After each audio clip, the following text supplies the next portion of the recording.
Honourable members, the prayer. Lord, the God of righteousness and truth, grant to our Queen and to her government, to members of the Legislative Assembly and to all in positions of responsibility, the guidance of your Spirit. May they never lead the province wrongly through love of power or desire to please or unworthy ideas, but laying aside all private interest and prejudice, keep in mind their responsibility to seek to improve the condition of all. Please be seated.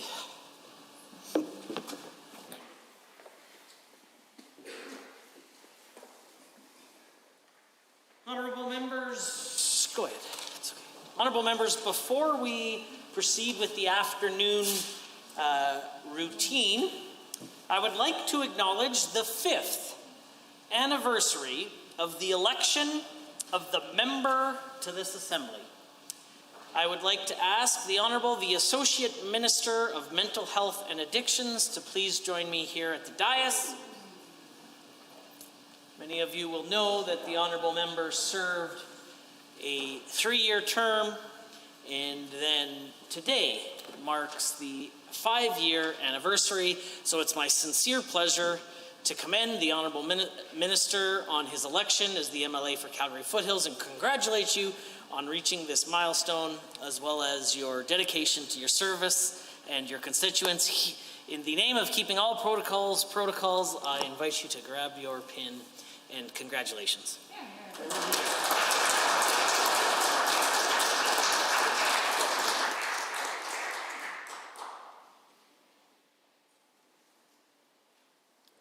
Introduction of visitors, introduction of guests, ministerial statements, member statements. The Honourable Member for Banff-Kananaskis has a statement to make. Thank you, Mr. Speaker. While there are no people who respect the need to balance economic activity with environmental protection more than the people of beautiful Banff-Kananaskis. Aside from being a low-tax, low-regulation place for business, Alberta's Rocky Mountains have always made our province a uniquely attractive destination for both business and tourism investment. Companies know that doing business in Alberta will guarantee their employees a high quality of life full of recreational opportunities in the great outdoors. And that's why I am so proud of our government's work to strengthen Alberta's economy by investing in the conservation of our environment. We have spent over $10 million to conserve 55,000 acres of sensitive land, invested $15 million into Kananaskis country, formed over 170 co-management partnerships with not-for-profits in our provincial parks.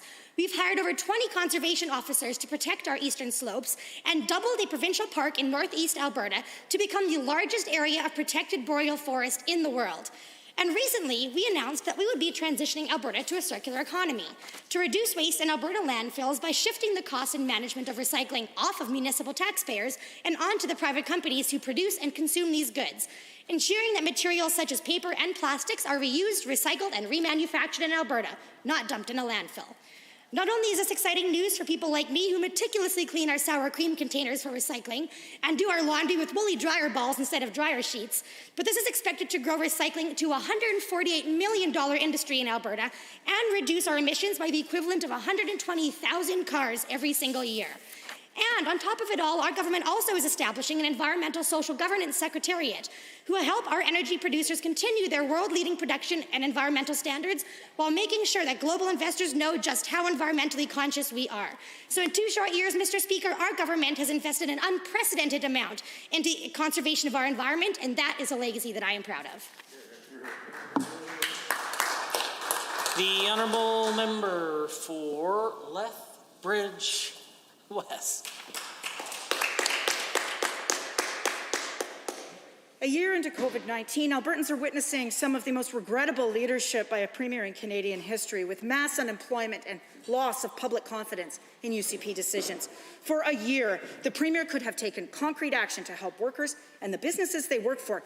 He could have provided paid sick leave. He didn't. And so sick people make the choice, they have no choice, but to go to work. The result? Predictable, increased community spread, suffering, economic insecurity. Premier could have supported small businesses and their workers. Simple stuff like commercial rent support, extra support for the hardest hit, but nothing. No wonder people are angry. And now, again, the Premier asks people to respond to a crisis that he created with no help for them to do so. UCP has created a false choice between, on the one hand, so-called business as usual, which will create an overwhelmed healthcare system, and on the other hand, robbing people of their economic security with zero notice. So we don't get any support for people, but we have seen appeasement of a far-right fringe in the UCP caucus, coddling their sometimes dangerous statements and actions, like just yesterday from the MLA from Ponoka. With the loss of moral authority evident, the Premier has a real crisis on his hands. There's a political crisis, to be sure. That's the only set of problems he seems to care about. But the political crisis is broader than his conspiracy caucus revolt. It is that no one of almost any background trusts him anymore. He has a health and economic crisis as well. Our economy is the weakest in many, many decades. Instead, the Premier has fed his pet polarization projects, grievance, conspiracy, far-right fundamentalism in the school curriculum. Those things don't inspire confidence to create jobs here. We are going to further overwhelm our healthcare system and stymie our economic recovery without an appropriate COVID-19 response. This is a vicious circle of suffering because the Premier's arrogance and empathy stopped him from doing the right thing at every opportunity. I see the honourable member for Calgary-Fish Creek. Mr. Speaker, I rise today on Yom HaShoah, Holocaust Remembrance Day, to acknowledge one of the darkest chapters in human history. Millions of Jews and other targeted groups were persecuted and murdered based on their race, religion, level of physical or mental ability, or sexual orientation. The hatred and cruelty of the Nazi perpetrators and the pain and suffering of the 6 million plus victims must never be forgotten. Today we remember the families that were torn apart by this terrible crime. So many murdered, others never reunited. My own family, one of those deeply affected by the extermination of all known relatives in wartime Poland. We remember the inhumanity of the exterminations and institutionalized cruelty of the concentration and labor camps. Remembering is painful. No matter our connection to the Holocaust, the emotions are powerful. A reminder of the family history and heritage lost, and the lives and bloodlines that will never be. These stories bring feelings of heartbreak, grief, and yes, anger. It's in this pain that we find purpose from the importance of sharing the stories of the victims and survivors. Anti-Semitism and hatred are sadly alive around the world and right here in Alberta. As Albertans, we must stay vigilant and defend the rights and freedoms that were won at such a high cost. And amidst the tales of tragedy, we must find inspiration in the stories of those who fought back. Those who helped others flee, hid those in danger, participated in the resistance, or fought the war. Actions of bravery shine bright amidst the profound darkness which surrounded them. But every one of us has the power, indeed the responsibility, to fight anti-Semitism and other acts of discrimination, hatred, and intolerance. Such acts must never be left unchallenged, and to stand idly by is to be complicit if we truly value our hard-fought freedoms and our diversity in a tolerant and respectful society. We must all stand together to fight against the hatred that attacks our humanity, our principles, and the fabric of a just world. On Yom HaShoah, we will remember, and we must never forget. Shalom and todah rabah, Mr. Speaker. The honourable member for Edmonton Highlands Norwood has a statement.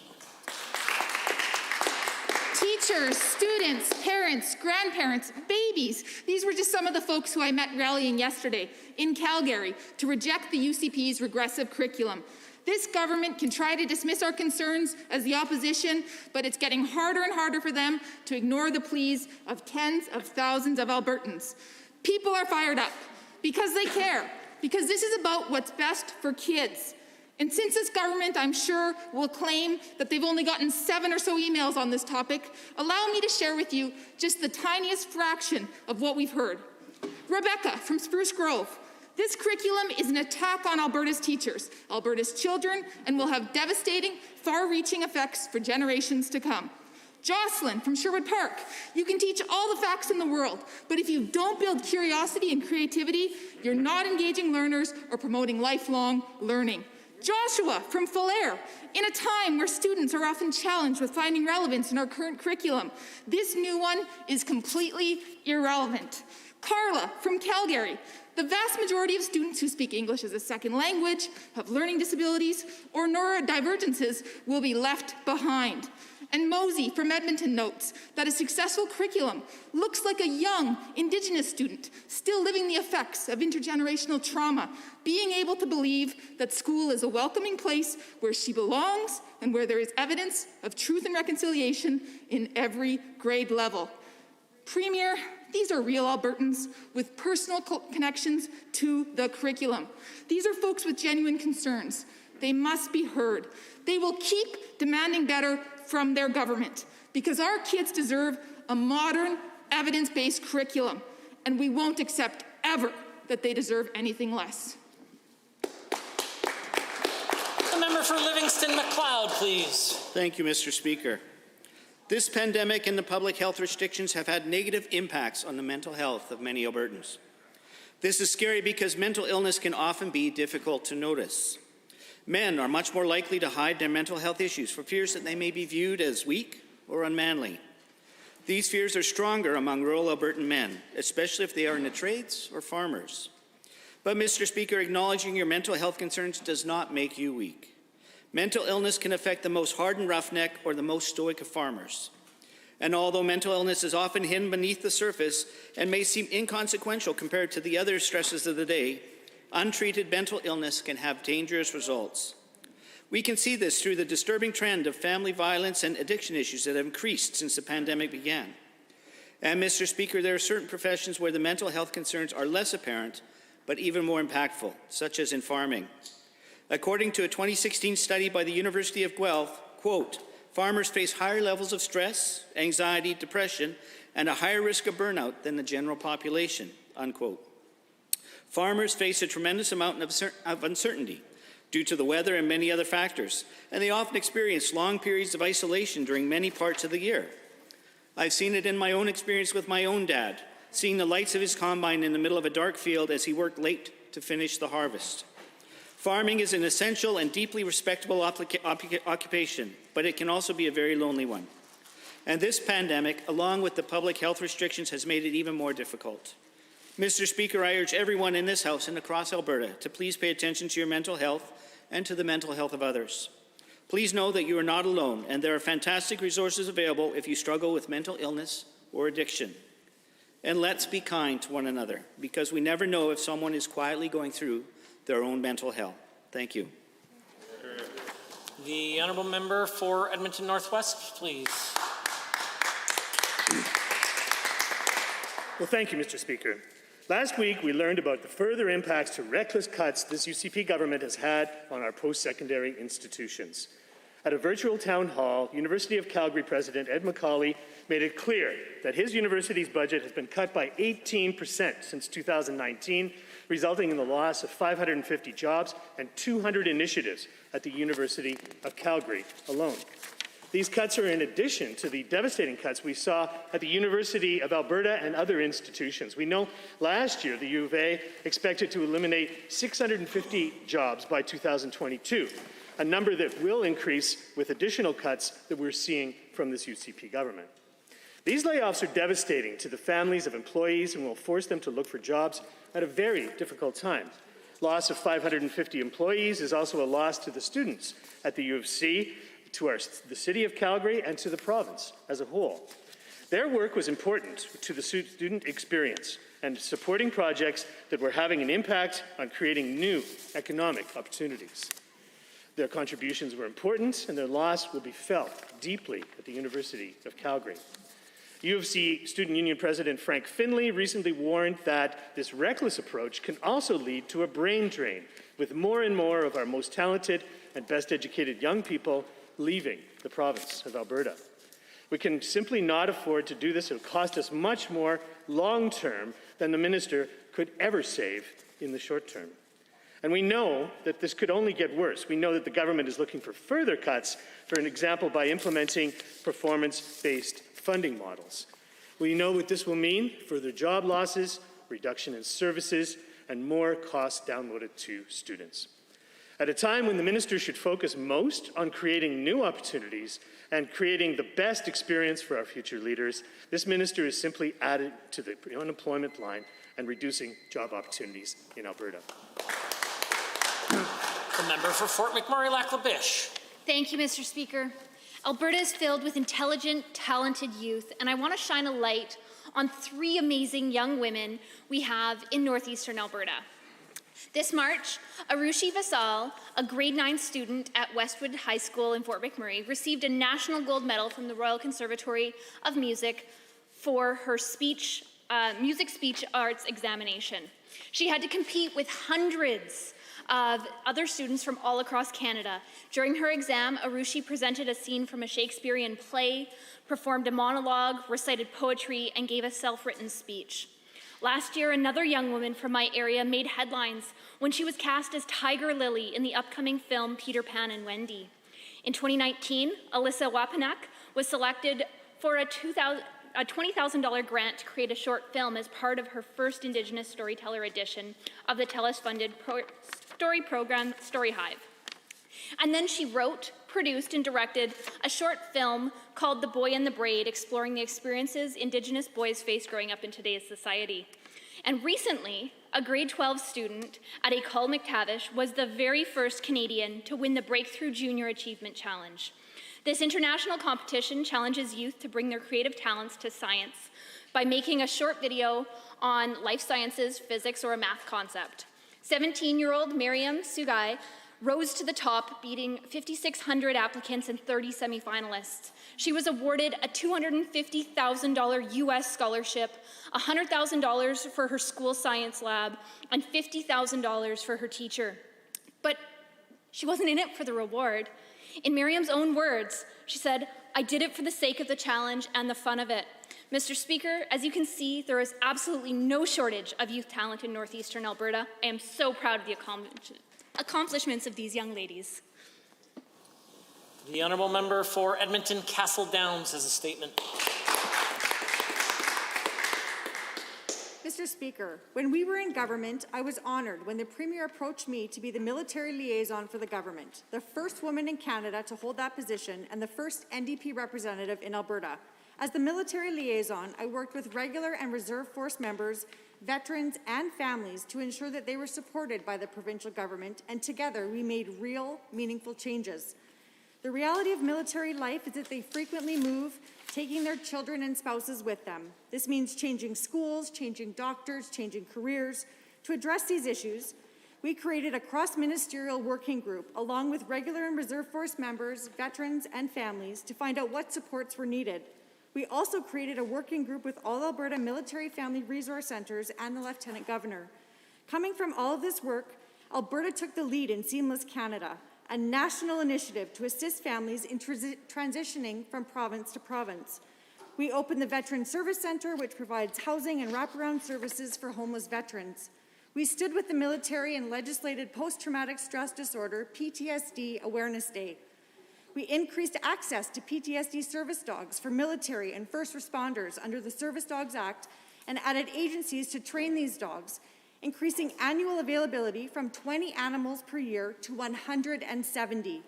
We worked to improve health access to services in French for our Francophone military community and created a dedicated web page for military families and veterans in both English and French.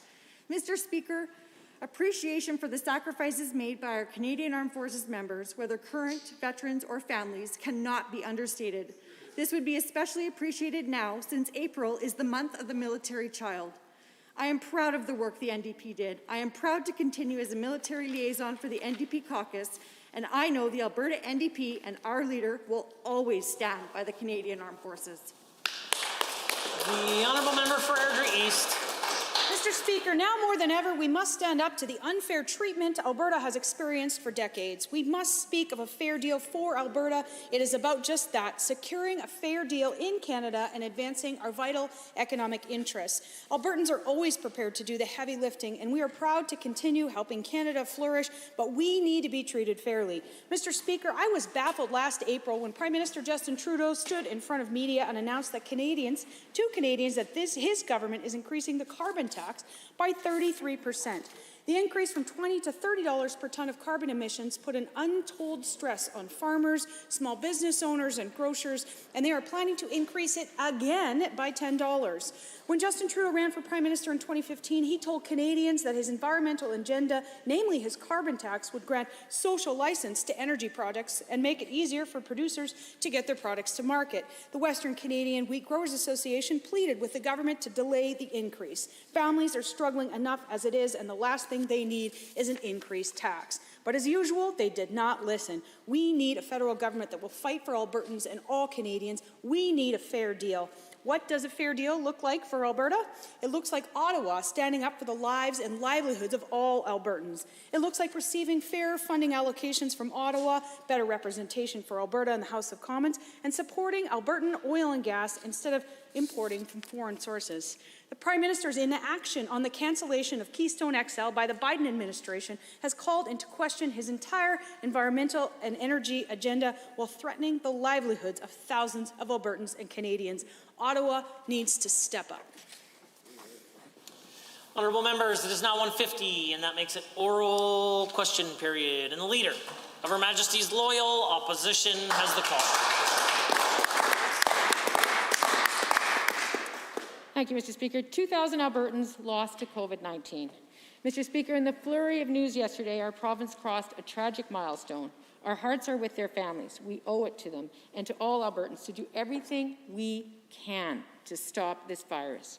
But while the restrictions announced yesterday were necessary, the Premier spent weeks telling Albertans he would never do it. He'd never go back to step one.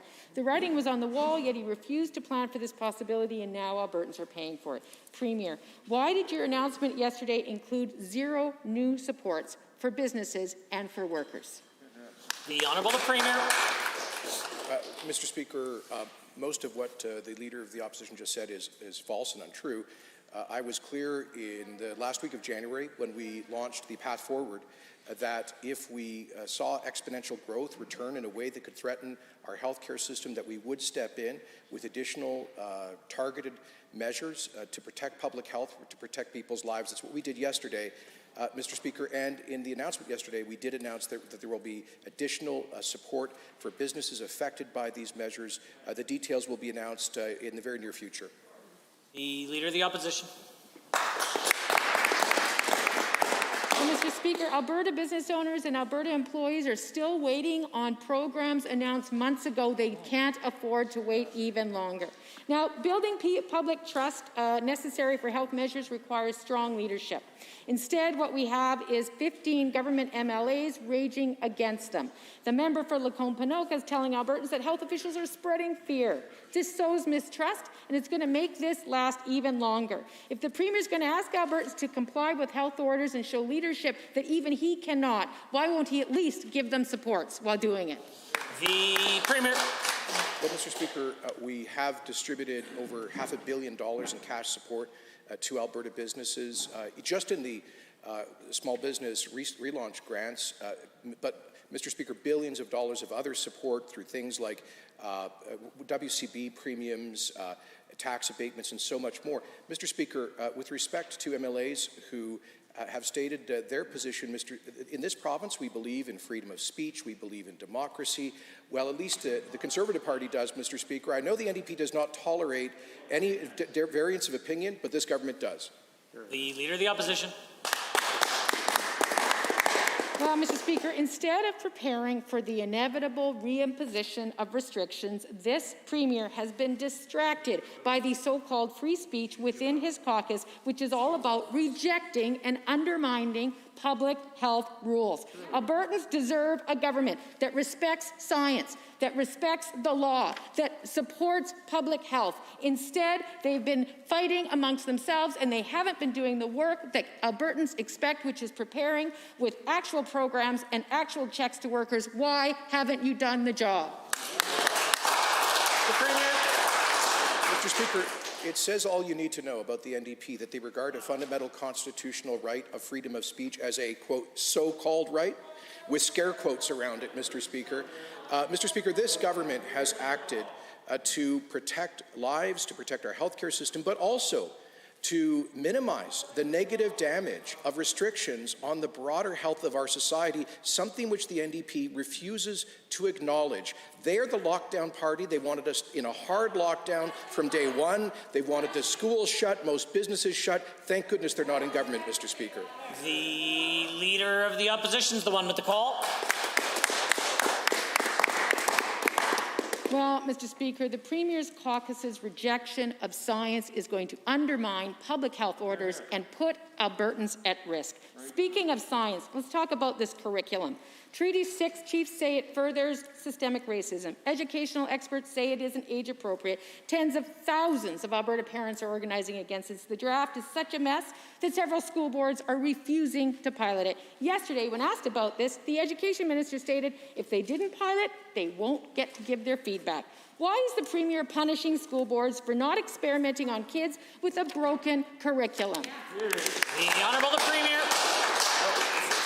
First, I have to respond to the Leader's absurd preamble, Mr. Speaker. There is no member of the Government Caucus calling on people to violate the law or to engage in civil disobedience.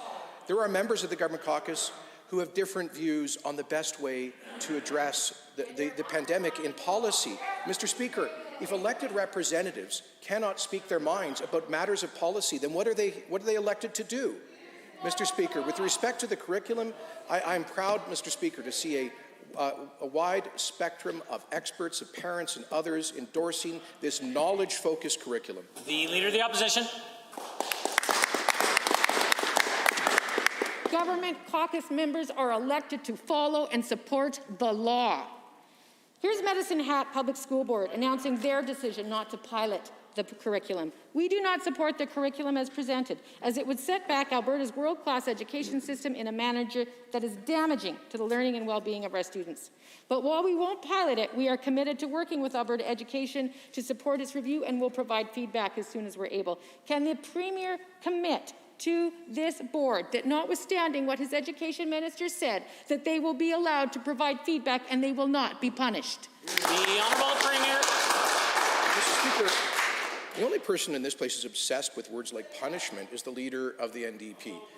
We have issued a draft curriculum, Mr. Speaker, after, when the NDP was writing its ideological curriculum, they kept secret the names of the so-called experts that were writing it.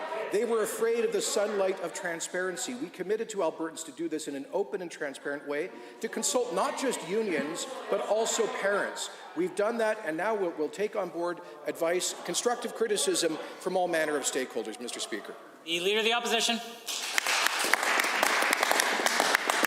Well, Mr. Speaker, I asked this question yesterday. Perhaps the Premier will answer it today. Last week, he said the curriculum had, quote, widespread support. Since then, the following school boards have said they won't pilot it in their schools: Edmonton Public, Edmonton Catholic, St. Albert Public, Elk Island, Wild Rose, Medicine Hat Public. Meanwhile, Treaty 6, the Métis Nation of Alberta, Francophone Alberta, have all condemned it. Does the Premier honestly still claim there's widespread support? And if not, will he withdraw that comment, apologize to Albertans, and withdraw his curriculum? Order the Premier. Mr. Speaker, not only do I retain that position, I'm proud, Mr. Speaker, of this to be the first curriculum in Alberta history with significant content about the history of Black people in Alberta, about Indigenous history in Alberta, but most importantly, this is a curriculum that turns away from the failures of Discovery Math that saw 20 years of declining results for Alberta students, falling behind the rest of the world, by getting back to tried, true, and tested teaching methods and math instruction. The Honourable Member for Edmonton Glenora is next. Last spring, the government raced to close schools to prevent the spread of COVID-19. That move sent families into chaos and impacted student learning. The government had 5 months to prepare for a September reopening and chose to do nothing. As a result, students have been isolating over and over again. Some schools have had to close altogether. To the Premier, why hasn't the government learned from its mistakes? And why are you continuing to put kids, staff, families, and communities at risk? Good question. The Honourable the Premier. With respect, Mr. Speaker, I'm afraid I had some difficulty hearing the question, but this government, of course, is committed to the safety of our schools, and in fact, 83% of Alberta's schools are operating without COVID outbreaks. We've seen only 358 demonstrated cases of in-school transmission. As Dr. Hinshaw has said, there is very little evidence of in-school transmission, and the cost of shutting down the schools would be disastrous for kids and their life chances, particularly for children from disadvantaged families, and that's why we support the continued operation of in-classroom instruction. The Honourable Member for Edmonton Glenora. Mr. Speaker, the government did nothing to make schools safe. They keep telling parents everything is fine, but clearly it's not. Now we have more than 400 schools with COVID-19 cases. One school has 97. That's 97 in a single school, Premier. So to the Premier, parents are living the reality of being forced to stay home over and over again with the kids. They're worried about them being infected. Why didn't Tuesday's announcement of public health orders include any new supports to make schools safer? What's the current government waiting for? The Honourable Premier. Well, Mr. Speaker, I would hope that by now the member would understand what Dr. Hinshaw has been trying to convey for the last year, which is that transmission in the school-aged population is generally the result of and a reflection of community transmission, not in-school transmission. We know, for example, of the case of a high school in Calgary that had to suspend in-classroom instruction, not because of in-school transmission, but because of house parties. So we could do what the NDP wants and shut down the schools, and guess what? Teenagers will continue to congregate, transmission will continue to happen. Mr. Speaker, we're operating the schools as safely as we possibly can under these circumstances. The Honourable Member. We've proposed capping class sizes, hiring more staff, having dedicated contract tracers, rapid testing for school staff, and the current government, it's not a laughing matter, and the current government refused to act to make schools safer and stop the spread of COVID. Other jurisdictions have shown leadership while the Premier sat on his hands and claimed kids don't get COVID. Newsflash, Premier, they do get COVID, and they certainly get it, the more contagious and more dangerous variant strains that we're all so worried about. So to the Premier, is this really the best job that could have been done to protect kids? Because it feels like you're failing Alberta families. The Honourable Premier. Mr. Speaker, why would the member feel it necessary to put words in my mouth that I've never uttered? I've never said that kids don't get COVID. I've said that there are relatively very few cases of in-school transmission. Out of 720,000 students, we have at most a few hundred proven cases of in-school transmission. And there is a designated contact tracing team for the schools, Mr. Speaker.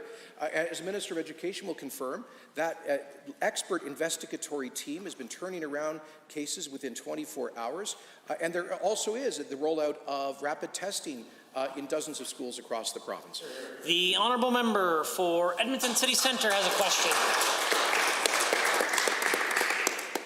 Well, thank you, Mr. Speaker. The third wave of the pandemic poses a great risk to Albertans. Hundreds are getting sick each day, many with the more dangerous and more contagious variant strains of COVID-19. More than 1,000 Albertans will end up in hospital, according to the Premier himself. Yet the Premier's own caucus members continue to downplay and misrepresent these very real risks. The MLA for Lacombe-Ponoka said in an email that he doesn't know how to win the fight against public health orders. He said officials were obsessed with fear. Premier, the real fear is that people will die because you can't keep your MLAs in line. Will the Premier kick him out of his caucus, send a message that the myths he's spreading will not be tolerated? The Honourable the Premier.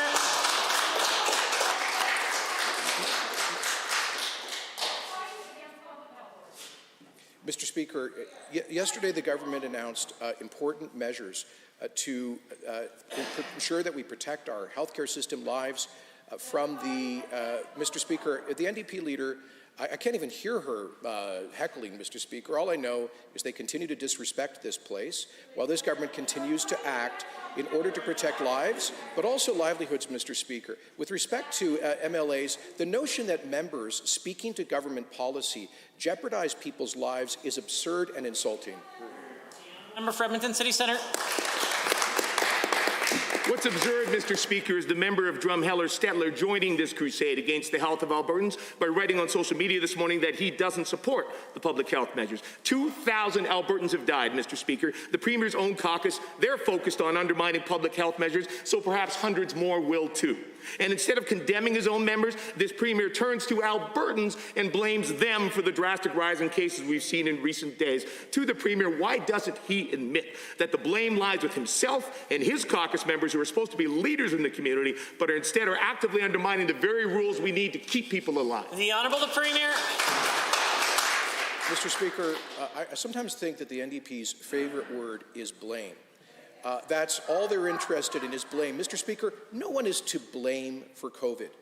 It is a reality. It is a contagious virus with which we are all contending. It's placed enormous stress on people's lives. Most people are doing their best to stay safe and to follow the guidelines. Mr. Speaker, not everybody is because of COVID fatigue. And that is why, instead of shouting at people, why doesn't the NDP join us in calling on Albertans to do their best for the next few weeks as we get through this? Order! Order!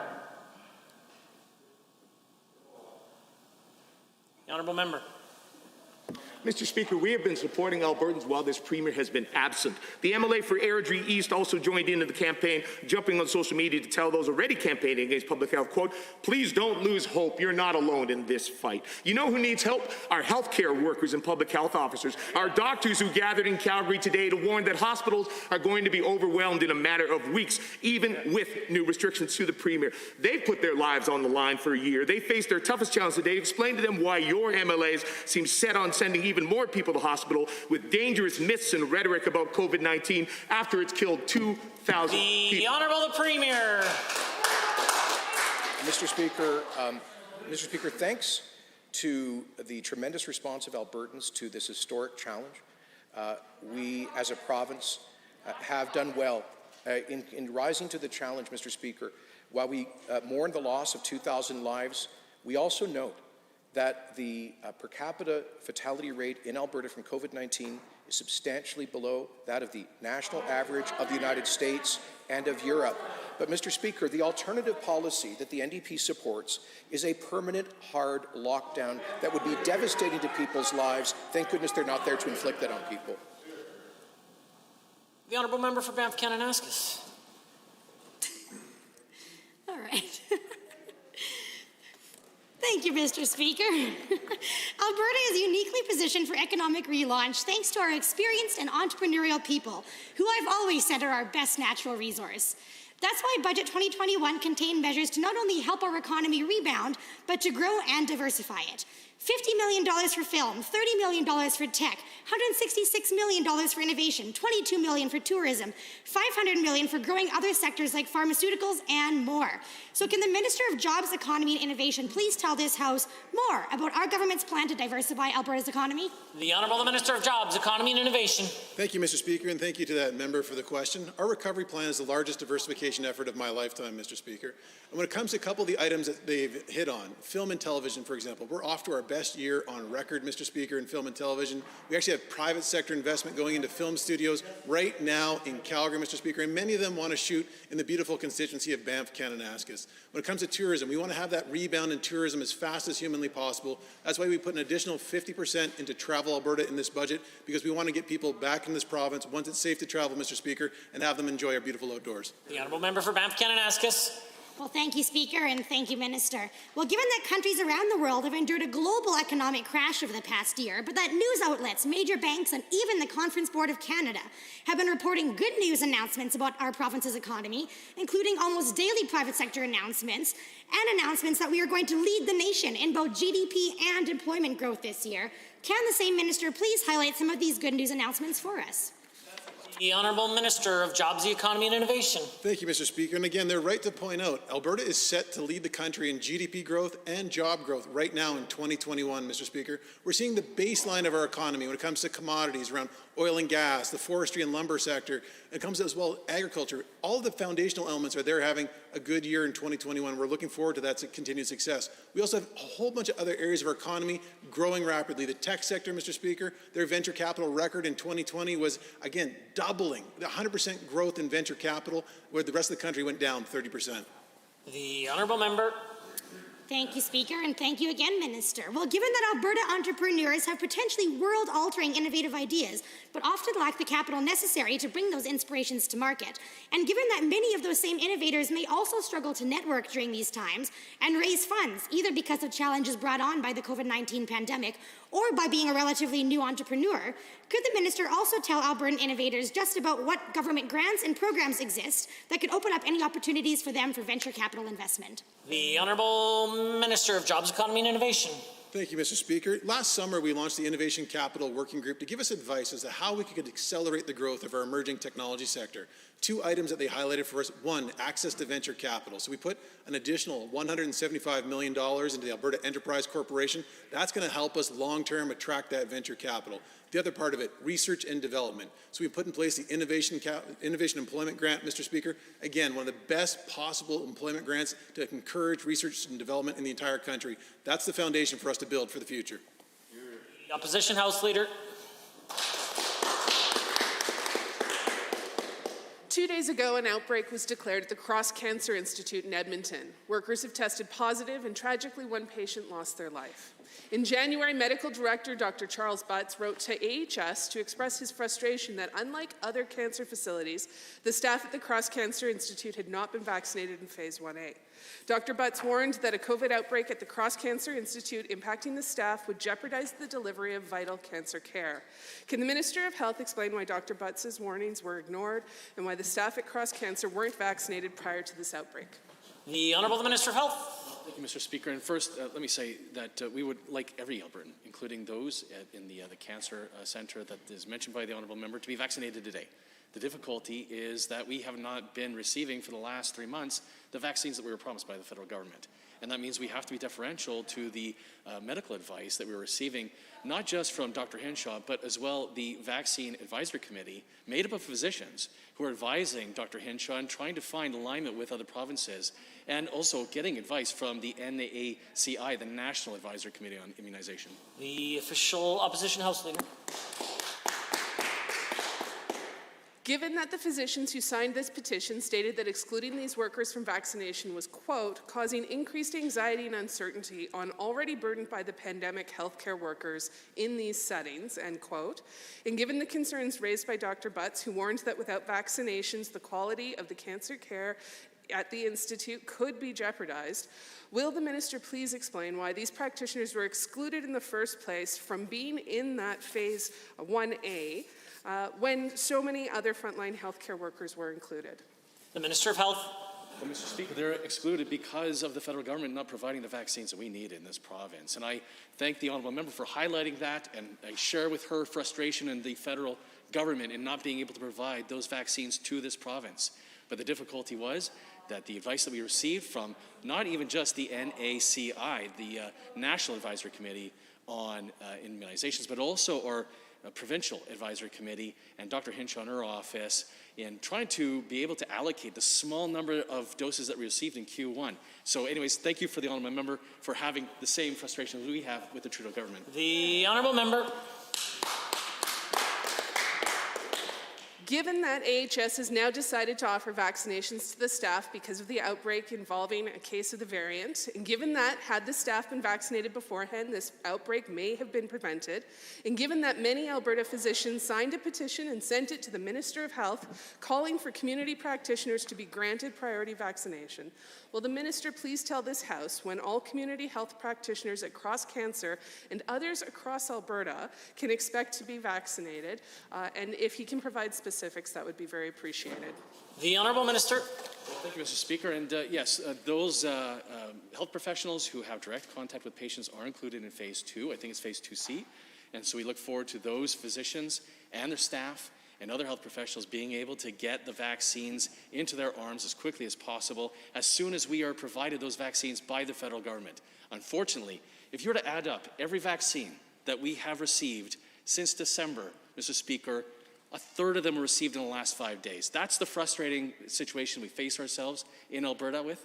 And I share the same frustration that member has in the Trudeau government in not getting us those vaccines in time. The Honourable Member for Calgary Mountain View is risen. Mr. Speaker, we have been inundated with complaints from Albertans about sky-high electricity bills at a time when they can least afford it. Some have sent us pictures of bills with a single-month price tag of $600 or more.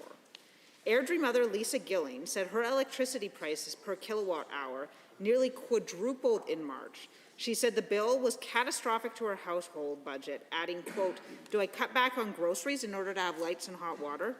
To the Minister, is it fair that Albertans have to choose between groceries and electricity? The Honourable the Minister of Municipal Affairs. Economy and Innovation is fine.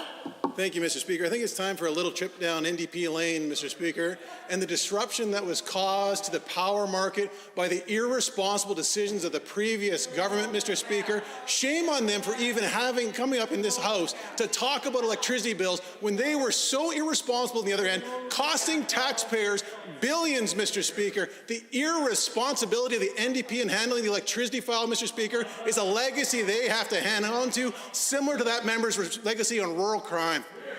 The honourable member for Calgary Mountain View. Given, Mr. Speaker, that despite the minister's claims, a study at U of C demonstrated that the government is actually making $26 million on the REP program, and given that a Calgary father of two who lost his job early in the pandemic and has been unable to find stable work since, shared his monthly utility bill, which has shot up over $600, and he is now drowning in late fees from his provider.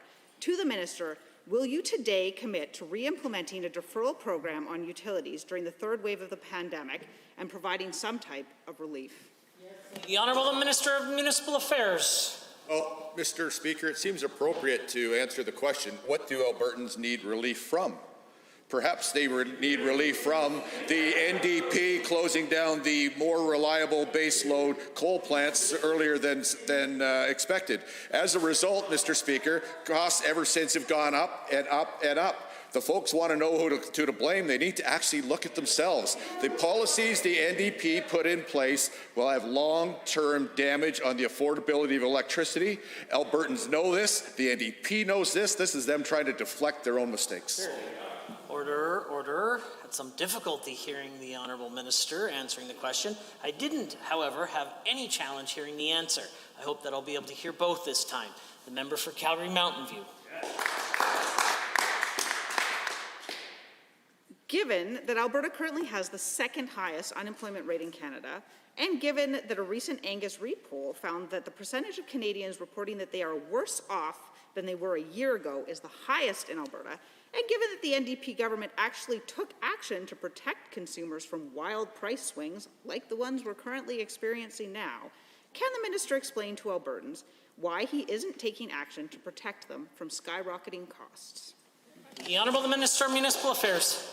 Mr. Speaker, the NDP again are trying to deflect their record of failure, their record of not protecting consumers, their record of driving up electricity costs by prematurely closing the electricity plants, by $1.5 billion balancing pool loss, and unnecessary taxpayer subsidies to the industry on the backs of consumers. Mr. Speaker, we continue to, we know it's a challenging time. We continue to work with Albertans with many areas of relief that our government's put in. But if you're talking about electricity problems, the problem is an NDP problem that we are working to deal with. The Honourable Member for Leduc-Beaumont. Thank you, Mr. Speaker. In the election platform, we committed to drafting a new curriculum that would focus on student outcomes and teach students skills that would be essential later in their lives. Furthermore, the new draft curriculum would be an opportunity to present new ideas of what should be taught in our classrooms. To the Minister, who was consulted on this new curriculum and how was the consultation process done? The Honourable Minister of Education. Thank you, Mr. Speaker. Our government was elected with a mandate to pause the NDP's secretive curriculum review, and we did just that.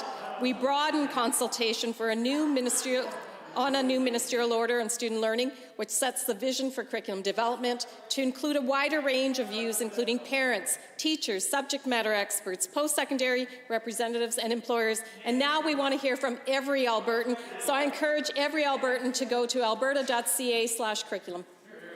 The Honourable Member for Leduc-Beaumont. Thank you, Mr. Speaker. Given that test scores in math, science, and literacy are all dropping, some parents in my constituency have turned to after-school programs or private tutoring. And further, given that we all want to achieve a higher level of success for students and better prepare them for the future, to the Minister, how is this new curriculum ensuring better outcomes for students? The order. The Minister. Thank you, Mr. Speaker, and thank you for the question. Alberta's updated kindergarten to grade 6 curriculum will give students the essential skills and knowledge they will need to excel in an ever-changing world. we are preparing students for success by focusing on literacy, numeracy, citizenship, and practical skills. The curriculum will also have an increased focus on the development of work ethic, civic participation, citizenship, financial literacy, digital training, public speaking, critical thinking, and respect for different views. The new curriculum delivers on our commitment to Albertans to restore excellence in education. The honourable member. Thank you, Mr. Speaker. Given that, to date, I have heard a wide range of feedback about our curriculum from parents in my constituency, and given that parents and teachers, among others, have both positive and negative concerns and constructive suggestions, again to the Minister, how will the feedback be managed and utilized and responded to make appropriate changes to the draft curriculum? Honourable Minister of Education. Thank you again for the important question. Mr. Speaker, I've said it countless times, and I will continue to say it. I want to encourage every single Albertan to read the draft curriculum and provide their feedback at alberta.ca/curriculum. I also look forward to the classroom validation process, where teachers across our province will have the opportunity to test curriculum in the classrooms and provide us that valuable feedback as well. This is an incredibly important piece of the work that is ongoing, and we want to ensure that every Albertan has the opportunity to participate. If I didn't say it before, alberta.ca/curriculum. Good answer. The honourable member for St. Albert is next. Based on feedback from parents, teachers, and experts across the province on the draft curriculum, the list of what the UCP got right could probably fit into my 35-second time limit, but it wouldn't include Francophone curriculum. Yesterday, a number of Francophone organizations stated that they have serious questions about the ability of the government to adequately meet the unique and specific educational, cultural, and linguistic needs of Francophone students with the new curriculum. To the Minister of Education, do you stand by this flawed curriculum when Alberta's Francophone community clearly does not? The Honourable Minister of Education. Mr. Speaker, thank you for the question, and I just want to assure everyone here that when we engaged all of the hundreds of teachers that were involved in the curriculum working group, the subject matter experts who included Francophone experts, as well as the deans of education, who also included the Faculty of Education, some from the Francophone Faculty of Education, Saint Jean. So there was much input, but we are always willing to listen to more input, and we welcome that feedback. alberta.ca/curriculum. Hear, hear. The honourable member for St. Albert. Given that the Association Canadienne Française de l'Alberta and the Federation of Francophone School Boards of Alberta, the Federation of Parents of Francophones in Alberta, and the Société Historique Francophone d'Alberta are all united in their concerns, the UCP had months to consult and fix these problems, but chose not to.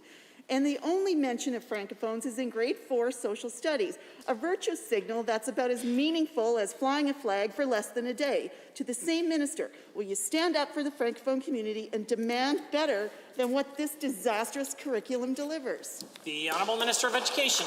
Thank you, Mr. Speaker. And again, I want to reiterate the fact that we've had numerous consultations with those organizations, and we'll continue to have numerous consultations. We want to hear from them. And the perfect way to hear from them, of course, is through our survey, but we also will be engaging all of our our educational partners in the coming months, so we will hear more from them again. Again, this is a draft, only a draft, and the final version will be out in 2022. Honourable member.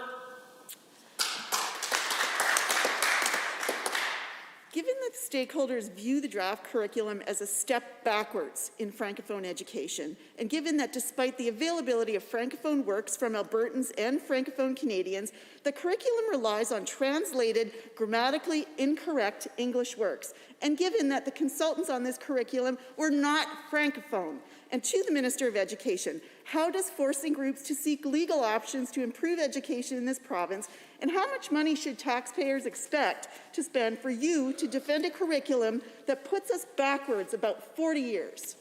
The Honourable Minister of Education. Mr. Speaker, that is just not true.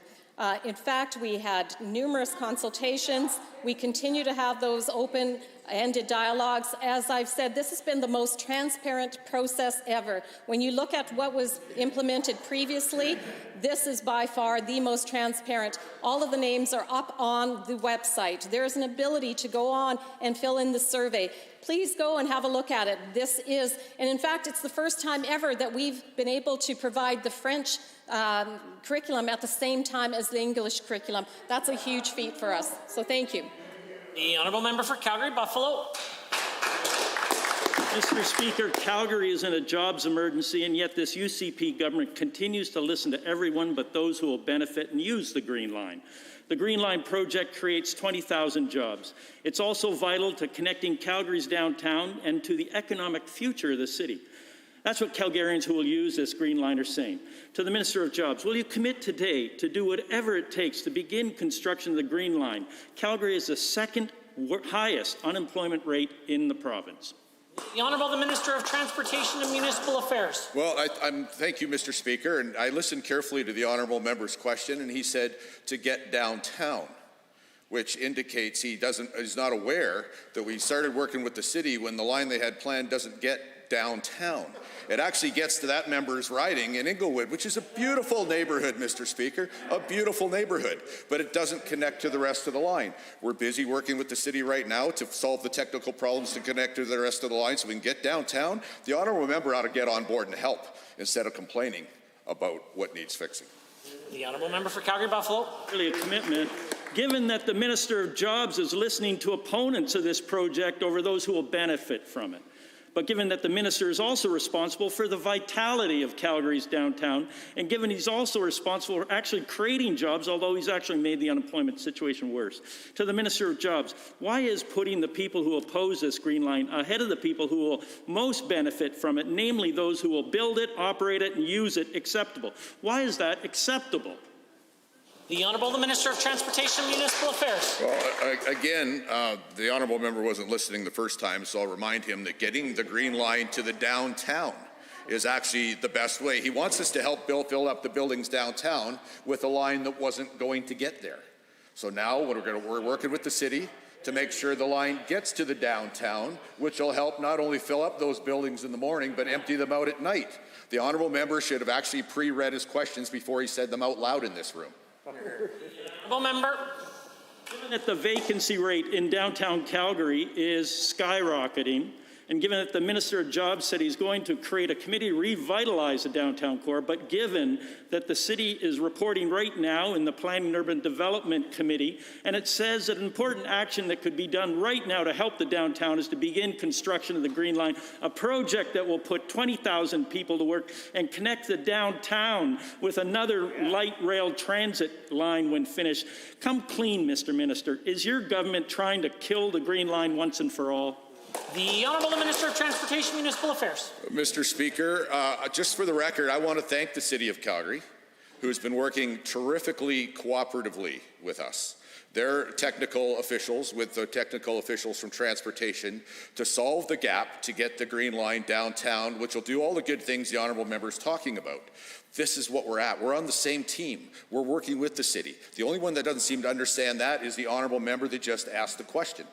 We are working hard to get the Green Line built, successful, on budget, and something we can all be proud of and something Calgarians will be able to use for the next 100 years. The order, the Honourable Member for Red Deer South.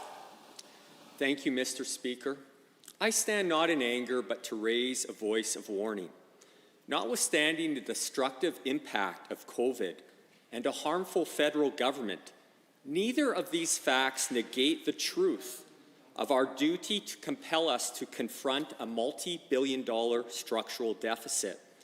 In these difficult times, Albertans have to live within their means, and governments must do the same. To the Minister, what is the government doing to live within its means? Well, the Minister of Finance and the President of Treasury Board. Well, thank you, Mr. Speaker, and thank you to the member for the question, the important question. Budget 2021 has three priorities: resourcing health to deal with the pandemic, positioning the province for economic recovery, and the continued efficient delivery of government services. Mr. Speaker, until we have more economic clarity, until we're past the pandemic, we've also identified fiscal anchors that will inform our fiscal decisions. We will ensure that our net debt to GDP ratio remains below 30%, positioning this province for fiscal recovery. The honourable member for Red Deer South. Given a deficit is harmful to our children, and given the McKinnon report says Alberta has one of the highest per capita costs of government, and given that labour costs account for the majority of the operating costs of government, and given the private sector pays for the public sector, to the minister to support the sustainability of public services for our children, what is the government doing to reduce public sector labour costs? The Honourable the Minister of Finance, President of Treasury Board. Well, thank you, Mr. Speaker. Firstly, I just want to extend my deep appreciation for public sector workers, particularly during this time of a pandemic, when many have been going above and beyond their regular responsibilities. But, Mr. Speaker, this government did inherit a public sector with costs $600 per capita higher than BC. That's $2.8 billion, Mr. Speaker. As this government enters into negotiations with the public sector, our mandate reflects the economic realities of our province and remuneration levels of comparator provinces. The honourable member. Given that a fiscal anchor of Budget 2021 is to reduce the per capita costs of government, given that Private Member Bill 209, the Cost of Public Services Transparency Act, seeks to increase disclosure of the costs of government to increase taxpayer literacy, which is exciting. To the minister, how does more transparency, sharing the costs of public services with Albertans, support accountability, sustainability, and the public interest? The Minister of Finance. Thank you, Mr. Speaker. We are committed to fiscal responsibility and accountability to taxpayers. Part of that accountability is giving Albertans as much information as possible about the costs of public services. This helps us demonstrate to taxpayers where their hard-earned money is going in our province. We welcome discussion on Bill 209 and look forward to increasing the transparency of public spending. The honourable member for Calgary-McCall. Thank you, Mr. Speaker. Alberta municipalities are rejecting this government plan to replace the RCMP. In a letter, Crow's Nest Pass stated their opposition, and I quote, "We do not understand why the province would forge ahead with this process," end quote. The Mornville Council also wrote a letter to the Justice Minister telling him that they oppose the idea and support their local RCMP detachment. How many municipalities need to tell Justice Minister that they oppose his plan before this government finally listens and cancels this poorly thought out plan? The Honourable Minister of Justice and the Solicitor General. Thank you, Mr. Speaker. Mr. Speaker, the province embarked on a provincial police transition study to determine the appropriateness of a 21st century policing, one that is within the province to afford. But, Mr. Speaker, again, the member opposite are not interested in the problems that many of our fellow Albertans faces in their various communities. Mr. Speaker, this is an opportunity for us to deep dive into making sure that we have the appropriate community policing in our province. The honourable member for Calgary-McCall. Given that many municipalities are rightly concerned about the increasing cost of policing that this plan will leave on their residents, with Smoky Lake Council telling the member of Athabasca Barhead that the funds that they are paying will not provide any additional patrols or services for rural areas. And given that Smoky Lake states that the cost of this policy will increase from $63,000 this year to nearly $200,000 by 2024. Will the minister reveal right now how many communities will get boots on the ground? Or the Solicitor General. Thank you, Mr. Speaker. Mr. Speaker, I know the members opposite like to dwell on confusion and deception and stuff like that. Mr. Speaker, this is a transition study. We don't even have the report. We don't know how much it is going to cost, higher or less. But, Mr. Speaker, my commitment to the people of Alberta is that if the report comes back to say it makes good financial sense for us to proceed, we will proceed, Mr. Speaker. And I'm going to make sure that it is something that the people of Alberta can afford, not the NDP fearmongering. The honourable member. Given that member from Athabasca Barhead appears to actually agree with the municipalities who oppose this government's plan on policing, and given that the member told the Smoky Lake Council, and I quote, so far none of the municipalities he had town halls meetings with are in favor of the extra costs. And given that the member also committed to telling the government that there is, and I quote, no value in moving in this direction. Minister, municipalities are opposed, Albertans are opposed, and even the UCP backbench is opposed.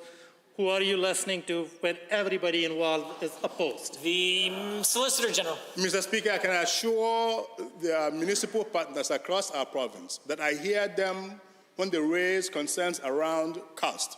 But, Mr. Speaker, embedded in that particular question is also the acknowledgement that we do have issues of rural crime, the lack of adequate response time across our province, mostly in rural Alberta, something that the NDP overlooked throughout their tenure in office. Mr. Speaker, this government committed to pursue Alberta's best interest, and we will do that. Hear, hear. The honourable member for Edmonton Manning has a question to ask.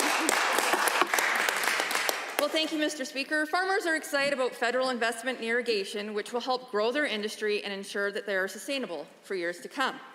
But without access to clean water, this infrastructure means nothing. They are worried because these investments in irrigation will only pay off if ranchers have access to clean water, and they greatly fear the potential impact of coal mining and the apparent willingness of the UCP government to accommodate more coal mines. Why is the government ignoring the legitimate worries of ranchers on the potential pollution of the water? Why has water monitoring been cut, and why has there been no specific consultations held with them? The Government House Leader. Well, Mr. Speaker, yet again, more falsehoods from the NDP. Monitoring has not been cut, Mr. Speaker, and there's been no changes to water rules or water allocations associated with coal mining. It is unfortunate that the honourable member and her party continue to fearmonger on this issue, Mr. Speaker, but it's just not true. Again, the Energy Minister has a coal consultation process taking place, Mr. Speaker, but to be very, very clear, Alberta's rigorous water rules have not changed. The honourable member for Edmonton Manning. Well, given, Mr. Speaker, I'm hearing from producers who are saying they now have to pay for their own water monitoring, and given that the government consulted extensively with Australian coal billionaires and promised to accommodate them while not informing ranchers of these potential changes, and given that ranchers are key to one of Alberta's largest industries, and given the serious impact of contaminated water will have on the agricultural industry and our economy, why has the government continued to make sweetheart deals with foreign billionaires while ignoring ranchers and threatening their livelihoods? The Honourable the Government House Leader. Well, again, Mr. Speaker, that's completely and utterly false. The NDP just spend their time making things up. Nothing has changed, Mr. Speaker, when it comes to water monitoring programs inside our province, Mr. Speaker, or when it comes to water allocations, or when it comes to water legislation, or when it comes to water policy, Mr. Speaker. Nothing has changed, Mr. Speaker, from when that member was government. The only thing that has changed is the official opposition continues to fearmonger and make things up. Mr. Speaker, shame on them. The honourable member. Well, thank you, Mr. Speaker. Again, given that producers are telling me they have to pay for their own water monitoring, and given that in some area road building approvals for coal exploration has already exceeded legal limits, and given that the government is mulling over making changes to the Old Man River watershed to make more water available to coal, and given that ranchers are extremely worried about the cumulative impact of all of these activities, why is the government not stopping all exploration, publishing all considerations to change water allocation and water testing until these consultations are over? Why are you putting billionaire corporations over Albertans and their livelihoods? The Honourable Minister of Environment and Parks. Again, Mr. Speaker, completely and utterly false and completely made up. Let's talk about a couple exploration licenses that were actually made underneath the NDP government, Mr. Speaker. Palisides from Alta Resources, approved on August 6, 2015. Grassy Mountain, the one that's in the news right now, December 11, 2015, by that honourable member and her government. Cardinal River with Tech Resources, February 21st, 2017. Who was the government, Mr. Speaker, at the time? The NDP, Mr. Speaker. This is complete and utter nonsense from the honourable member and her party, completely and utterly false, and they are outright lying when it comes to water, Mr. Speaker. Order, order. The honourable member knows that last week the Speaker ruled the word lying out of order. He can withdraw and apologize. Happy to apologize for pointing out the lies, Mr. Speaker. He can apologize unreservedly. I'm happy to apologize unreservedly, Mr. Speaker, and to withdraw pointing out the lies. The honourable member for Airdrie Cochrane. Thank you, Mr. Speaker. At every step, the federal government has mismanaged COVID-19. Rather than be proactive, they hide and blame others. In the spring of 2019, Trudeau dismantled the country's pandemic early warning system. Then, with a world crisis looming, they said closing the border was racist and xenophobic. As a result of inaction, they let COVID-19 into Canada. Later, they said masks were ineffective, then urged their use. And now Trudeau continues to bungle vaccine procurement. To the Minister of Health, how are you managing this crisis with such missteps by the federal government? The Honourable Minister of Health. Thank you, Mr. Speaker. And Alberta has one of the best vaccine programs in Canada, with more than 755,000 doses administered so far. Now, despite setbacks from the federal government, as the member mentions, we're getting vaccines into the arms of Albertans as quickly and as safely as possible. We're opening up eligibility faster than any other jurisdiction in Canada, but we're in a race with variants and vaccines, Mr. Speaker. We needed those doses a month ago, 2 months ago, but now we're finally getting them, and we'll get them to Albertans as fast as possible. The honourable member for Airdrie Cochrane. Thank you, Mr. Speaker, and thank you, Minister. Given many of my constituents in Airdrie Cochrane are thrilled about Alberta's vaccine rollout and the prospect of protecting the most vulnerable, and given inconsistent vaccine supply caused local pharmacies in my riding to cancel hundreds of appointments, and given my constituents and Albertans at large continue to be adversely affected by Trudeau's failure to provide consistent supply, to the Minister, can you update this House on the status of vaccine delivery and the prospect of getting doses in the arms of Albertans? The Minister of Health. Well, thank you, Mr. Speaker. And the only constraint on our vaccine rollout is supply from Ottawa. Delays in shipments have been extremely frustrating, and we can't give out doses that we just don't have. But that won't let us stop us, Mr. Speaker. As of April 6th, more than 14% of all Albertans have received their first dose.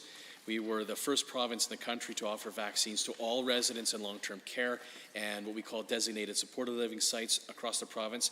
Alberta has vaccinated 80% of those who are 80 plus, 70% of those who are 70 to 79, and 56% of those who are 65 to 69. The honourable member.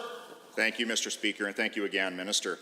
Given that Alberta has the most dynamic vaccine distribution system in Canada, with a capacity to vaccinate many more, and given that Alberta recently announced that over 250 more pharmacies, along with family physicians across the province, will soon be able to offer COVID-19 immunizations to their patients, to the Minister, what assurances have been provided to you by the close friend and ally to Alberta's NDP, Justin Trudeau, that this increase in demand can actually be met? The Honourable Minister of Health. Thank you, Mr. Speaker. There's no question that vaccinations are our ticket out of this, and we continue to demand more from Ottawa. The Alberta's vaccine rollout is one of the best in the country, with among the highest percentage of doses administered. We've recently expanded eligibility to include 500,000 more Albertans. And as of today, over 1.5 million Albertans are eligible to receive their vaccine. We're also more than doubling the number of pharmacies giving vaccinations, with hundreds more, along with, as the member said, community physicians in the weeks ahead. Honourable members, this concludes the time allotted for oral question period. In 30 seconds or less, we will return to the remainder of the daily routine.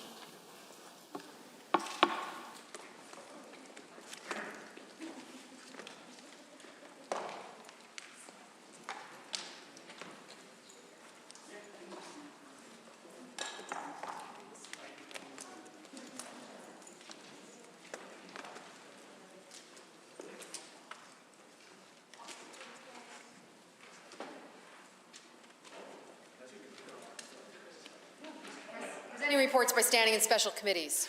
Presenting petitions. Notices of motions. The Government House Leader. Thank you, Mr. Speaker. I rise to give oral notice of Government Motion 71 to be put on the order paper of my name, which states the following.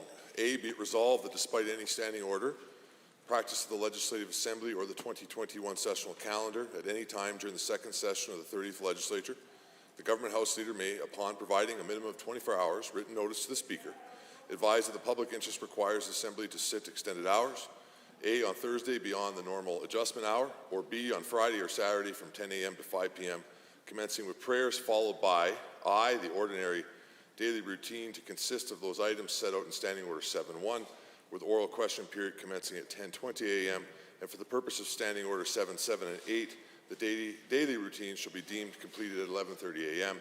And 3, orders, I should say 2, sorry, Mr. Speaker, orders of the day to consist of those items of business set out in Standing Order 8.2. And the Speaker shall give notice that the Assembly shall meet at that time to transact its business. And be it further resolved that this motion A take effect immediately on passage and B expires at 11:59 p.m. on Friday, June 4th, 2021. The Honourable the Minister of Justice and Solicitor General. Thank you so much, Mr. Speaker. It gives me great pride to request leave of this Assembly to move first reading of Bill 63, the Police Amendment Act, Street Checks, and Cordon. Mr. Speaker, this amendment to the Police Act will allow for the creation of a regulation that will formalize the ban on cordon and the rules for street checks that were introduced in November 2020. These investigatory practices can be confusing for the public, which is why we must clarify them in law. Cordon, Mr. Speaker, is when officers randomly request personal information from a member of the public without reasonable grounds. This practice is an inappropriate use of police power that has arbitrarily targeted racialized and minority communities. Street checks, Mr. Speaker, on the other hand, are voluntary interactions or observations that result in an officer collecting personal or identifying information and entering into a database for future use. This bill is a necessary step towards the creation of a clear set of rules that will ensure police respect Albertans' rights without depriving them of a useful investigative tool. Mr. Speaker, as part of the commitment that we made as a government to build a province in which all Albertans can feel respected, I am pleased to be introducing this particular bill, and I hope members on both sides of the House will support this bill. With that, Mr. Speaker, I request leave to move first reading of Bill 63. Honourable members, the Minister of Justice and the Solicitor General has moved first reading of Bill 63, Police, Street Check and Carding, Amendment Act 2021. All those in favour of first reading, please say aye. Any opposed, please say no. My opinion, the ayes have it. That motion is carried and so ordered. Bill 63, Police, Street Checks and Carding Amendment Act 2021 is now read a first time. The Honourable Member for Edmonton Strathcona and the Leader of the Official Opposition.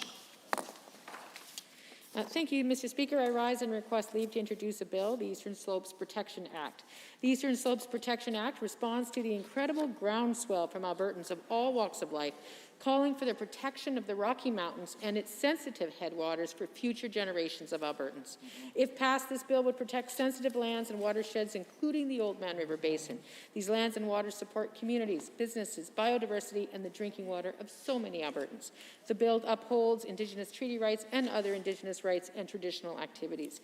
It will cancel all exploration activities, including road building and drill pits. It would ban in perpetuity coal mining development and exploration in categories 1 and 2 of the Eastern Slopes. It would prohibit coal mining in categories 3 and 4 until an enhanced regional plan that protects lands and waters from coal development is developed with input from all Albertans. We know how much all members of this Assembly have been hearing from their constituents. It's my sincere hope that all members of the House will join me to support this bill and enact the prohibitions and protections that Albertans want for the Rocky Mountains and sensitive headwaters. As such, I move first reading of this bill. The Honourable, the Leader of the Official Opposition, has moved first reading of Bill 214, Eastern Slope Protection Act. Does the Assembly agree to the first reading? If so, please say aye. Aye. Any opposed, please say no. In my opinion, the ayes have it. That motion is carried and so ordered. Bill 214, Eastern Slopes Protection Act, is now read a first time. Tabling returns and reports. Are there tablings? The Honourable Member for Calgary Mountain View. Thank you, Mr. Speaker. If you will indulge me, I have 4 tablings today. The first is 351 signatures on a petition asking to reverse the de-indexing of AISH collected by a constituent of mine, Cabin. My second tabling today, Mr. Speaker, is to the Premier a petition of signatures and comments about the impact of the changes to AISH de-indexing on the lives of Albertans. Mr. Speaker, the next is a document that is a petition to change the AISH payment date. It contains 3,990 signatures. And Mr. Speaker, the final document I have to table is the comments on the impact of the changes to AISH payment dates on the lives of Calgarians. Are there other tablings? The Honourable Member for Livingston-McLeod. Thank you, Mr. Speaker. I rise today to table the requisite number of copies of the study from the University of Guelph that I quoted in my member statement earlier today. Are there others? Seeing none. Tablings to the clerk. Orders of the day. Orders du jour. Under Government Bills and Orders for second reading, Bill 51, Citizen Initiative Act. Honourable Mr. Madu. The Honourable the Minister of Justice and the Solicitor General. Thank you, Mr. Speaker. It is my pleasure to rise today to speak to second reading of Bill 51, the Citizen Initiative Act. This bill is about strengthening democracy in Alberta and making sure Albertans have an even more powerful voice when it comes to matters that impact their lives. Albertans have told us again and again that they want a greater say in the business of government and between elections. In fact, in the fall of 2020, the Select Special Democratic Accountability Committee held public meetings and accepted written submissions about this legislation. To be blunt, the All-Party Committee found that Albertans were very supportive of citizen initiative legislation. Under Bill 51, any Albertan who is an eligible voter could bring forward an initiative for government to consider. This could be ideas for new laws, or policies, or even proposals for constitutional referendum questions. Or they could be used to correct a government that failed to uphold what they campaigned on. For example, the NDP's immensely unpopular Bill 6 and the carbon tax. If Albertans had that democratic tool at their disposal, voters could have expressed their democratic will and held the NDP to account at the time. To bring an initiative forward, an Albertan would apply to the Chief Electoral Officer to start a petition for their idea for an initiative. After submitting the application, the Chief Electoral Officer would provide them with the petition they would need to use to gather signatures of eligible voters. For their petition to be successful, Mr. Speaker, they would need 10% of voters province-wide for legislative or policy initiatives. For constitutional initiatives, petitioners would need the signatures of 20% of voters province-wide. And petitioners would need that level of support in 2/3 of Alberta's constituencies. In practical terms, Mr. Speaker, that means 58 constituencies.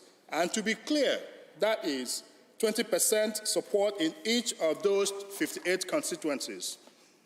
They would have 90 days to gather the signatures. Once complete, the Chief Electoral Officer would review the signatures and determine if the petition is successful. If it is, legislative and policy initiatives will be referred to a committee of the Legislative Assembly of Alberta to consider. Successful legislative and policy initiatives will be referred to a committee of the Legislative Assembly of Alberta for consideration. If the committee does not support a legislative initiative, a public vote will be held. Successful constitutional initiatives will proceed through the process established in the Referendum Act. This includes a resolution being made in the Legislative Assembly of Alberta and the Lieutenant Governor issuing an order for a referendum to be held. The Citizen Initiative Act, Mr. Speaker, will give Albertans a chance to put forward the ideas for government to consider, giving them a real and meaningful way to be directly involved in our government's democratic process. Albertans, Mr. Speaker, must have a greater say in their democratic system. They must be able to hold their elected officials accountable and participate in the democratic process between elections. The Citizen Initiative Act puts Albertans in the driver's seat of their democracy. I urge all members of this Assembly to support this very important legislation. Thank you, Mr. Speaker. Thank you, Minister. I just want to clarify that you are moving second reading of Bill 51. So absolutely, Mr. Speaker. With that, I move second reading of Bill 51. Thank you very much, Honourable Minister. Are there any honourable members looking to join debate? I see the Honourable Member for Cardston-Siksika. Thank you, Mr. Speaker. It's an honor to speak to this bill, but I believe I'll have an opportunity to do that many times throughout the course of this longer debate. But at the moment, I would like to move that we adjourn debate. Having heard the motion as made by the Honourable Member for Cardston-Siksika, does the Assembly agree to adjourn debate? All those in favour, please say aye. Aye. Any opposed, please say no. That is carried. Under Government Bills and Orders for Second Reading, Bill 61, Vital Statistics Amendment Act 2021, the Honourable Mr. Glubish. The Honourable Minister of Service, Alberta. Thank you, Mr. Speaker. I'm pleased to rise today to move second reading of Bill 61, the Vital Statistics Amendment Act of 2021. The amendments proposed in this bill address another gap in our legislation that puts the safety and security of Alberta families and communities at risk. And that's something I'm just simply not willing to ignore. This legislation is a step that follows up on the changes that we made last summer. And while I'm sure you remember them, Mr. Speaker, for those following along online perhaps, let me just offer a short recap. Just over a year ago, I learned that Saskatchewan was taking steps to prohibit convicted sex offenders from being able to legally change their names. This move came after 2 convicted sex offenders had legally changed their names, one of whom had also relocated to Regina. These situations shone a light through the loopholes in Saskatchewan's legislation. So I immediately checked our own legislation to see if a similar loophole existed, and unfortunately, it did. I was shocked to learn about that loophole, and so were many other Albertans, including advocacy and community groups from all across the province. I remember very clearly how the CEO of Edmonton's Zebra Child Protection Centre told me that within a week of our reaching out to her about our plans for that legislation, within a week, Mr. Speaker, she had had a file across her desk that involved exactly that type of situation where a convicted sex offender had reoffended after changing their name. So we acted to close that loophole as soon as we could, Mr. Speaker.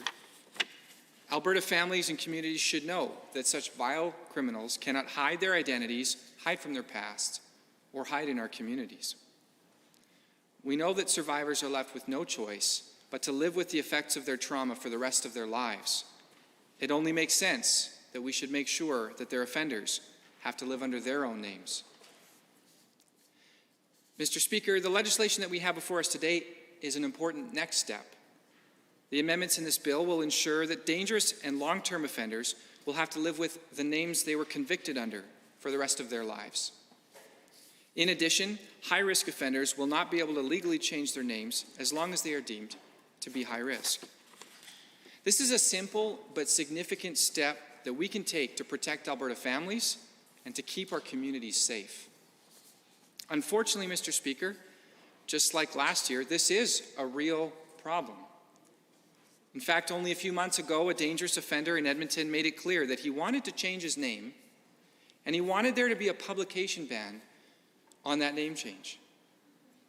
Some of the offenses he had committed included shooting a police officer in the back of the head, assaulting a toddler, and beating an Edmonton man within an inch of his life, causing severe brain damage and requiring that gentleman to remain in care for the rest of his life, for 16 years, Mr. Speaker. Several psychiatrists labeled this criminal a psychopath, likely to reoffend. And Mr. Speaker, in no way should violent criminals like this one be permitted to legally change their names in order to hide in our communities and hide from their pasts. This is a real-life example from right here in Edmonton that shows there is an urgent need for us to act now. By acting now, we will make sure that Alberta families and communities are safer, and we will give some sense of peace of mind for survivors and for the families of victims. When I announced this legislation, Mr. Speaker, I was so pleased to be joined by Karen Kuntz, the Executive Director of the Airdrie and District Victims Assistance Society. Her voice on this is incredibly important. I don't know if you had the opportunity to hear her speak, Mr. Speaker, but her words were powerful and they were moving. Not only does she spend her days working with victims and survivors and their families, but she is herself a survivor, and she spoke from that experience. She referenced the daily fear she felt, even many years later, and how that also affected her family. And she also noted that this fear would have been so much worse if her offender had been able to legally change his name. I'll note, Mr. Speaker, that I am summing up her words because what she said on that day is most powerful coming directly from her. And so I would encourage you and any other members of this Assembly who have not had the opportunity yet to hear what she had to say to look online for the video of that announcement. For those unsure of where to look, you can find it on my Facebook page or by clicking on the link directly available via the news release on the alberta.ca website. Mr. Speaker, I think it's useful for me to outline more specifically who these changes affect.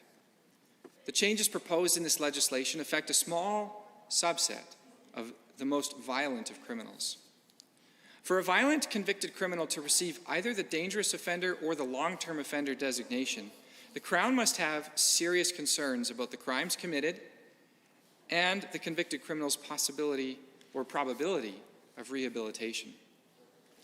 Offenders labeled with these designations have been convicted of or have pled guilty to very serious personal injury offenses. In addition, these offenders have demonstrated a pattern of repeated behavior that is unlikely to change, and they present a real threat to the life, the safety, and the physical or mental well-being of others. The Crown must also be able to prove that the offender is likely to commit serious harm or injury in the future. Applying the dangerous or long-term offender status is not done lightly or easily, as it involves another court process where the Crown must prove its case and must prove that such a designation is warranted. Given the grave and serious implications of these designations, it is completely appropriate for us to impose a lifetime ban prohibiting these offenders from legally changing their names. When it comes to high-risk offenders, Mr. Speaker, there's a different process, and so they are also treated differently than dangerous and long-term offenders in this legislation. If this legislation passes, those criminals designated high risk would be prohibited from legally changing their names for as long as they are deemed to be high risk. The high risk status is applied by law enforcement, not the courts, and this decision is made before a serious violent offender is released from prison while still being considered to be a significant safety risk. Mr. Speaker, each of these criminal designations takes into account the significant safety risk to Alberta families and communities. And that's why I have proposed these changes and why we are debating them today. I hope that I can count on support from all members of this Assembly, Mr. Speaker. But if this legislation passes, my job will not yet be complete. While I am proud to lead the way and be the first in the country to make these changes, I recognize that the protections offered by this legislation stop at Alberta's border. Mr. Speaker, I don't have the power to stop these dangerous offenders from moving to another province and legally changing their name there. And that is why I'm calling on every other province and territory in Canada to join us in implementing these strong protections so that all Canadians can rest assured that these violent criminals will never be able to hide from their past or hide in our communities. I have written to my counterparts to urge them to consider replicating the important work that we have started, and I have offered to support them by sharing the work that we have done already to develop this legislation. I'm also pleased to see that the Premier has committed to speaking with premiers all across the country to advocate directly with them to join us in implementing these strong protections. Alberta is the first in the country to table these amendments, and I hope we will be the first to pass them and to bring these changes into force. But I also hope that we are not the last. It is so important that we take every step that we can to ensure the safety and the protection of Alberta families and communities. The changes that I have introduced will make Alberta safer, Mr. Speaker, and I hope that I can count on all members of this Assembly to support them. And I want to especially thank my Chief of Staff, Jamie Moseson, for her passion and commitment to helping me get this to where it is today. And with that, I would move to adjourn debate. Thank you. Having heard the motion as proposed by the Honourable Minister of Service Alberta, all those in favour of adjourning debate, please say aye. Aye. Any opposed, please say no. That is carried. Under Government Bills and Orders for Second Reading, Bill 56, Local Measures Statutes Amendment Act 2021, adjourned debate. The Honourable Mr. Nixon. Are there any honourable? I see the Honourable Member for Edmonton Ellerslie has risen to join debate. Thank you very much, Mr. Speaker. On this particular bill, at this particular time, I find it incredibly interesting because this government was elected with the promise, as they often do, they'll say, no new taxes. No new taxes, no new taxes, no new taxes. In fact, that's what they run on. That's what they're known for running. Conservative governments are known for running on that.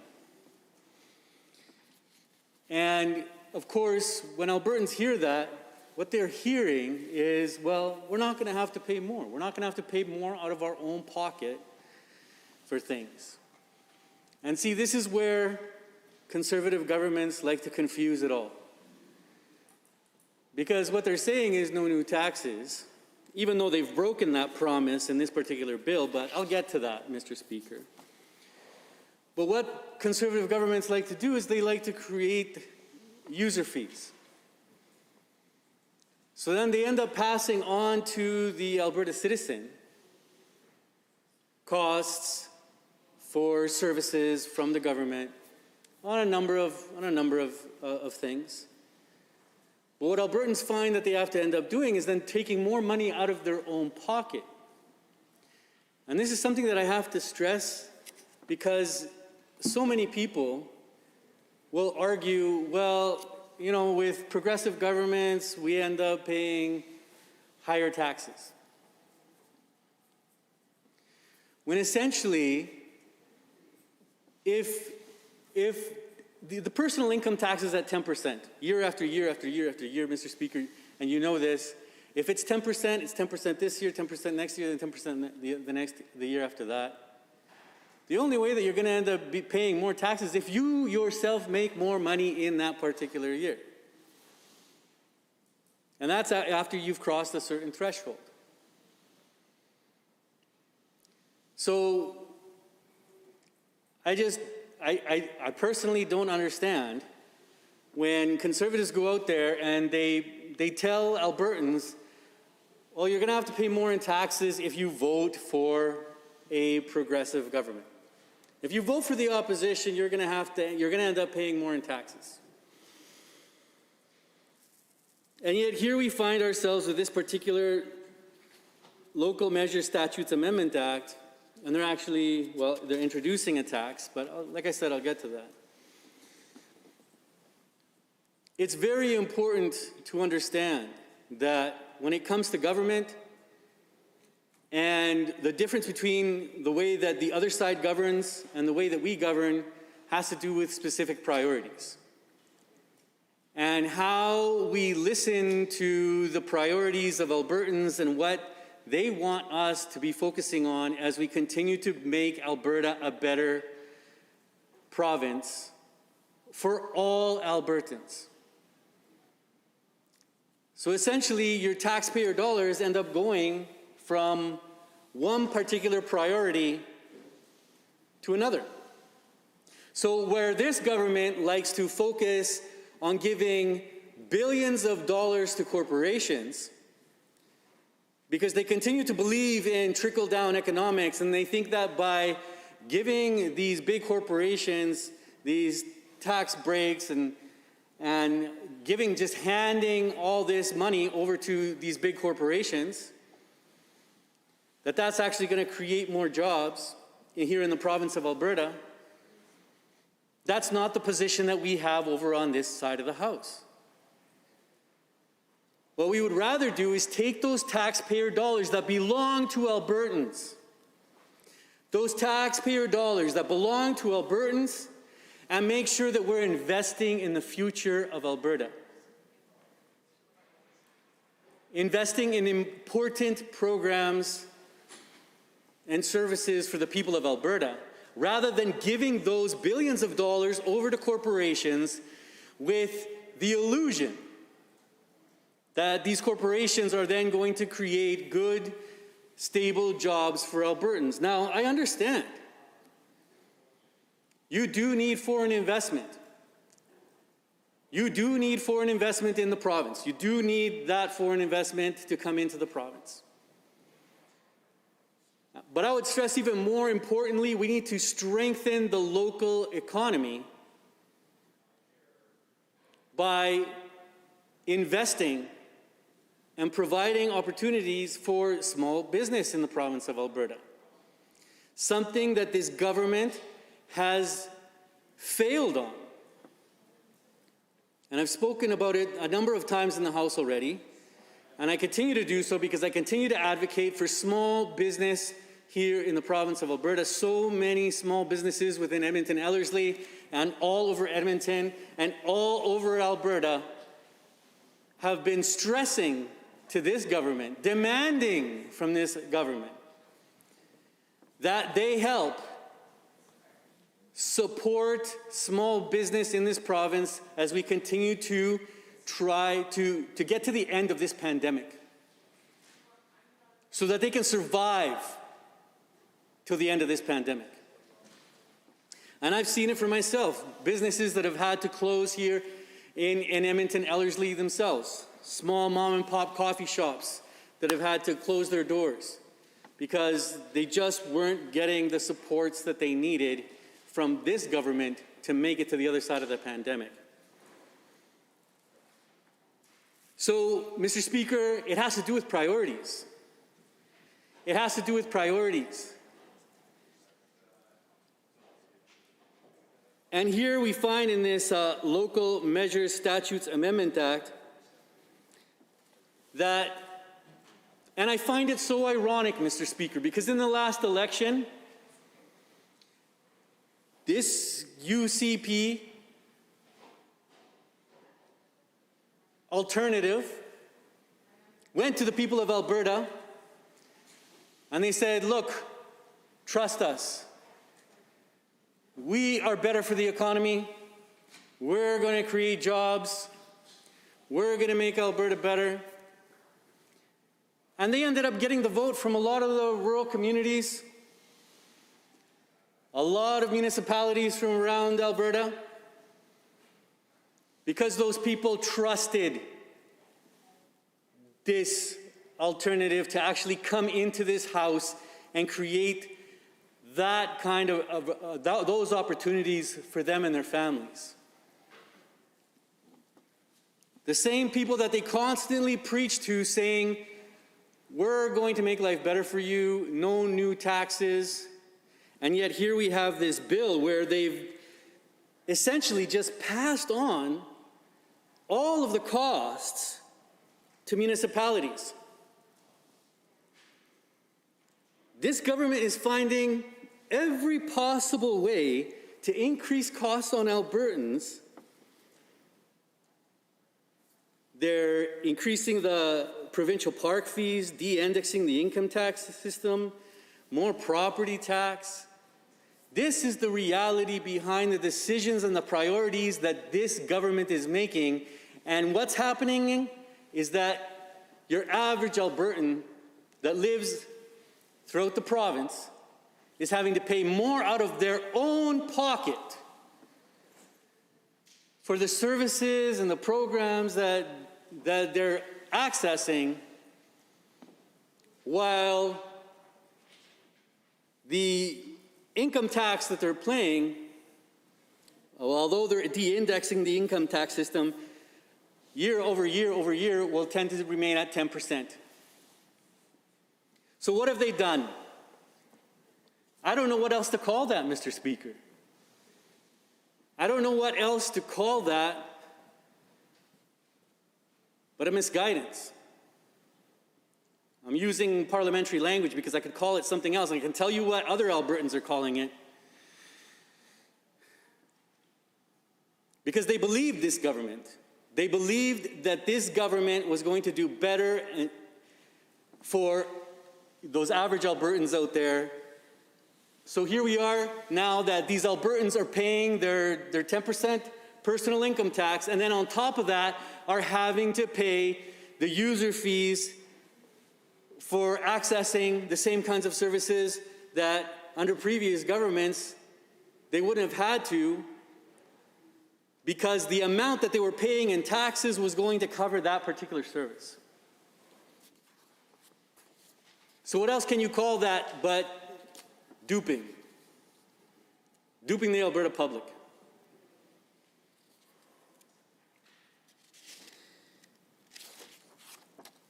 So again, it has to go back to priorities. Going back to priorities and where the actual tax dollars of Albertans is actually being spent on which programs and which services. And with this particular bill, they're making it so that municipalities are going to have to struggle.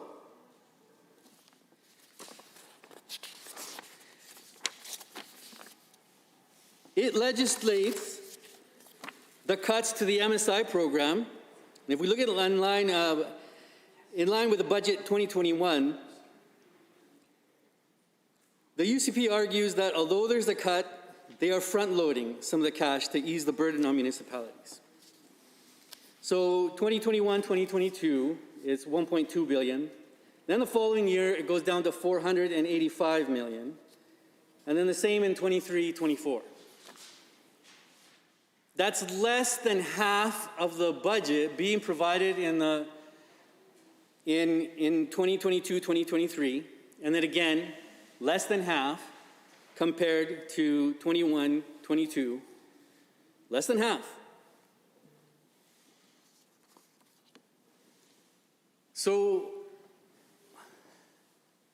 to Albertans out there, I'm asking them, please, look at the facts. Look at what's actually happening with the decisions and what this government is prioritizing when it comes to the programs and services that are actually going to the municipalities. And we've had a number of stakeholders that have actually come out and spoken publicly about the fact that this government is actually taking away more and more and more support, economic support from municipalities. So what is it that they expect the municipalities to do but then raise property taxes in order so that at the end of the day, that average Albertan that lives in this rural community, in this municipality, is going to have to decide. Do you want the service, or do you just live without it? Because the municipality isn't going to be able to pay for it. And the government's not going to, and the provincial government isn't going to pay for it either. And this is coming from the same group of people that promised Albertans more opportunities. They promised them a better economy. They promised them, they continue They continue to promise a better livelihood for Albertans, and what are they getting in exchange? They're getting less economic support to municipalities amongst a long, long, long, long list of other deficiencies. And all for what, Mr. Speaker?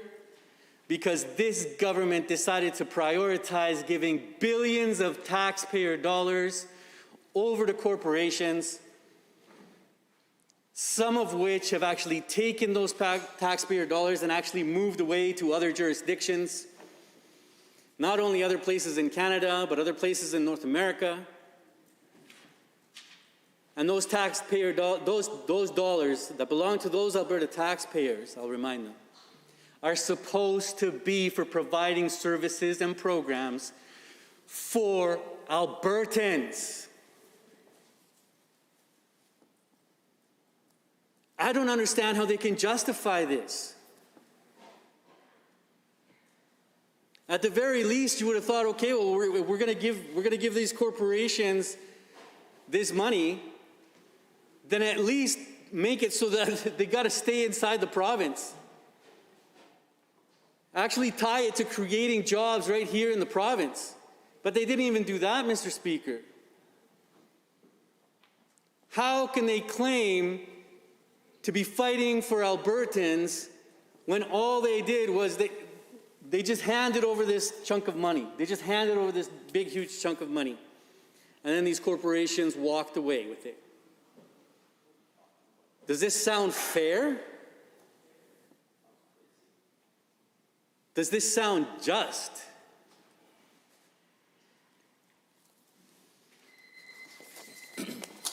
Honourable members, 29.2a is available. I believe the Honourable Minister of Justice caught my eye. Thank you, Mr. Speaker. Mr. Speaker, I feel that it is important to just set the record straight for the member for Edmonton Ellerslie on how we got here in the midst of a pandemic in 2021. I've carefully listened to the member for Edmonton Ellerslie talk about businesses. Mr. Speaker, I sometimes, it baffles me how it is that the members continue to stand before the floor of this assembly to talk about businesses, something that they know nothing about. Mr. Speaker, how did we get here? How did we get to a place where Alberta was unprepared financially to deal with a pandemic none of us saw coming because of the members' opposite reckless 4 years in the office, whilst other provinces were preparing for tomorrow? The NDP, we are running debt and deficit as if we plug money from the trees. Interrupt the Honourable Minister. I just am having some trouble hearing. I just want to remind all members that the individual with the floor under 29.2a at this time is the Minister of Justice. I believe that there will be other 29.2as and other opportunities to speak on this matter at other times. If the Honourable Minister of Justice could please continue. Thank you, Mr. Speaker. Mr. Speaker, NDP, the members opposite took over the reins of our province in 2015. In 2015, there was a technical surplus of $1.3 billion. 2015-2016, they ran a deficit of $6.9 billion. 2016-2018, they ran a deficit of $8 billion. 2017-2018, they ran a deficit of nearly $10 billion. And the year that they were defeated, they ran a deficit of another $6.9 billion. They took a province that had a combined debt of $13.9 billion in 2015 to a record $70 billion. That is the NDP's record. Mr. Speaker, how is it a wonder then that Alberta, in the midst of a pandemic, would struggle? What is their answer? Their answer in a pandemic in which they know, everyone knows that businesses are still struggling, is what? let us raise taxes by another 20% on a community of businesses that are still struggling to survive. Government is spending so much money to keep businesses afloat.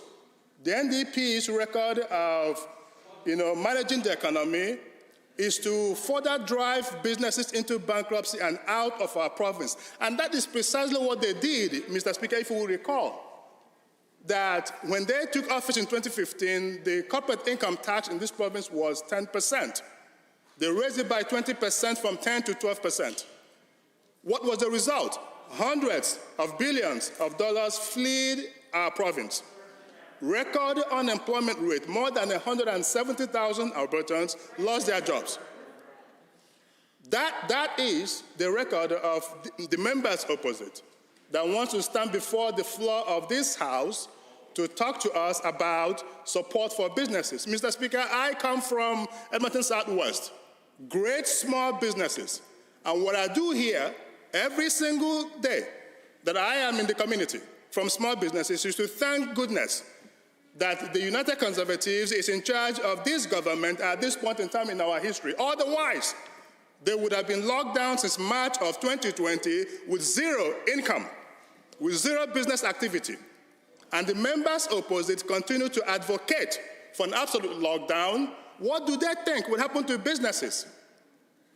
Mr. Speaker, we have spent hundreds of millions of dollars to support our communities across our province in the midst of a pandemic we have never seen before.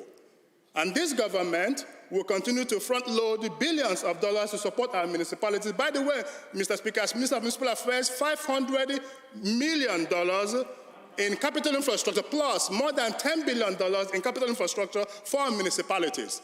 The construction companies across our municipalities were thanking us because we kept them afloat, we kept them in business. As a consequence, many of our people and communities did well while still struggling because of the pandemic. No, Mr. Speaker, we will not go back to the reckless, irresponsible economic record of the NDP. Albertans deserve better, Mr. Speaker. Thank you. Thank you, Honourable Member. Minister, are there any members looking to join debate? I see the Honourable Member for Calgary Mountain View has risen. Thank you very much, Mr. Speaker, and I am pleased to rise and speak to Bill 56 because I think it's incredibly important. To begin with, I think it's worth starting out, since the door was thrown open, with speaking to the minister's comments. So I think it's worth pointing out that this UCP government has a record in office too, a record of 2 years, a record of higher deficit, higher taxes, higher unemployment, higher costs, and fewer services than any government in history of this province. I'd also like to point out that their moves cost Alberta 50,000 jobs before the pandemic even hit. They speak of their support for small business, but Mr. Speaker, we were the ones who cut tax for small business. They didn't touch the small business tax rate. The only people they cut taxes for were the Walmarts of the world. So, Mr. Speaker, I think it's clear who it is that's here, who it is that supports regular Albertans, that supports municipalities, that supports small businesses, and it is the NDP. Mr. Speaker, I think it's worth talking about a few things that are going on in this particular bill. So, Bill 56, it doesn't look like much, Mr. Speaker. As you read through it, it's sort of a lot of changing of dates and numbers. So it's worth talking to Albertans about what those changing dates and what those changing numbers actually mean. And what they mean is that this provincial government is cutting funding to municipalities, is cutting back on funding, and this is part of a larger move. It's part of a move to get rid of an agreement that was struck between the provinces and large municipalities to give them greater agency, to give them greater ability to affect the lives of their citizens, because at the end of the day, it is those municipal governments who are responsible for creating community for their citizens. A lot of people don't actually really know what the division of powers looks like. And so it's worth listing a few things that municipalities do. They're responsible for fire, police, water, snow removal, roads, parks, recreation, and creating the vibrant communities that are around us every day. Those are some pretty big things. They have pretty big impacts on everyday lives, Mr. Speaker. And so I think before I continue my remarks, I would like to move an amendment, and then I will speak further to it, Mr. Speaker. I will ensure that you get the original here.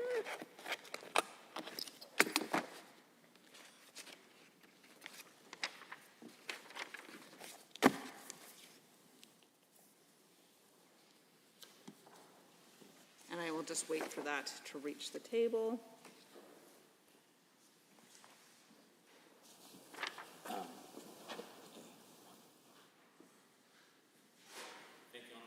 As is the procedure during these times, anybody who would like to receive a copy of the amendment, please put up your hand and one will be delivered to you. There will also be copies at the tables at both entrances for any member to pick up should they choose to do it that way. And if the honourable member for Calgary Mountain View could please continue and read it in for the record, that would be very appreciated. Thank you very much, Mr. Speaker. So I move that the motion for second reading of Bill 56, Local Measures Statute Amendment Act 2021, be amended by deleting all the words after that and substituting the following. Bill 56, Local Measures Statutes Amendment Act 2021, be not now read a second time, but that the subject matter of the bill be referred to the Standing Committee on Resource Stewardship in accordance with Order 74.2.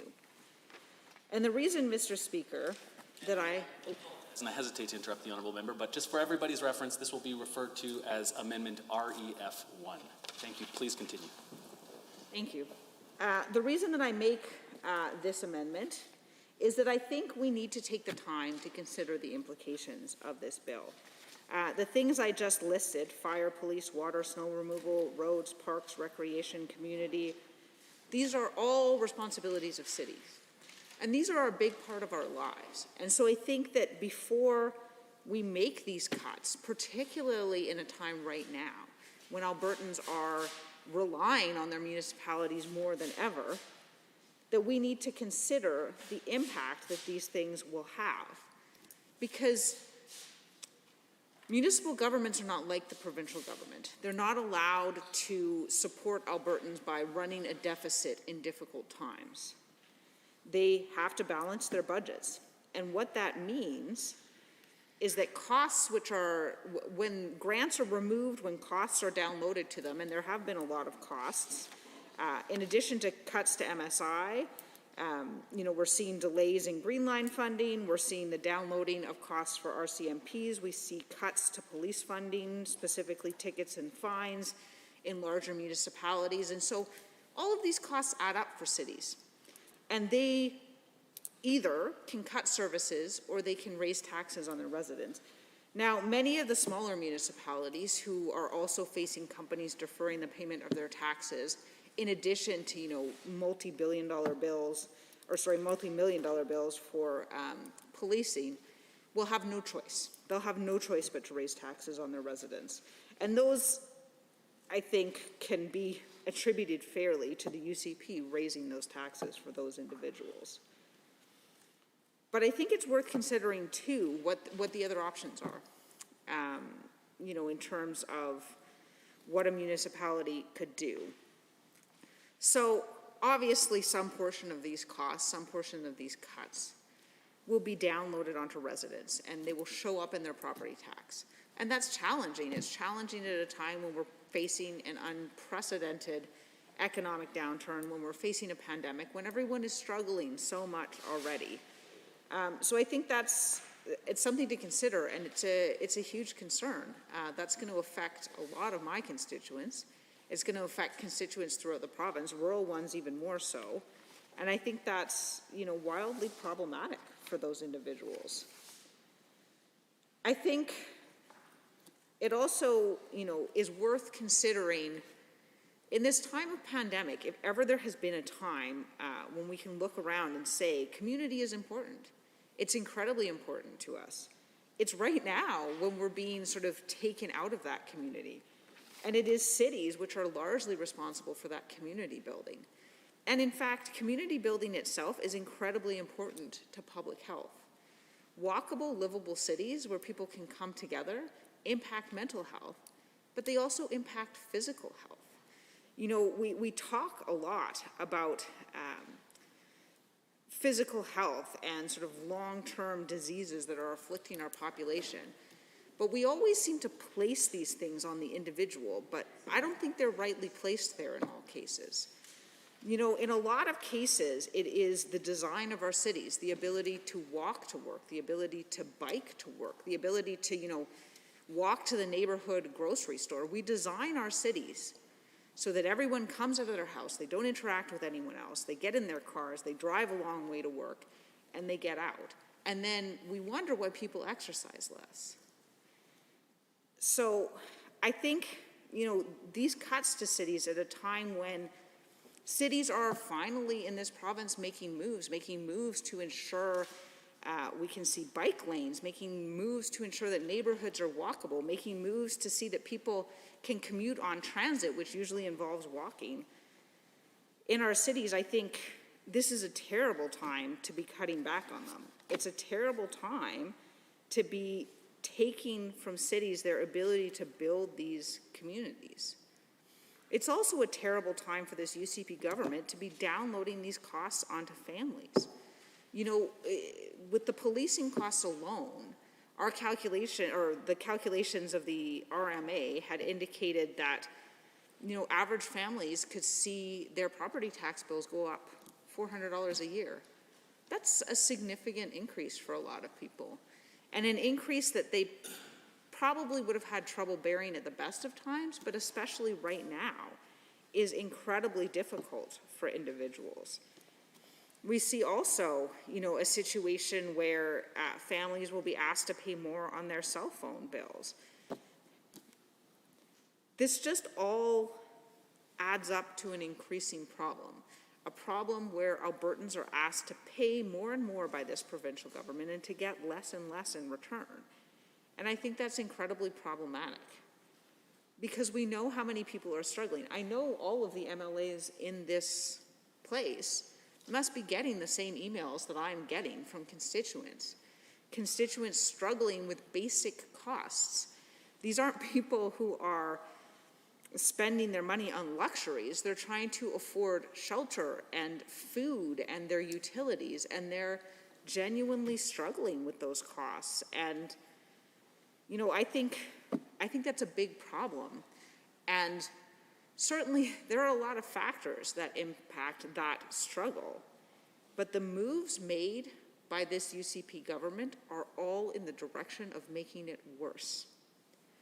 They removed the cap on insurance. They download costs to municipalities who will download them to private citizens. They increase costs on cell phone bills, and they don't seem to be taking any steps to mitigate the costs that are being downloaded onto people.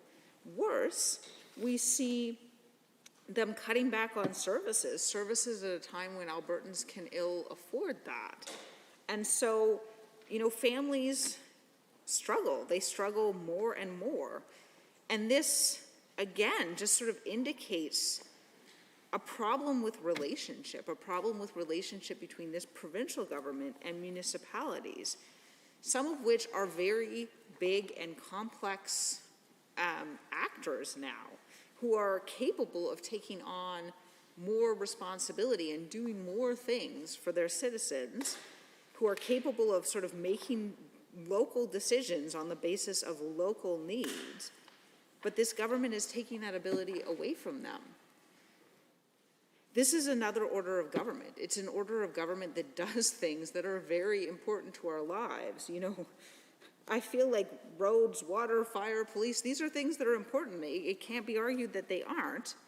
And so the people who are doing those things ought to be respected. And this isn't respect.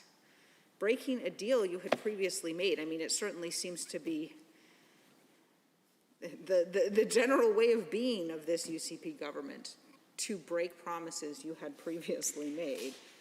But, you know, this is not how Albertans should be interacting with each other. In this time of crisis, we should be coming together more and more to take care of each other. Obviously not physically, we can't come together physically right now, but we can still come together emotionally. We can check on each other, we can talk to each other, we can care about each other, and we can treat each other with respect. And I think of all the times, this is an incredibly important time for that. And I think that this bill not only doesn't contribute to that, but it makes the situation of people throughout the province living in municipalities worse. It makes their situation worse. And I want to talk a little bit about the Green Line project. It won't be affected directly by this funding, but it all sort of ties together, right? This withdrawal of money from municipalities. The city of Calgary was doing amazing things to create a more livable community, to allow people to come together more easily, fewer people, to decrease this tendency of like one person each in their car, and to build a greater community.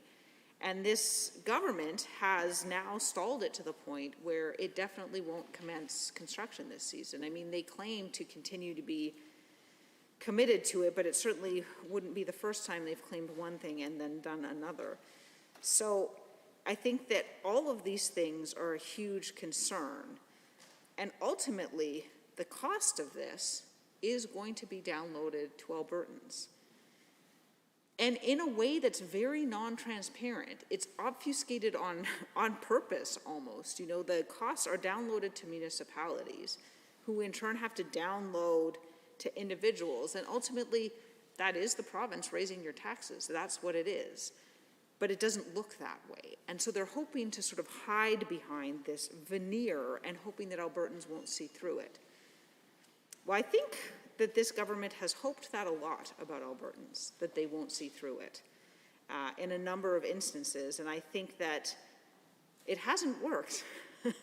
So I would urge the government to consider taking another course and to have a real and honest conversation with Albertans going forward. I think that is incredibly important. Like, we're talking about a cut to MSI of 36%, which is hundreds of millions of dollars. It's just significant. There's no way that municipalities will be able to fill that gap entirely with service cuts. And the services that we're talking about cutting are important services.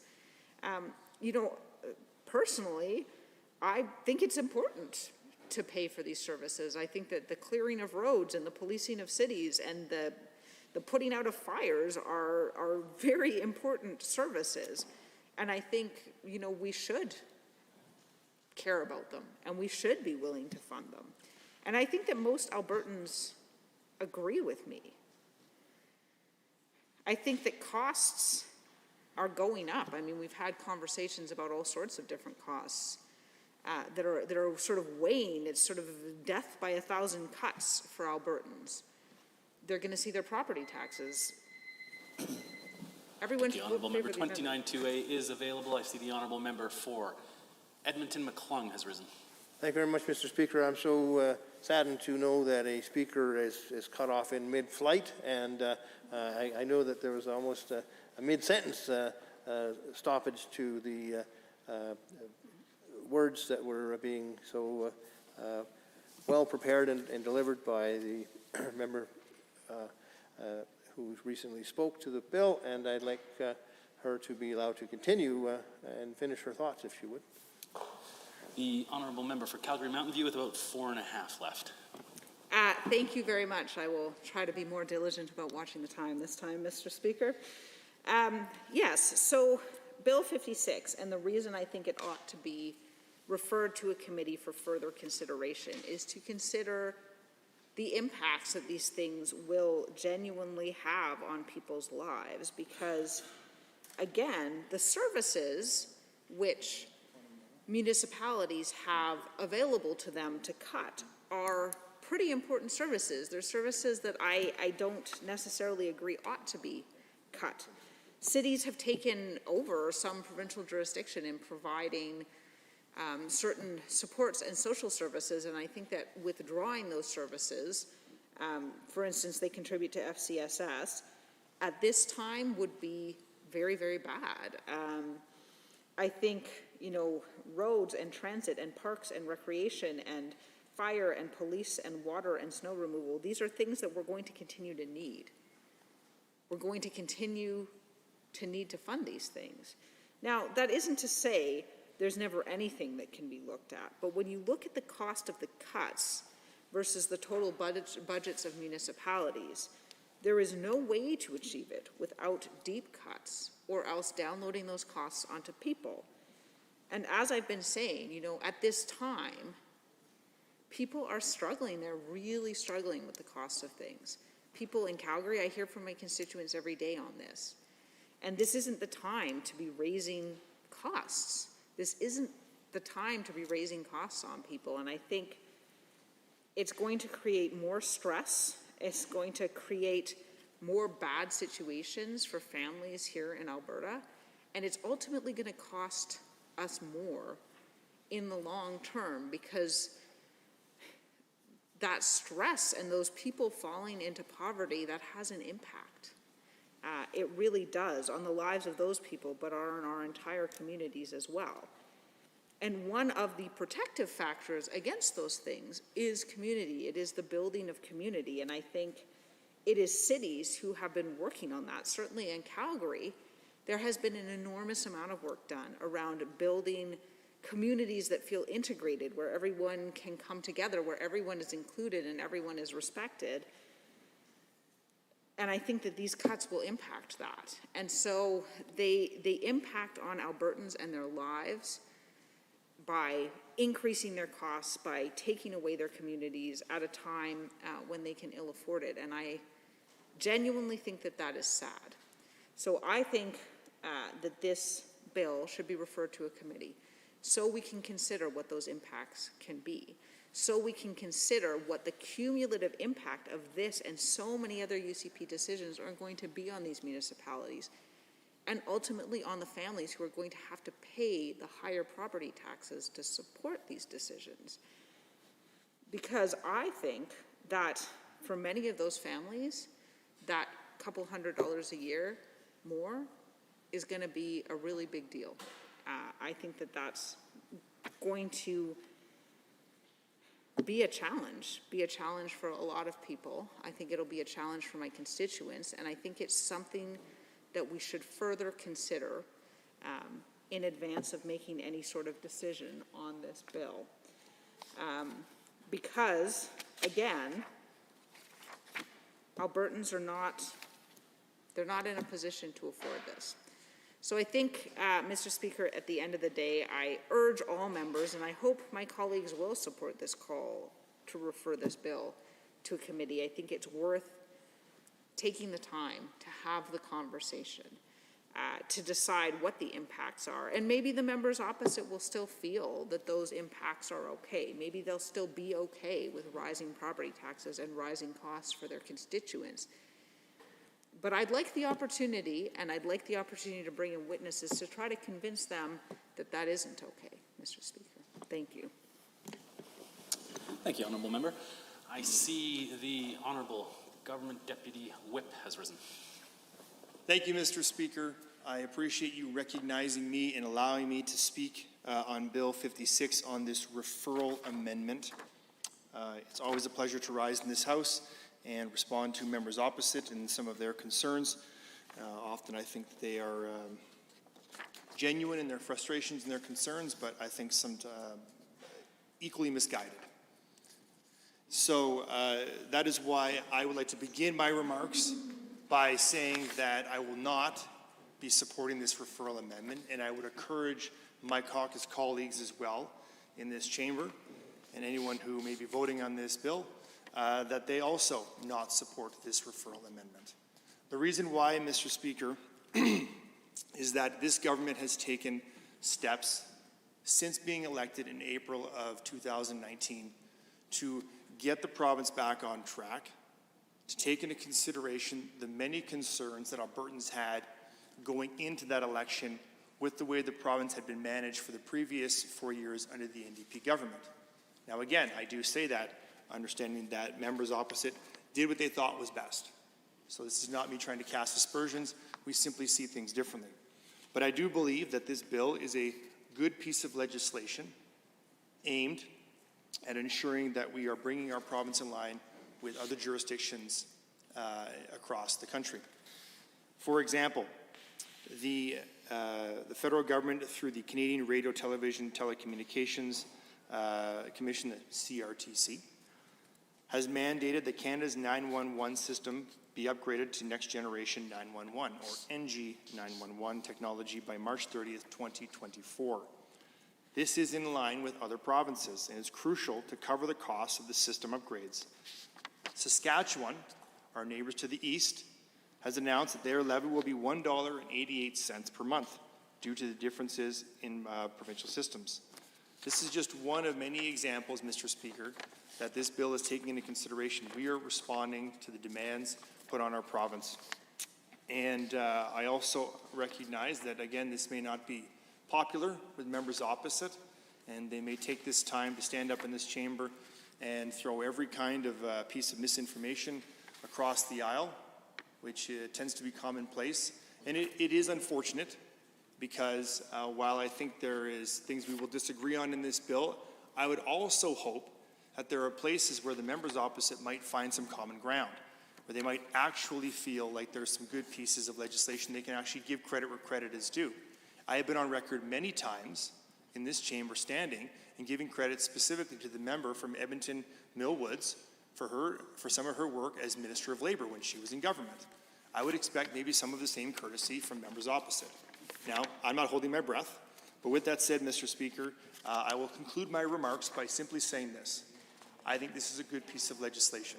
I'm grateful for the member for bringing it forward, and I encourage other members in this chamber to vote against this referral amendment, but vote for the main bill. Thank you. 29-2A is available, and I see the honourable member for Edmonton Glenora has risen.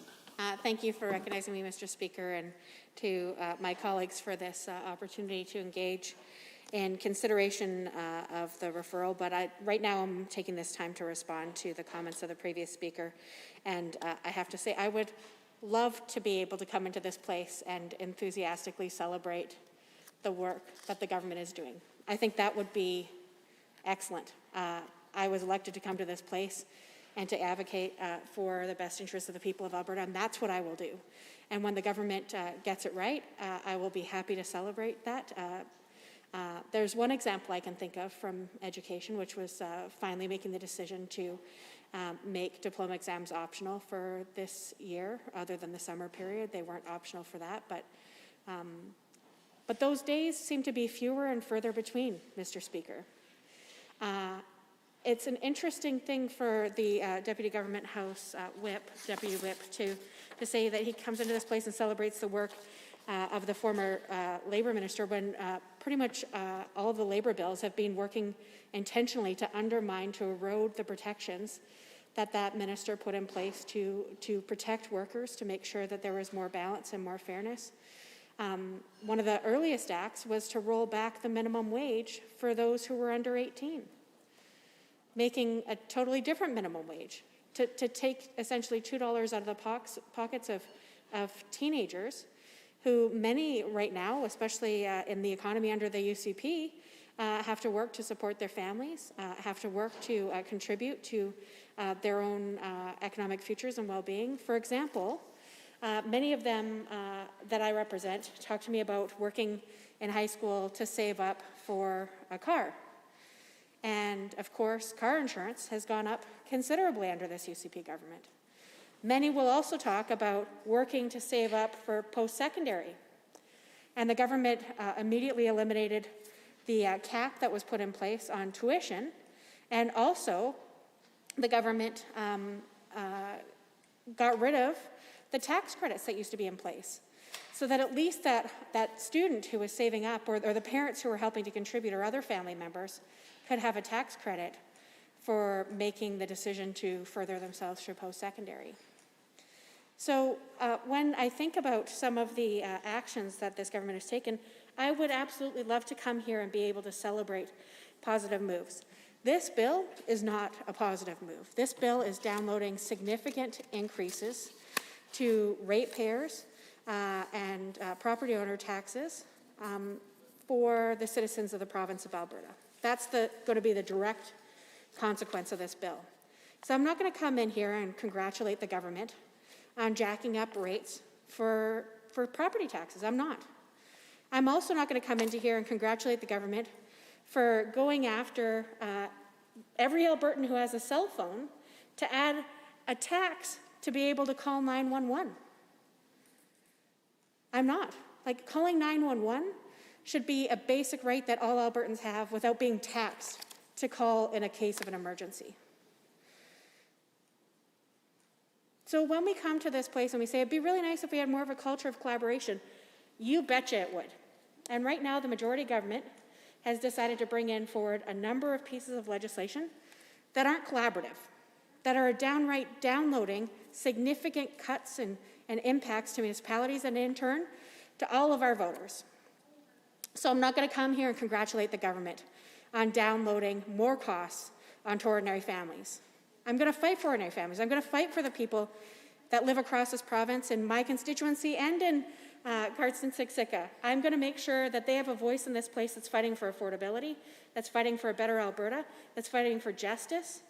And it's not a super complicated call to say, don't tell me that I have to come in here and be a cheerleader for a government bill. Well, I guess maybe that's what the Deputy Whip likes to do, is to tell people to be cheerleaders for government bills. But I'll tell you, this bill is not good.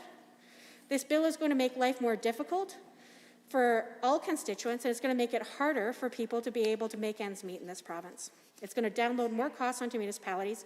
It's going to mean fewer infrastructure projects in ridings right across this province, which means fewer jobs and fewer assets as well. So no, I'm not going to come here to the Deputy Government Whip to be a cheerleader for the government when I so rightfully disagree with the bill that this government's brought forward. Certainly welcome an opportunity. Thank you, honourable members. We are on REF1. Are there any members looking to join debate? I see the member for Calgary-Buffalo has risen. Thank you very much, Mr. Speaker, for the opportunity to speak again to this bill at the referral motion, REF1, I think you said. And I want to thank my colleague from Calgary Mountain View for putting it together and referring it to a committee that I'm the vice chair of. The last 2 years, been the vice chair of that committee, and I know that the committee members, all of them, are diligent in their activities, and my sincere hope is that we can take this on and take a good run at all of the issues that are in Bill 56. And when I say all of the issues, there's two big ones, obviously. The 911 call centers funding that is changing the 911 Act, and which the Deputy Whip just a few moments ago spoke to almost exclusively with regard to Bill 56 comments that he was making. But it is entirely the smallest bit of this bad bill, as my colleague referenced it just a second ago from Edmonton.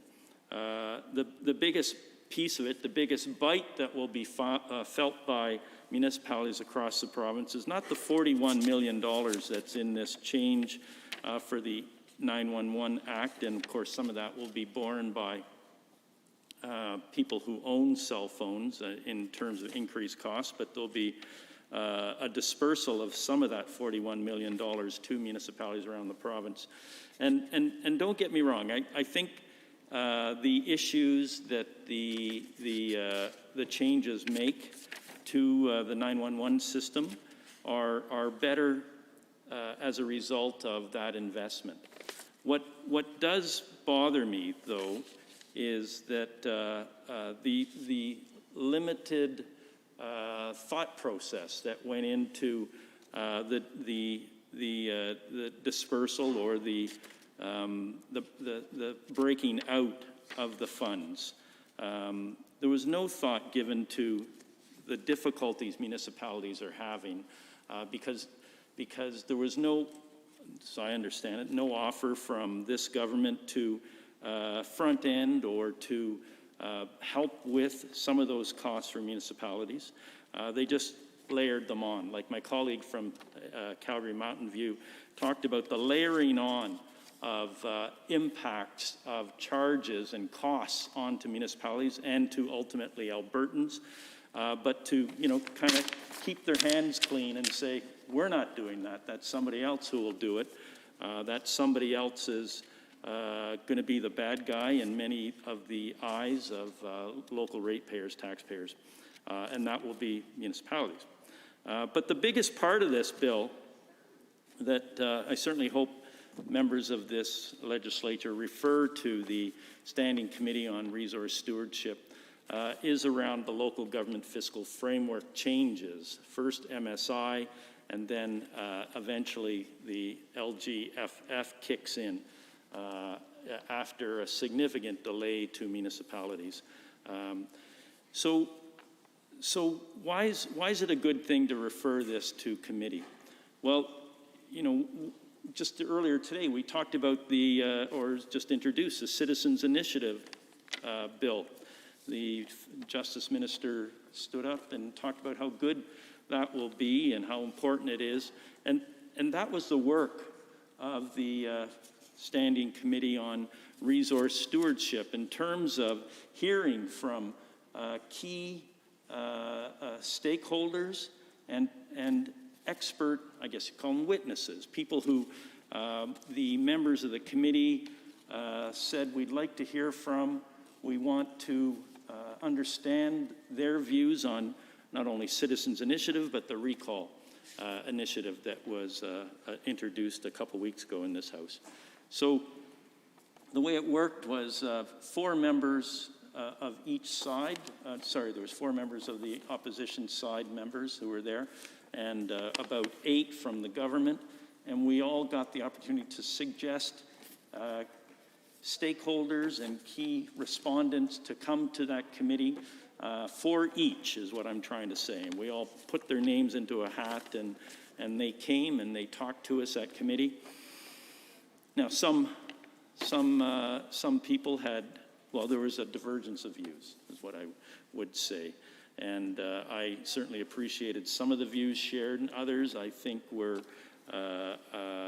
plants for the government side in terms of we want this, we want that. And so it wasn't that useful in terms of listening to all of them, but it was a process that the committee could use once again and come back to this House with having heard and understood actually understood how the impacts of the changes to MSI and the local government fiscal framework will have on municipalities and secondarily the 911 Act charges. Now, if we did that, I think it wouldn't be too long before we would hear from municipal leaders, whether they be association elected to the associations that represent municipalities, both at the rural side and the urban side, RMA and AUMA. I don't think it'd be too long before we heard things like, this is a significant impact. We weren't involved in the discussions. We are more recipients of having to accept what the government says will be our new fiscal framework arrangement with government. I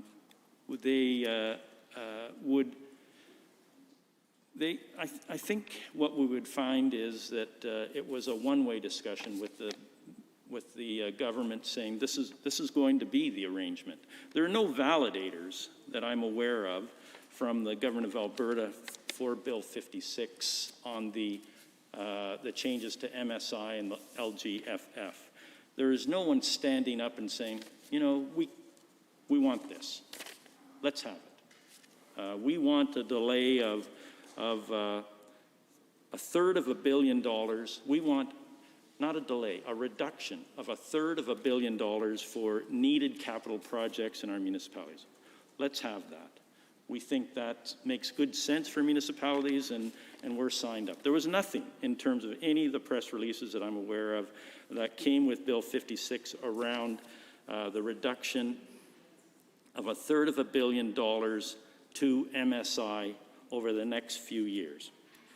What there was, and I review, and probably other people here review the newsletters from both of those associations, and in the papers with respect to mayors and councils speaking out against these reductions.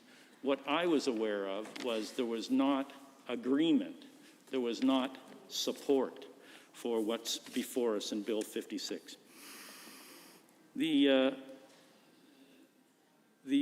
bill in the previous, back in Budget 19, Statutes of Alberta 2019, and you can see it on page 2 here.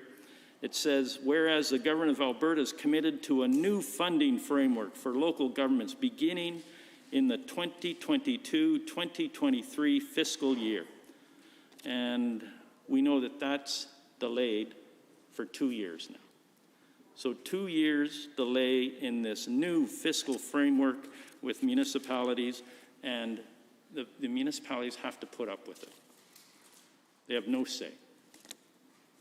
Go further down, and you see that the amount of money is in subsection 2 is struck from $2.5,973,000, and a substitute number is put in there at $2.166 billion. So that's a change of $334,973,000, or just over $1/3 billion reduction to municipalities. And what's that mean for municipalities? Well, it means that they have a lot less money to work with, obviously, but it also means that the leveraging power of those dollars is lost.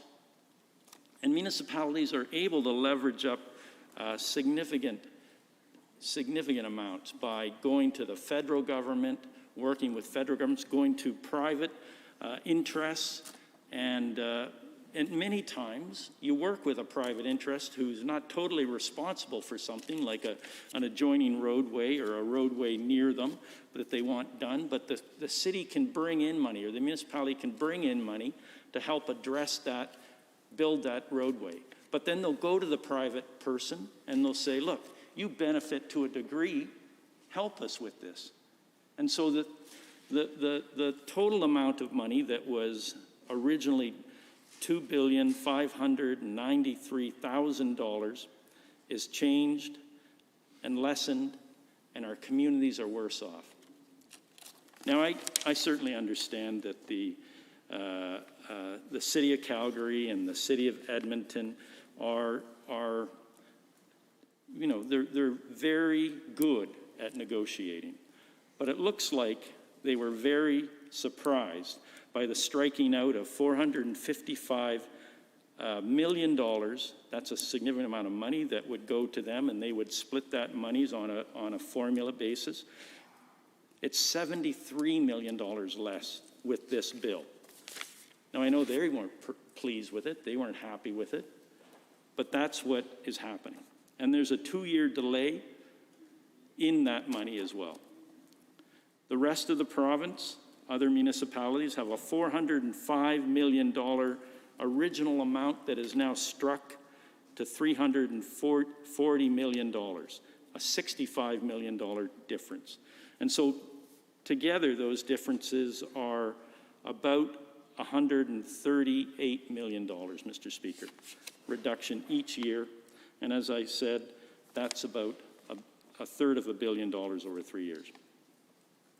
Now, my colleagues both from Edmonton and Edmonton and Calgary have talked about a number of things that will suffer as a result of the changes being proposed in Bill 56. And I think it is helpful to find out directly from those who are impacted what that means. We stand up and say, well, we think it means that taxpayers ultimately at the local level will have to pay the price. We know that with less money, there's either less service provision, so services at the local level are cut, or there's increases to taxes to pay for the existing services that don't get cut. Where did municipalities get the opportunity to explain that to the provincial government? This referral gives them that opportunity.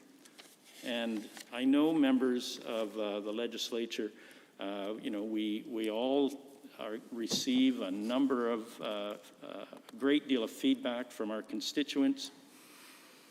But this kind of thing is more inside baseball with governments.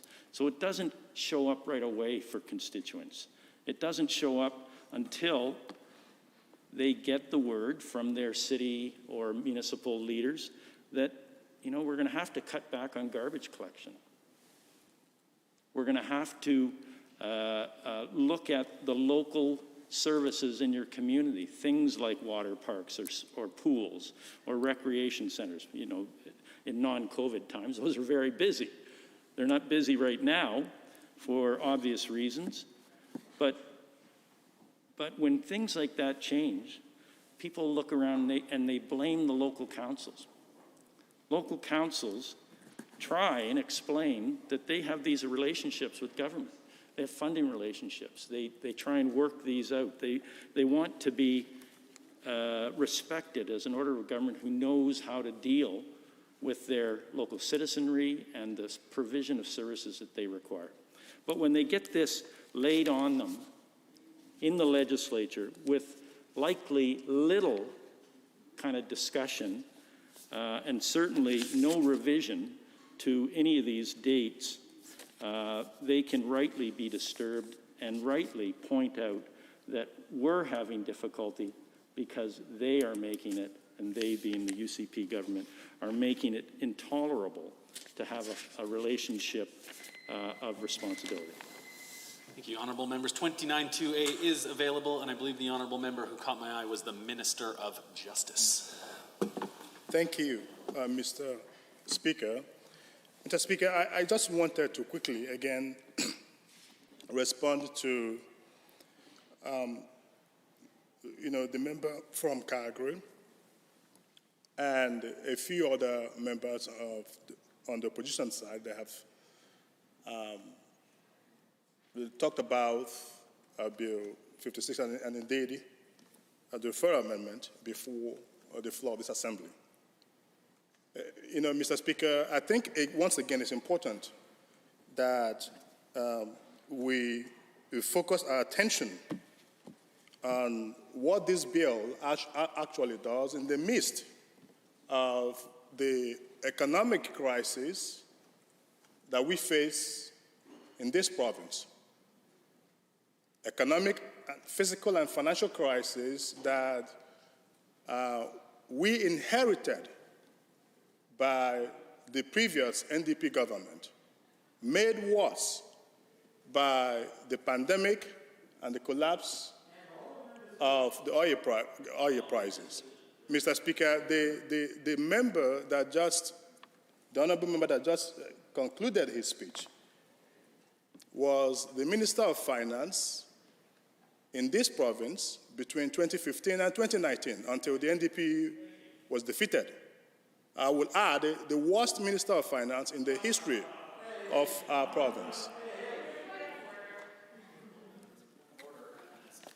Called. I see the opposition House Leader has. Thank you, Mr. Speaker. Just clearly under 29H, I, J, most of them. Truly, we are having obviously very different perspectives on policy, but it has been a respectful debate up until now. I would request that through this point of order, you may direct the government deputy House Leader to engage in debate in a way that does not use insulting language of a nature to create disorder. I think we can elevate the quality of the debate in this chamber, and name-calling is not one of the tools we should be using. I see the Honourable Minister of Justice has risen to reply. Thank you, Mr. Speaker. Whilst I certainly share the opposition House leaders' commitment to, language that does not cause disorder in this assembly, I, however, disagree with her that my reference to the former minister, it's something that would cause disorder in this assembly. That is something that the members opposite have repeatedly, a phrase that the members opposite have repeatedly used in this assembly. And so, Mr. Speaker, that is not a point of order.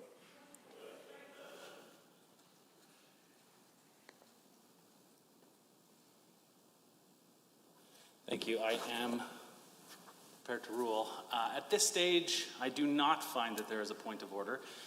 That said, I would say that it seems perhaps that it is a matter of debate, but again, that said, I would remind all members in this House that the goal here is to have useful and spirited debate, and so I would remind all members to perhaps choose their words wisely in order to ensure that their debate does not inflame or lead to disorder in the House.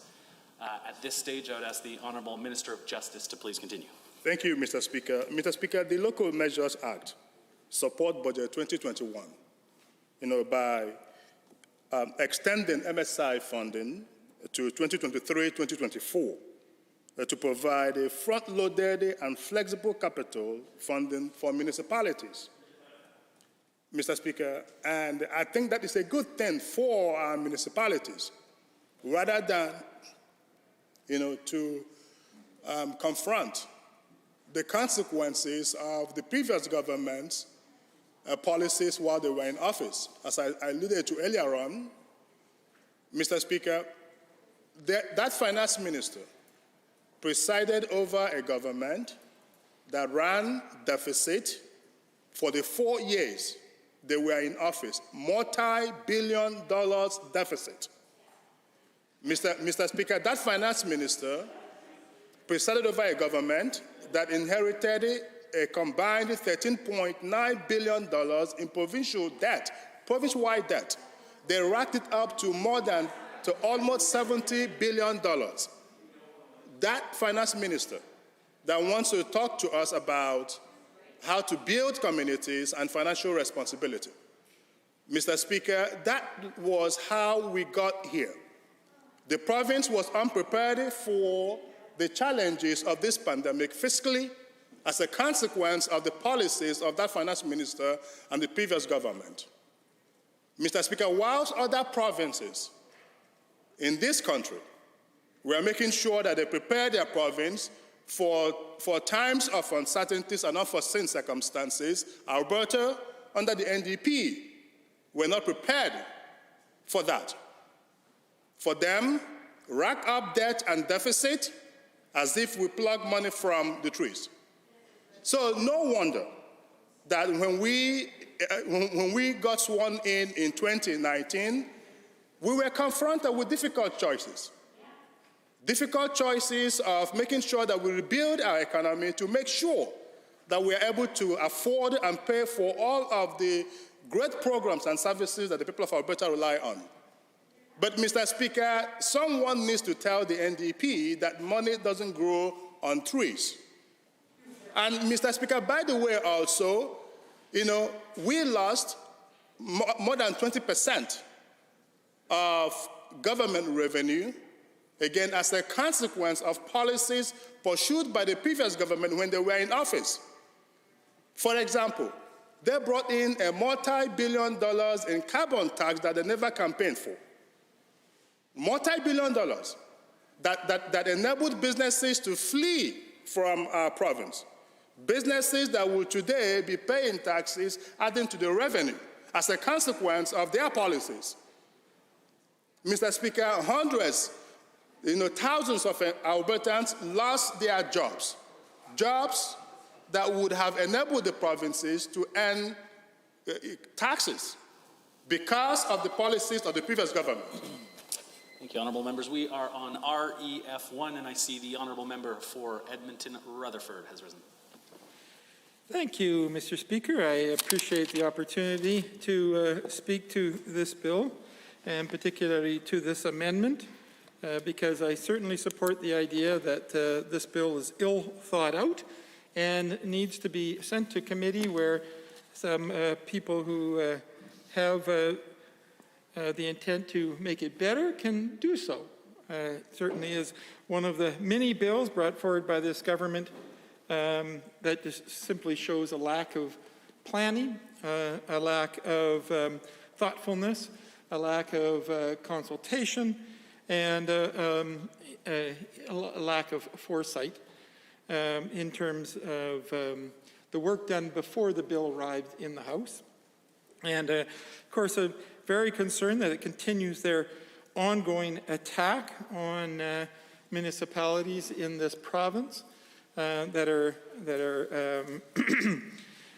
have been well enumerated, but perhaps I'll take a second to do that.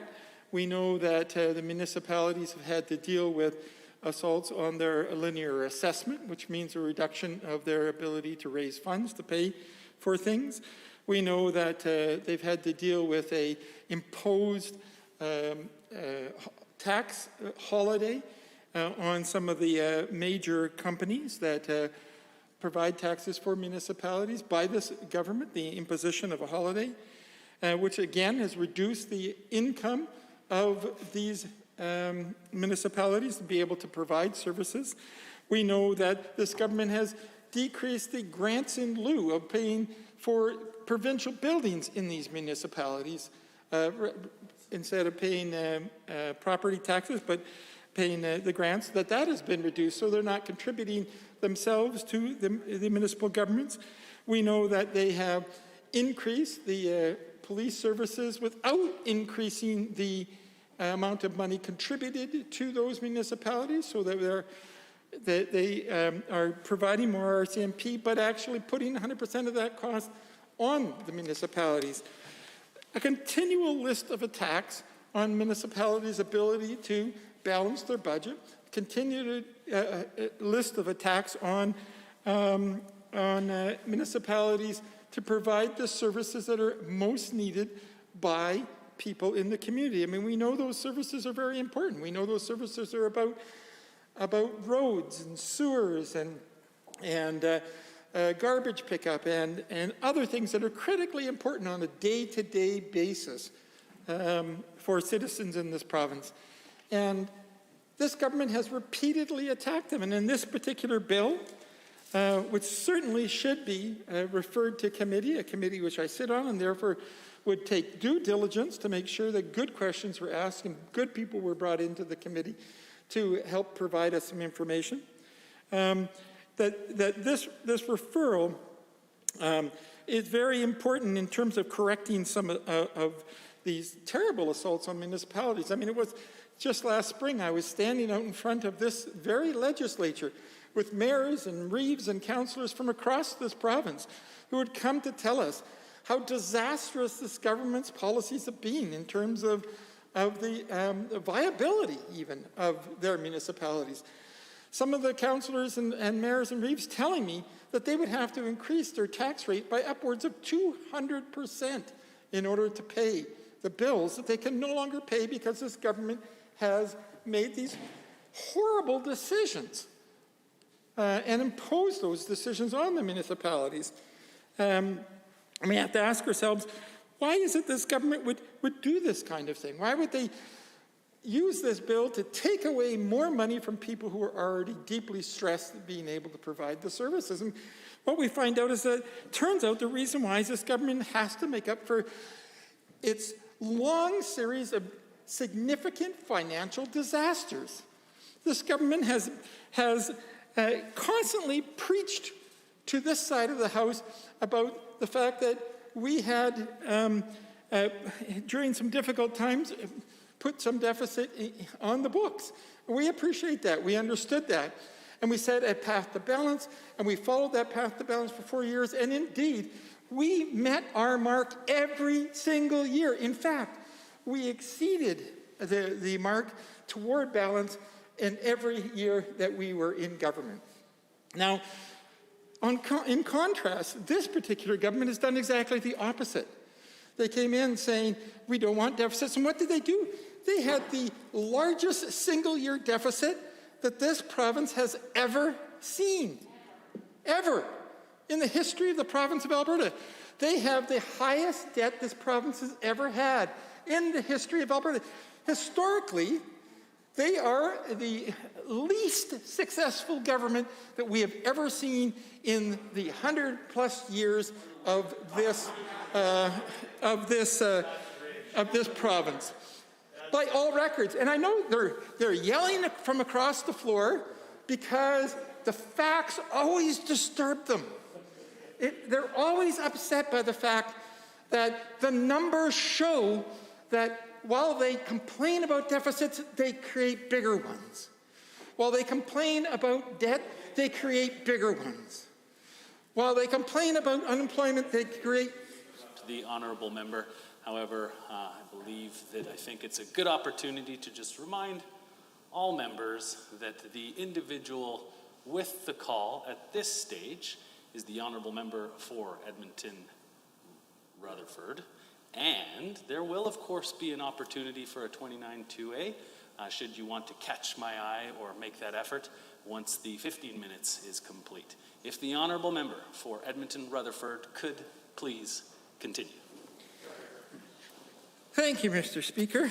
I know the government side of the House likes to make mocking comments because they have nothing left. I see a point of order has been called. I see the honourable member for Fort McMurray Lac-La-Biche. Thank you, Mr. Speaker. I rise to call a point of order on 23 HIJ. The comments made clearly were set to cause disorder in this House, saying that and imputing false motives on members of the government. And so I would implore you to consider this point of order. Thank you. Thank you. Sorry, Scout. I see the honourable opposition House Leader has risen. Thank you very much, Mr. Speaker. And in responding to this point of order under 23 H, I, and J, I certainly agree that we need to have a high level of decorum in this place, but I do not think that this is a point of order. What I just heard was literally the members of the government heckling and yelling at the current speaker, and then he described that behavior. It was factual. It was what was happening here in this chamber.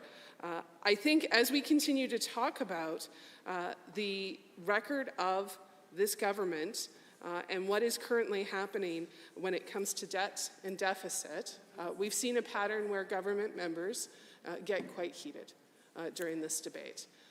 I think that we are dealing with a matter of debate at this point, and that the member did not refer to any individual person, but was speaking to the behavior of the government, not intending to create disorder, but really pointing out the behavior that was taking place in this chamber. So I submit to you, Mr. Speaker, that this is not a point of order, but rather a part of the debate that is taking place in this House. I would certainly hope that we can continue to talk about Bill 56, which has dramatic implications on our municipalities and deserves that full consideration of both the referral amendment that we are currently speaking to and the bill itself. And I look forward to your ruling on this, Mr. Speaker. Thank you, honourable members. I am prepared to rule on this. At this stage, I do not find that this is a point of order. I do want to take again the opportunity, though, to remind all members that should they choose language that will lead towards disorder in the House, of course, in the future, that could become a point of order. What I would also do is I would take this opportunity to just remind all members that we are talking about REF 1 right now. So if we could please with an eye for relevance of the comments that are being made, please do your best to return to the topic at hand, which again is REF1. Again, no point of order, but I see the honourable member for Edmonton Rutherford has risen to continue with about 8 minutes and 45 remaining. Thank you, Mr. Speaker. I appreciate the chance to go further in terms of my arguments for why we should be referring this particular bill to committee, because we know clearly that this government needs help and support in getting things right. And we know that their primary difficulty as a government has been that they have been unable to make reasonable and appropriate financial decisions, which have been demonstrated time and time again, as I've articulated in terms of the numbers, in terms of things like debt, deficit, unemployment rates. We know that they've made very poor financial decisions in a number of other ways, in terms of giving away $4.7 billion in tax breaks to foreign corporations, who then use that money to actually move head offices out of the province. You know, they constantly repeat the trope that somehow the very good carbon levy that was introduced in this province by the previous government somehow chased industry out of the province, and yet there is no evidence that that ever happened. But they repeat it because they actually do not understand how financial decisions are made by corporations. And that's demonstrated time and time again. You know, we brought in lots of advice from numerous sources around the world on how to make better financial decisions. This government has rejected all of them. Financially, this government is indeed, by the numbers, the government that has had the greatest amount of difficulty of doing what they actually purport to say that they want to do. And it is time then that we refer to committee so that someone who has a better understanding of finances can help instruct this government about how they can proceed in a way that does not damage the communities throughout the province of Alberta, that does not damage every single municipality, which is going to experience a significant decrease in their MSI, which ultimately really is about a 36% cut in terms of the funds from their government, and is not being replaced by the LGFF for 2 years, leaving them with a huge gap in their ability to provide services. This is very problematic. This is a government that doesn't understand how anybody else actually balances their budget. They de-index AISH, and they change the date payment for AISH without any consideration about how that affects the budgeting of individuals who are on AISH. Don't really care, don't really know, I don't know. I can't ascribe a motive to this government, but I can tell you the net result was disastrous for everybody else's budget. Just as this bill will be disastrous for the budget of every municipality. We know that they have de-indexed our taxes. So while they say they don't want to raise taxes, this bill introduces a new tax. They de-index the taxes, personal income tax grid, so that every single citizen in the province of Alberta is paying more taxes. So you just can't listen to what they say around finances, because they really don't understand finances. They really are significantly bereft in terms of a grasp on the consequence of the financial decisions that they make, and that's what we need to correct by sending this particular bill to committee. I have some suggestions for this government. If they really are looking for ways to save some money, then I would suggest perhaps they might want to look at things like the anti-Alberta energy campaigns they put on. $305 million given to Tom Olson to delay a report 3 times. Had to increase his money for a report any average university student or master's student could have produced in 1 semester. And instead, they are wasting that money on not receiving any product at all. We have nothing to show for the money that's been provided to that committee. Or how about saving the money or redirecting it toward 911 from the War Room, the Canadian Energy Centre? $30 million. $30 million a year put into that could have been put toward 911. Instead of using that center for who knows what purpose. They have set it up so that we can't, as citizens of the province of Alberta, we can't even analyze whether the money was used properly or not. This is what this government does because they either don't understand finances or they do understand, and they know that the citizens of the province of Alberta would be disgusted to find out what they're doing with the money. And so they've hidden that away from our supervision and oversight. But if they wanted to really help people, and they really wanted to make the 911 system a better system, rather than raise taxes on everybody, they could have taken money that they are wasting year after year after year on apparently no product. Nothing has come out of this. We have no benefit.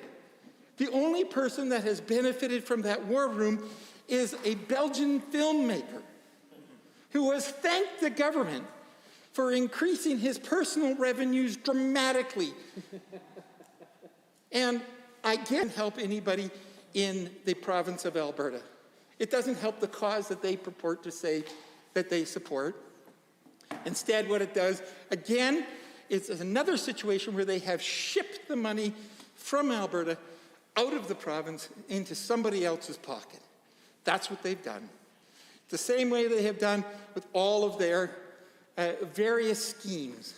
Their outrageous bet on the outcome of the presidential election in the United States, when they could have simply waited till now to make a decision about investment. They could have waited till today, where we know the outcome of the presidential election. There was nothing that forced them to act at the time they acted. But they did because they actually don't get economics. We have seen that repeated time and time again. So it does make sense to take a bill that deals with economics, and not just their economics, but the economics of all the municipalities, and refer it to a committee so that we can bring in people who do understand economics, who do understand finances, and ask them to provide direction to this lost government, to this government that has demonstrated repeatedly since the day they arrived that they don't get it. You know, one of the very first things that they did is they canceled programs like the Indigenous Climate Leadership Initiative that were providing jobs in every single First Nations in this province. And their first bill canceled all of those jobs and many jobs that were associated with it. That's the kind of decisions that they've been making. And the net result, of course, is that they're the government with the worst rate of unemployment that this province has seen in many, many years, perhaps generations. The second highest level of unemployment in the country of Canada right now. That's the consequence. And they don't like it when I say these things because they're actual measurable numbers. Thank you, honorable members. I believe the honorable member who caught my eye is the honorable member for Cardston-Siksika. Thank you, Mr. Speaker. It's an honor to rise to correct the record after that ridiculous diatribe. Though I find it amusing that someone like the member from Edmonton-Rutherford would stand up and accuse this government of not having any sense of, what is the word here, reasonable and appropriate financial decision-making. Man, that's rich. On this side of the House, we will not take any lessons from members opposite on how to manage the finances of the province of Alberta. On this side of the House, we will not take any lessons from members opposite on how to protect Alberta businesses and what's best interest for this province. Mr. Speaker, The member opposite from Edmonton Rutherford suggested that we should be referring this to committee so we can let other people who have better financial acumen deliberate this bill. So you mean members of this chamber in a committee? Okay, well, how about this? If the members opposite don't trust this government to manage the finances of this province and recognize that this province is on a trajectory upwards, maybe, just maybe, they might take the words from the Conference Board of Canada. The Conference Board of Canada. Or maybe Scotiabank. Or maybe ATB. All who projected Alberta to lead the country in economic growth coming out of the global pandemic. And I hear the members opposite heckling, asking for... Few times where I've had to stand up. The person, the individual, the member with the call at this time under 29.2a is the honourable member for Cardston 6 Sitka. I think we're having a spirited debate, but simply because a member does not agree with what is being stated in the debate does not necessarily automatically give them the right to have the call. There will be other opportunities to discuss this REF1, as well as the fact that there will be other 29.2As. The individual currently under 29.2A who has the call is the member for Cardston 6 Sitka with about 3 minutes and 23 seconds left. Please continue. Thank you, Mr. Speaker. Oh, the chorus of heckling from the members opposite. They should start a choir. It's like music to my ears because it tells me I'm saying something right. It tells me that I'm on the right track, just like the province of Alberta. On the way up, Mr. Speaker, projected by three major institutions, the Conference Board of Canada, Royal Bank of Canada, or rather ATB and Scotiabank, to lead the country in economic growth. So it's rich, and it's too bad the member from Edmonton Rutherford won't be able to respond to my comments if I was to sit down at the exact moment. Go for it. But I'll tell you this.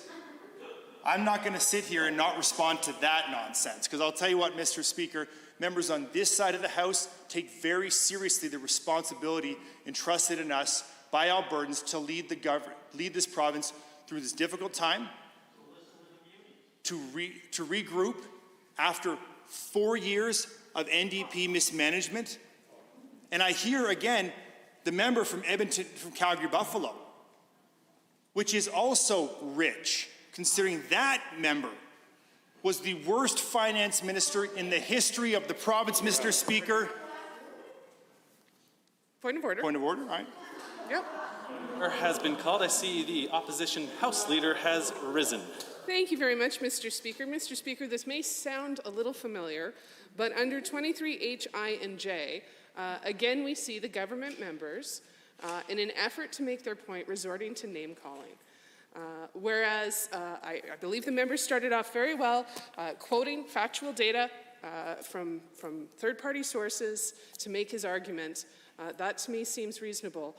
But name-calling within this chamber does not seem to me to be raising the decorum and contributing to a good debate. I believe that was abusive and insulting language of a nature likely to create disorder. Now, I began by mentioning that, Mr. Speaker, you may find this familiar because this exact same language was used in an earlier point of order.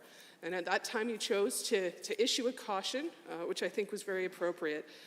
In this case, given the repeated use of name-calling, I would suggest that this is a point of order and we should discourage this type of language while we are attempting to have a fulsome debate on policy differences between members of the government and members of the opposition. And with that, I will submit to you this is a point of order, and I look forward to your ruling, Mr. Speaker. Are there? I see the Honourable Minister of Justice has risen to respond. Thank you, Mr. Speaker. Mr. Speaker, again, this is not a point of order. I recognize, Mr. Speaker, that early on you provided a caution that the members of this assembly should not use language that are likely to cause disorder or abusive before this assembly in the course of debate. But, Mr. Speaker, Section 23 of the Standing Order is quite clear, and the interpretation that this assembly, and indeed similar assemblies across the Commonwealth have provided to this provision does not lead to the conclusion that the phrase used by the member from Carson-Sisika amounted to an infraction under Section 23 of the standing orders. So with that, Mr. Speaker, this is a point of debate and not a point of order. Thank you, honourable members. I will take this opportunity to reiterate my caution with regards to the language used in this assembly.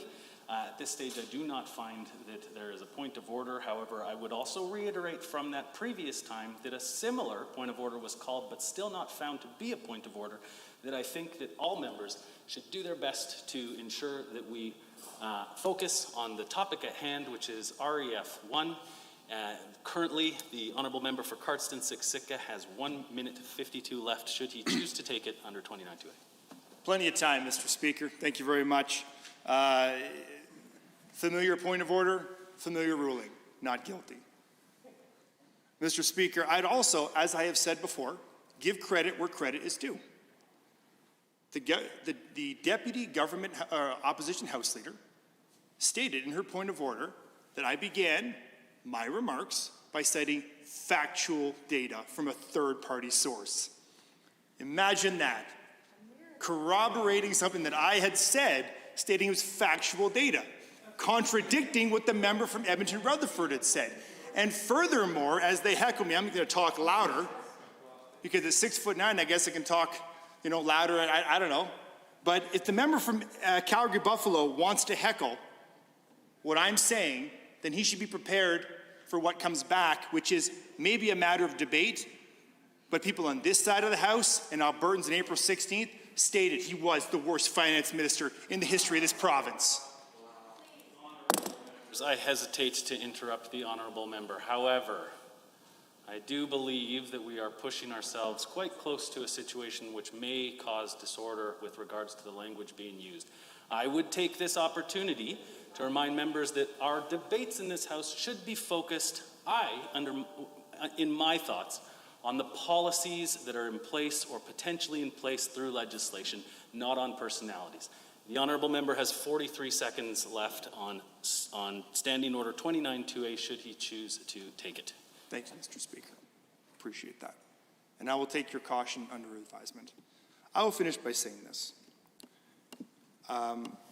I recognize that it's becoming very spirited in here and verging on disorderly. And maybe I can partially take some responsibility for that. But I'd ask the members opposite to do the same. To hear the member from Edmonton-Rutherford get up in his speech for 15 minutes and say the things that he had said, most of which were entirely baseless, warrants a response. Similar to the member from Edmonton-Glenora, who responded to my remarks, saying that she would not sit there and listen to me, I have to respond as well. Thank you, honourable member. And I would also take this opportunity to say that when in my cautions, I was of course referring to all members in the House. Joining debate on REF 1, I see the honourable member for Edmonton-Glenora. Thank you very much, Mr. Speaker. And just to correct what's already on record, what I said is that I wish I could come to this place and congratulate the government on more bills or more government policies that I felt that were going to benefit Albertans. So for the member from Cardston-Siksika to come and tell us that we should be coming here to applaud the government when the legislation that we're here to consider, Bill 56, the Local Measure Statutes Amendment Act 2021, so clearly will actually download more burdens onto everyday families in our province, will so clearly negatively impact our communities and the assets we have in our communities. The government's not going to get a pat in the back from this member or anyone else. And speaking to government policy, that's exactly what this bill is going to do. So I also want to correct the misinformation that the last speaker, the member from Cardston-Siksika, just said when he referred to, well, going to committee just means that you're taking a smaller group of MLAs and letting them make the decisions. What it actually has done, in my experience, and this is directly what the referral motion is referring this to the Standing Committee on Resource Stewardship, is that it creates an opportunity for a smaller group of MLAs to liaise with experts that are directly impacted by the proposed legislation, to gather feedback from diverse perspectives of experts who will be directly impacted by the proposed legislation. And definitely we've already heard from many municipal leaders outside of this chamber, but it actually creates an opportunity for their voices to be brought into the legislative process. Not literally into this chamber, but it moves this bill from this point in time to a committee to examine the impacts of the proposed government legislation. And then the committee can bring forward recommendations on how to improve things. So if we're to take a trip down just to this time last year, the government rushed through, I believe it was Bill 10, which was a bill that had significant negative public backlash about the overreach that the government was taking. And if the government would have heeded the recommendation to consider referring to committee at that time, we would have prevented legal cases from rising up. We would have prevented the loss of time, because eventually what did happen is that the Premier did determine that a committee did need to review that legislation and come up with amendments to bring something forward to this Assembly that would have a greater chance of support from all members and support from the public, and ultimately wouldn't tie the province down in court challenges for years to come. So we're in a similar situation, Mr. Speaker, where we have an opportunity to pause, send this to committee, take a sober second thought, process the impacts of the legislation, and determine the best path forward. And absolutely, experts would be invited to that committee if the committee members so choose. That's what the member from Edmonton Rutherford was referring to, was the opportunity to engage with more experts. And I do have faith that committees can work effectively if all committee members want them to work effectively. And to have the member for Bonnyville-Cold Lake St. Paul as part of this committee, Lac St. Anne Parkland, Airdrie Cochrane, Calgary Glenmore, Central Peace Notley, Calgary East, Spruce Grove Stony Plain, Calgary North, Calgary Buffalo, Edmonton McClung, Edmonton Rutherford, and Calgary Mountain View. I think that that has the potential to be the right place to take this bill, which I believe right now has significant negative consequences for Albertans, the people we are here to represent, and to gather feedback from expert testimony and to gather feedback from folks who will live the consequences of this legislation, and consider ways that we can amend it together to bring back something to this place that won't be damaging to the people of Alberta. That's exactly what this amendment proposes. That's exactly what the member for Rutherford was speaking to. And I think that most of us in this place are happy to roll our sleeves up on committees and do good work to try to make things a little bit better. To feel like we are all involved in the process. And sometimes Cabinet puts forward ideas that simply just aren't going to benefit the people of Alberta, and therefore aren't of benefit to the MLAs of this place. Because our job is, of course, to come here to fight to make life a little bit better for the people that we're all here to serve. So this certainly would create an opportunity for folks to gather feedback. Regularly when I go door knocking, or even when I'm phoning, people will want to talk to me about municipal issues when I'm calling as a provincial politician. And often I'll say, thanks so much for your feedback. That's a municipal issue. I'll be happy to refer your concerns to our municipal councillor that overlaps with this area, and they would be the appropriate body to follow up. That's often with things like potholes or road maintenance, municipal services like libraries and rec centers and community assets through community leagues, for example. But this bill actually means that a lot of that responsibility is going to rest on this government's shoulders. Because this bill intentionally, significantly cuts funding to municipalities.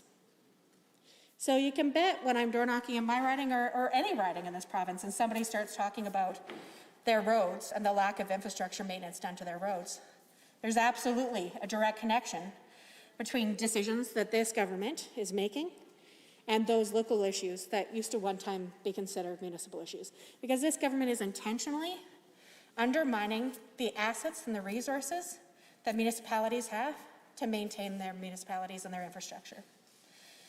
It reminds me actually of, I guess not quite a year ago, There were many parts around the city where public lands weren't being, grasses weren't being cut, for example.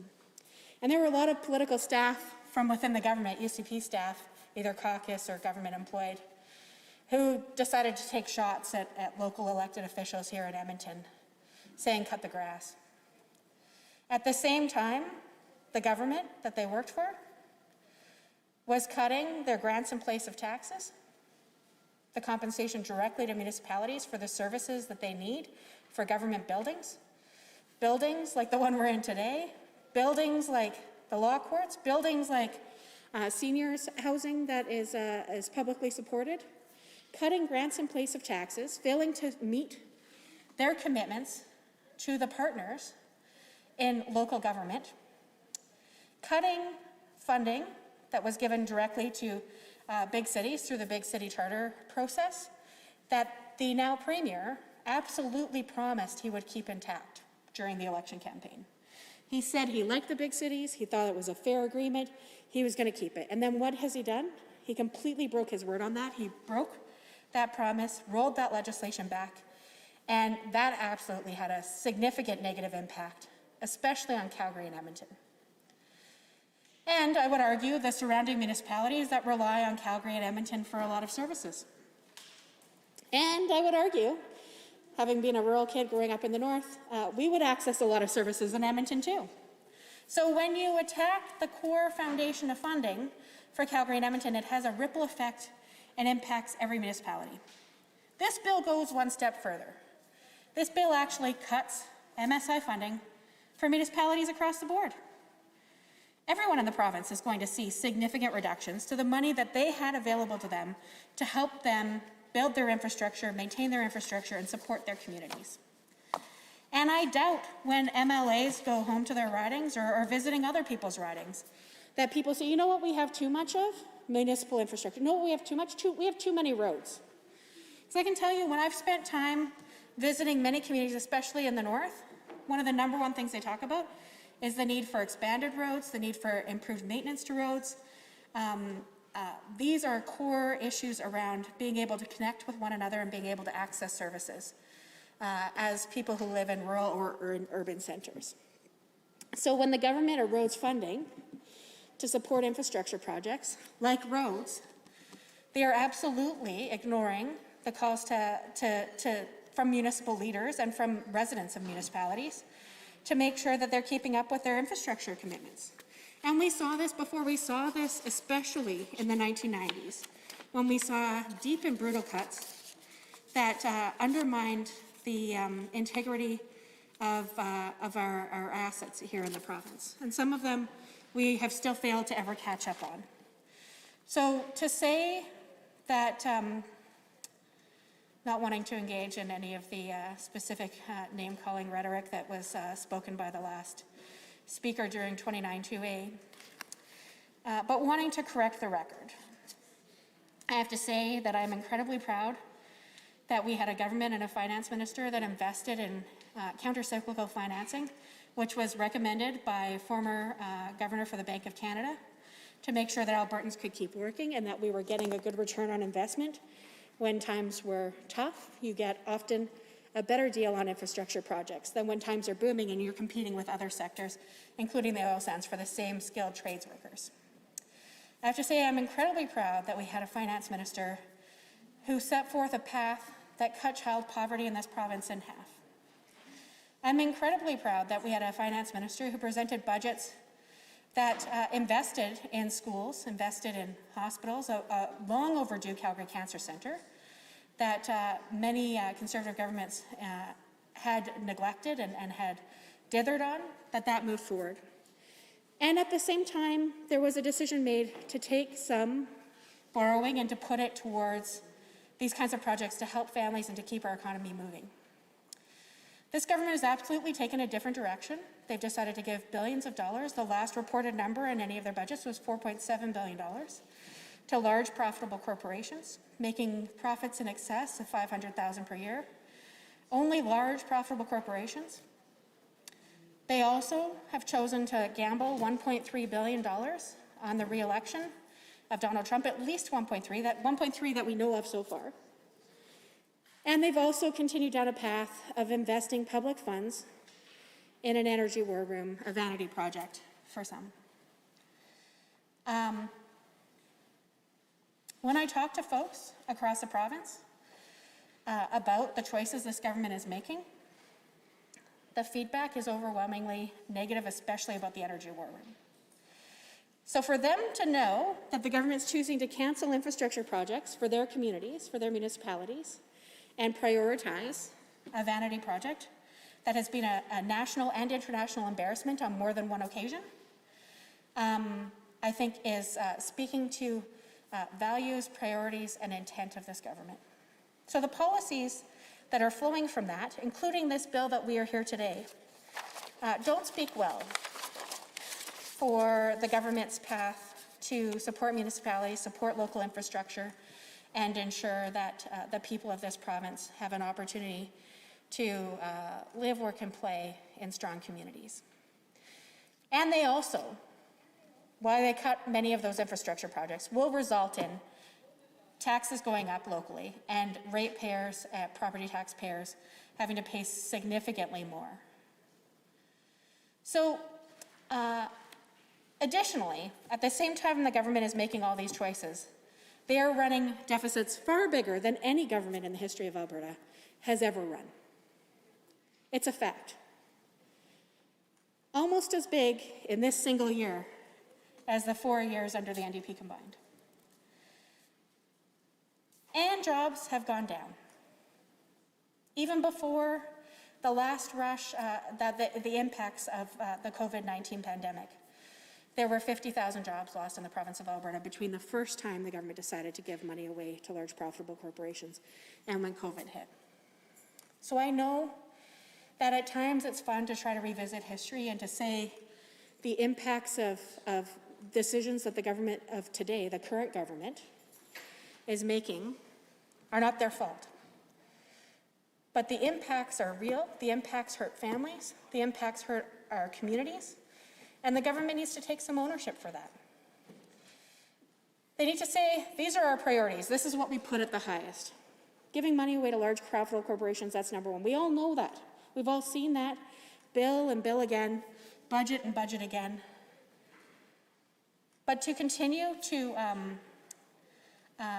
evade the realities that these times of cuts will have on communities, I think is a disservice to this place and a disservice to the people of Alberta. So one of the proposals we have, that's why we're presenting this referral, is to call forward experts to create a committee. The committee's already been created. Refer this bill to the appropriate committee, have the committee call forward experts, bring forward ideas, do some analysis, and if at the end of the day you still feel like this is the right way to move forward, at least you'll have some people who are willing to validate for you because they've come to the committee and they've testified. At this point, doesn't seem likely. Seems really damaging. And that isn't to speak just to the one, and I know it's small, so a lot of people gloss over it. Oh. Thank you, Honourable Member. I believe the Honourable Member who caught my eye is the Honourable Minister of Justice. Thank you, Mr. Speaker. Correct. Thank you, Mr. Speaker. Mr. Speaker, I feel compelled to once again respond to the member for Edmonton-Glenora. Mr. Speaker, members in this assembly would recall that that member was the Deputy Premier between 2015 and 2019, when our province experienced the worst economic disaster in our province's history, a period where a government of a resource-rich province pursued policies that devastated the most vital economic interest of our province. Mr. Speaker, I know that the people of our province are tuning into this debate and they can see through the substance of this debate. The truth, Mr. Speaker, is that the bill before us, the Local Measures Status Amendment Act 2021, seeks to align government priorities with Budget 2021. I heard the member for Edmonton-Glenora talked about Bill 10. Bill 10 was not a budget bill. I think it's important to remind the members opposite of the difference in those two pieces of legislation. And the budget bill has already been tabled before the floor of this assembly, and therefore it is highly inappropriate, for the member for Edmonton-Glenora to be comparing this particular bill to Bill 10. Number two, Mr. Speaker, in 2020, this government, dedicated $500 million in municipal stimulus program to help our municipalities recover from the consequences of this pandemic. It is rich for the members opposite to stand before the floor of this assembly to talk to us about infrastructure. We did that to make sure that municipalities across our province are going to be able to respond to this pandemic, the likes of which we have never seen in our lifetime. Mr. Speaker, the member for Edmonton-Glenora talks about, the worst deficit in Alberta's history. Mr. Speaker, we are dealing with a pandemic that has caused so much damage. A pandemic that Alberta was unprepared for financially because of the policies pursued by the members opposite when that member for Edmonton-Glenora was the deputy premier who presided over the most reckless economic policies in our province's history. Mr. Speaker, libraries, guess what? The libraries across this province has been funded at 100% by this government. As Minister of Municipal Affairs, as former Minister of Municipal Affairs, I know that too well. Mr. Speaker, they talked about the 911 levy. Mr. Speaker, this was something that was imposed upon our province by the federal government through the Canadian Radio, Television, Telecommunication Commission to upgrade 911 so that the people of our province would have better services. This is something that is not only limited to Alberta. Other provinces are following through with similar programs in their budget. And no wonder, Mr. Speaker, that the members opposite have no clue what it means to run sound financial policies. Mr. Speaker, we will not make the mistake that led Alberta to be unprepared for a pandemic we have never seen before. We will pursue sound economic policies. The people of Alberta understand that their province is going through serious economic hard times, and they want to make sure that we are able to recover. Mr. Speaker, there is more than $10 billion in capital infrastructure that communities across our province are going to benefit from. I know the members' opposite alternative is to raise taxes, more debt, and deficit. That's a recipe for economic disaster. We have tried that before. We will not do that again for the sake of our province. Thank you, Mr. Speaker. Honourable members, on REF1, the Honourable Member for Edmonton Ellerslie. Thank you very much, Mr. Speaker. Again, we're hearing from the other side that progressive policy to them means simply raising taxes. That's how they interpret everything. But this is not that. This is about the priorities of the government and where they are investing in Albertans. And again, I'm going to stress this again. Because what's happening here is the reality is that they're taking money away from the pockets of Albertans. They're having to pay for these fees, and this is why it's so important that we refer this bill to committee. Like, I think it's absolutely essential that we get other stakeholders, people who are going to be directly impacted by the decisions that this government is making, get their feedback on this particular piece of legislation. What's the problem with that? I can't tell you the number of times, Mr. Speaker, that when the members that are currently sitting on that side of the House were on this side of the House, they would use the same argument with us. Let's send it to committee. Let's send it to committee. And here we are. And, you know, they like to get up and they state that this is like sound financial policies. But yet, debt is growing, deficit is growing, and less of the taxpayer dollars is actually going to benefit Albertans and the services that they require. So you can't have it both ways. You can't say that you're here governing for the benefit of Albertans while the debt continues to grow. So then Albertans are asking themselves, okay, well, if the debt's continuing to grow, but we're not getting the services and programs that were previously being offered, then where is the money going? So again, Mr. Speaker, I stress that it's about priorities. And this government has chosen to prioritize, number one, giving money to corporations because they continue to believe in this outdated economic approach that by just giving money to corporations, that somehow that's going to miraculously create more jobs on the ground.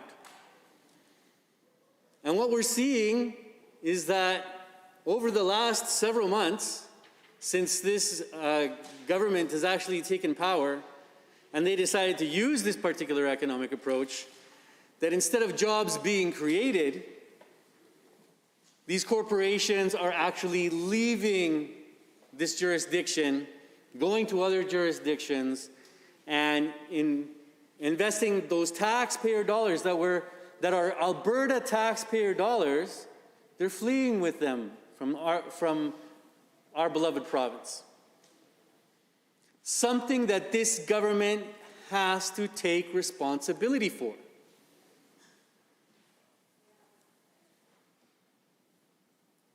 How can you call that sound financial political decision making? You gave money, you gave tax, okay. Well, so I'm in agreement with the member from Edmonton, Rutherford. You have made an ideological decision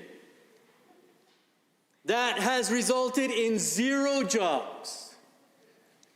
That is not helping Albertans. At the end of the day, Albertans are not getting the same amount of services and programs that they were previously getting under the previous government. And I want to thank the member from Edmonton, Glenora, for reminding us in this House that under the previous government, we were able to reduce child poverty by 50% in this province.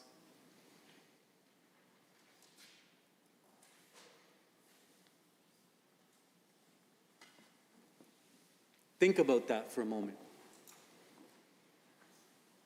Think about what is being said there. Reducing child poverty by 50% in this province because of the priorities that our budget, by the previous finance minister, the decisions that were made by the previous government and the previous finance minister, we reduced child poverty by 50% in this province. That is something to be applauded. That is noble. Because I want you to imagine for a second each one of those children. Each one of those children that now are no longer living in poverty. They were, and then they were taken out of there. We'll see where they are now. Well, yeah, exactly. Those are real people. Real people, Albertans, that we are here to work for. And when you put your ideological approach, as much as you want to believe in it, at the end of the day, the numbers are what, I don't know what it is. Like, I know that I get it. You're looking at the bottom line. You're looking at the bottom line. And this is why it's so important to refer this bill to committee. Because the ideological decision that you're making to cut funding to municipalities, I know that you're cutting. You're trying to, I get what you're trying to do. And you're trying to be fiscally responsible. But at the end of the day, you need to know that the decisions that you're making are impacting Albertans. And they're actually, number one, those Albertans are going to have to pay more out of their own pocket.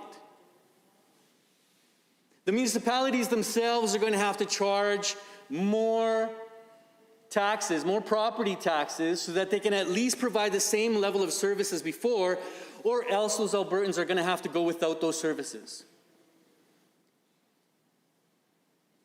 This government claims to be focused on the livelihoods of Albertans. Well, this is about the livelihoods of Albertans. If they're having to pay more out of their own pocket, then it's having a drastic economic impact on that family budget. And see, this is the thing, Mr. Speaker. And I'll remind all Albertans that this government likes to equate the provincial budget with the family budget.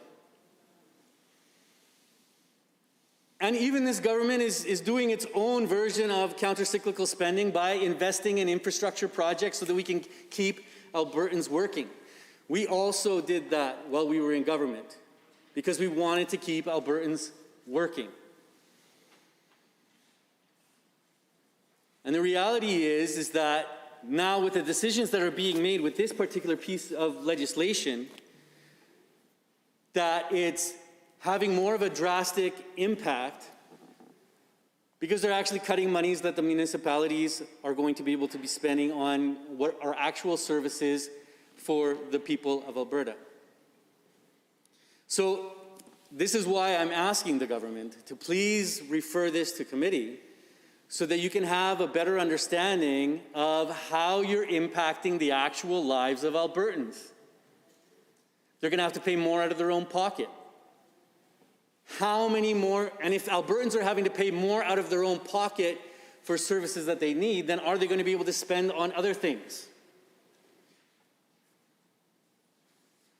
Which draws into question, okay, how much actual money, how much money were people going to be able to spend in the actual local economy? All these things have to be considered, which is why all the more reason why we should send this to committee so that we can have people to actually engage in the conversation about how this is going to impact Albertans.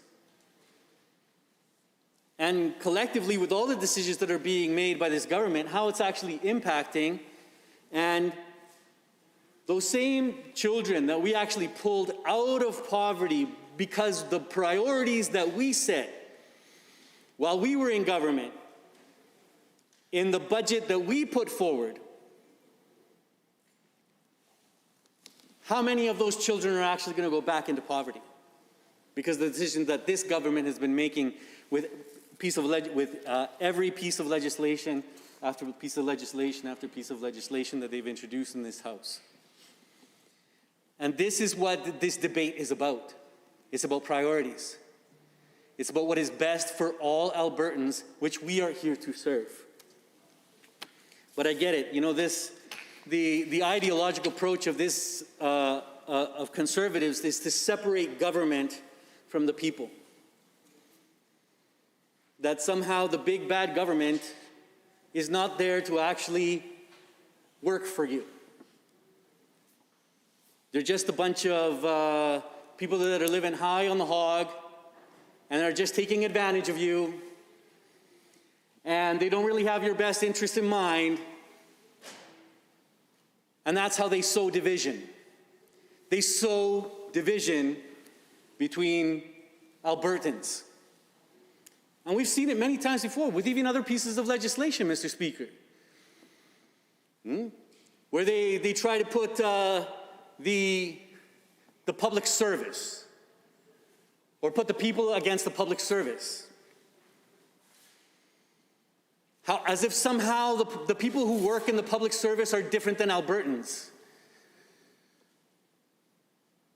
That's the kind of philosophy underlying the ideological approach of the Conservatives that are on the other side of this House. But I'm here to tell Albertans, we're all one. We're all Albertans.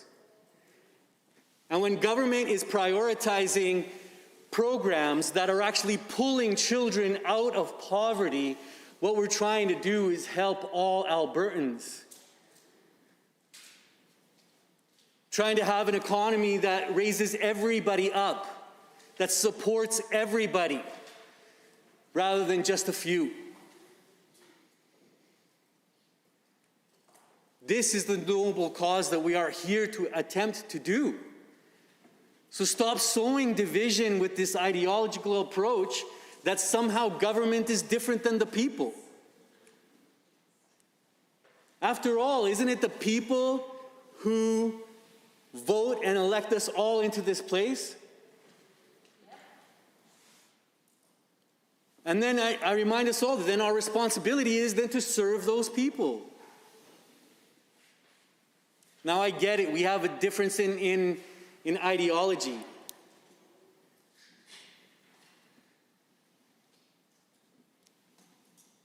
But you can't keep sowing division. It leads down a path to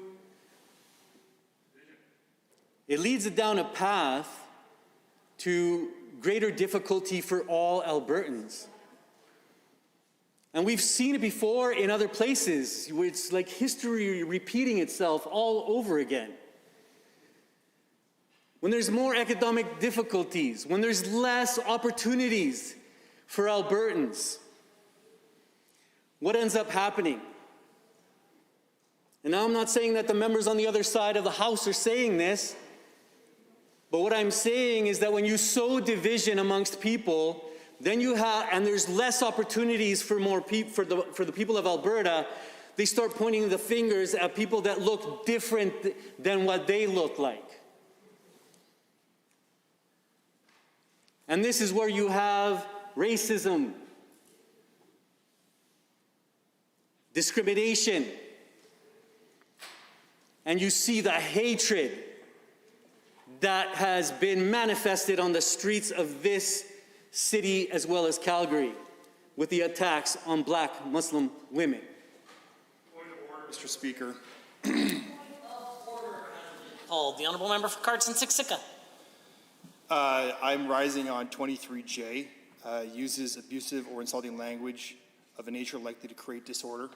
I recognize that the member opposite from Edmonton Ellerslie has sincere and great concerns about division and unity within this province. But what I'm getting from his remarks right now is that he's insinuating the policies the government is putting forward are creating division and further perpetuating by design racism and discrimination within society. Mr. Speaker, that is a dangerous path for that member to go down. And while I understand he may not intend that, at least whether I hope he doesn't intend that, that's the way I believe many Albertans may very well interpret those remarks. It is not creating any unity in this chamber, and I would encourage that member to retract those remarks or at least course correct with what he is saying, because that is without question creating disorder, both in this chamber and outside of this chamber, to suggest this government is trying to put forth policies to sow division, racism, and discrimination within society. The Honourable Opposition House Leader. Thank you very much, Mr. Speaker. Mr. Speaker, this is not a point of order. The member is engaging in debate and has drawn, I think, some very reasonable factual components of the fact that continuing to see political division and adversarial relationships, how that contributes to how Albertans are thinking and feeling right now. As well, he touched in his remarks on issues around systemic racism, and he touched on, I think, very important and factual remarks that we need to be considering how our behavior in this chamber and in politics can impact people outside of this chamber. I strongly believe this is not a point of order, and rather we need to be able to have very difficult conversations in this chamber about how our policies and how our words impact all Albertans, because that impact is disproportionate. And if we can't have a conversation about that, then we are in a very dangerous place. So I would suggest this is a matter of debate. I would suggest that the member be allowed to continue his comments, and I look forward to your ruling, Mr. Speaker. Are there others, keeping in mind that you should be providing new content to the points of order and not just order. Now, if the member has some new content, I'm happy to hear it, but prolonging debate on the same issue is not the purpose of a point of order. I forgot, Mr. Speaker. No problem. Here's what I would say is if the member is implying that any member of the government or any member of the assembly is a racist or is intending for individuals outside this chamber to commit acts of violence against a minority or otherwise, that would be wildly inappropriate and unparliamentary. I'm not convinced that's what the member from Edmonton-Ellerslie did do, but certainly if he did, he should apologize and withdraw. If he didn't, he has 16 seconds remaining in his remarks. Thank you, Mr. Speaker. By no means did I actually stated, and you can check the blues or Hansard when it actually comes out. I said, I am not saying that the members on the other side are saying this. So please listen to what I'm saying and don't put words in my mouth.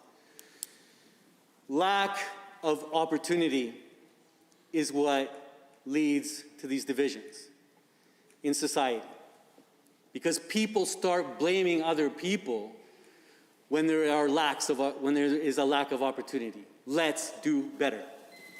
Honourable Member, Standing Order 29-2A, the Honourable Member for Edmonton-McClung. Thank you, Mr. Speaker. I know that the member for Edmonton-Ellerslie has more to say, and I wish to hear it. I would just provide caution. I'm happy to hear from the Honourable Member from Edmonton-Ellerslie, as that is his right inside the chamber, but I do hope that he will be clear, as he was in his concluding remarks, about who may or may order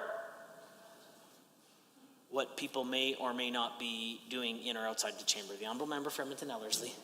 Thank you very much, Mr. Speaker. I understand that these are really difficult conversations to have. But we need to understand that the decisions that we make in this House are going to have an impact. It may not be our intention. And this is actually something that's so important. And I'm sure that people are very familiar with the saying that the road to hell is paved with good intentions. I can't tell you how many times I heard that growing up. and not only in English, but also in Spanish, because the same saying exists in Spanish as well. And I'm not suggesting that the members on the other side are somehow contributing to the problems in a direct way. What I am saying, though, is that when you make decisions sometimes, the outcome, the desired outcome that you have is not what you end up with. And a lot of the times in life, we go through making decisions by trial and error. I get it. But when you choose to give billions and billions and billions and billions of dollars to corporations, when you've seen this economic approach fail time and again in other jurisdictions, and you're hoping for a different outcome, well, this is what we're calling into question on this side of the House. I think it's important that we analyze carefully what are the outcomes of the decisions that we make inside of this House. Now, specifically, this is what this conversation is all about at this time. It's about sending this particular piece of legislation to the Standing Committee on Resource Stewardship, inviting people, specialists, people who have interest, people who will be directly impacted by the decisions that are being made under this piece of legislation, and asking them for their insights and their feedback. What's wrong with that? I think that this would be a really good way for us to go.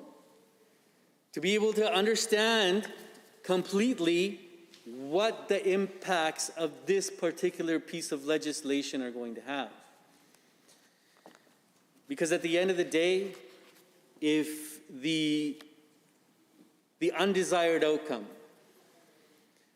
of making it more financially challenging for Albertans is what's going to happen with this piece of legislation, then I think that we need to take a really good, long, second look at what it's going to do. And this is what people on this side of the House, the members from this side of the House, from our caucus, are trying to relate to the rest of the legislature through our very fantastic Mr. Speaker. And I think that it's really important that we have this opportunity to investigate a little bit further, because often, you know, it's always been interesting to me, Mr. Speaker, that the majority of citizens, the order of government that they have the most interaction with is the municipal one. And yet, it seems that this particular order of government has less levers to actually be able to play with to make sure that Albertans are benefiting. We need to take a second look at that. Honourable members, on Amendment REF1, are there others? The Honourable Member for Edmonton-McClung. Thank you, Mr. Speaker. I'm pleased to rise to speak to the debate this afternoon and hopefully add something of relevance to the topic of referring Bill 56 to a committee that I belong to, Mr. Speaker, and one that I think would very much welcome a bill of this nature coming before it, where we could certainly invite some guests to appear before us or present submissions to the committee to make their voices heard with respect to their constituents regarding the Local Measure Statutes Amendment Act. I'm thinking, of course, of groups who will be most directly affected by the Local Measures Statutes Amendment Act, most affected by the loss of revenues that are anticipated under the Statutes Amendment Act and the implementation of the hundreds of millions of dollars of cuts to municipalities. And of course, Mr. Speaker, I refer to the Alberta Urban Municipalities Association, or perhaps the Rural Municipalities Association of Alberta, as two would quickly come to mind. I'm sure that they would probably fill a few committee meetings with the comments that they would bring to bear on the issues of what they think about the legislation this government has brought forward in Bill 56. I mean, it extends the Municipal Sustainability Initiative to 3 years, but it delays the implementation of the replacement program, the local government fiscal framework work to year 24-25. So it's basically front loads and then it squeezes at the end. It legislates cuts to the MSI program in line with Budget 2021. And though the government is arguing that they are front-loading the cash to ease the burden, it, of course, squeezes them at the end of the program. Then, in order to fund the updates of the system, the 9/11 system that's federally mandated is being increased. The monthly cell phone bill is taxed by 51 cents, going from 44 to 95 cents. That's a huge cost, and it's not something that I think Albertans invested their votes in the last election to get the UCP to charge them for calling 911. Now, the referral to the Resource Stewardship Committee is something I welcome, and I know that in that committee I can only imagine how many questions would be asked of the provincial government policy embedded in Bill 56, which is reminding us of so much of all the other policies there where the provincial government is basically AWOL in terms of funding. And this is a recurring theme in the goal and the recurring theme in the legislation brought forward by the UCP to cut costs, to lower their budget, to reduce their budget. But what they're doing is using a bit of stealth to do it, rather than doing it as openly as possible. What they're doing is basically handing off the debt to others.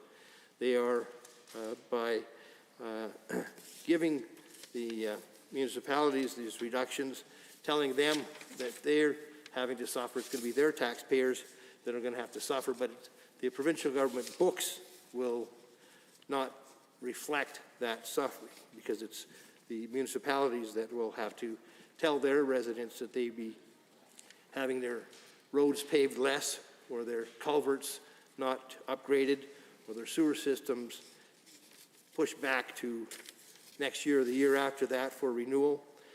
And once again, the provincial government is skipping out on that responsibility, and in traditional UCP fashion is blaming somebody else for the pain.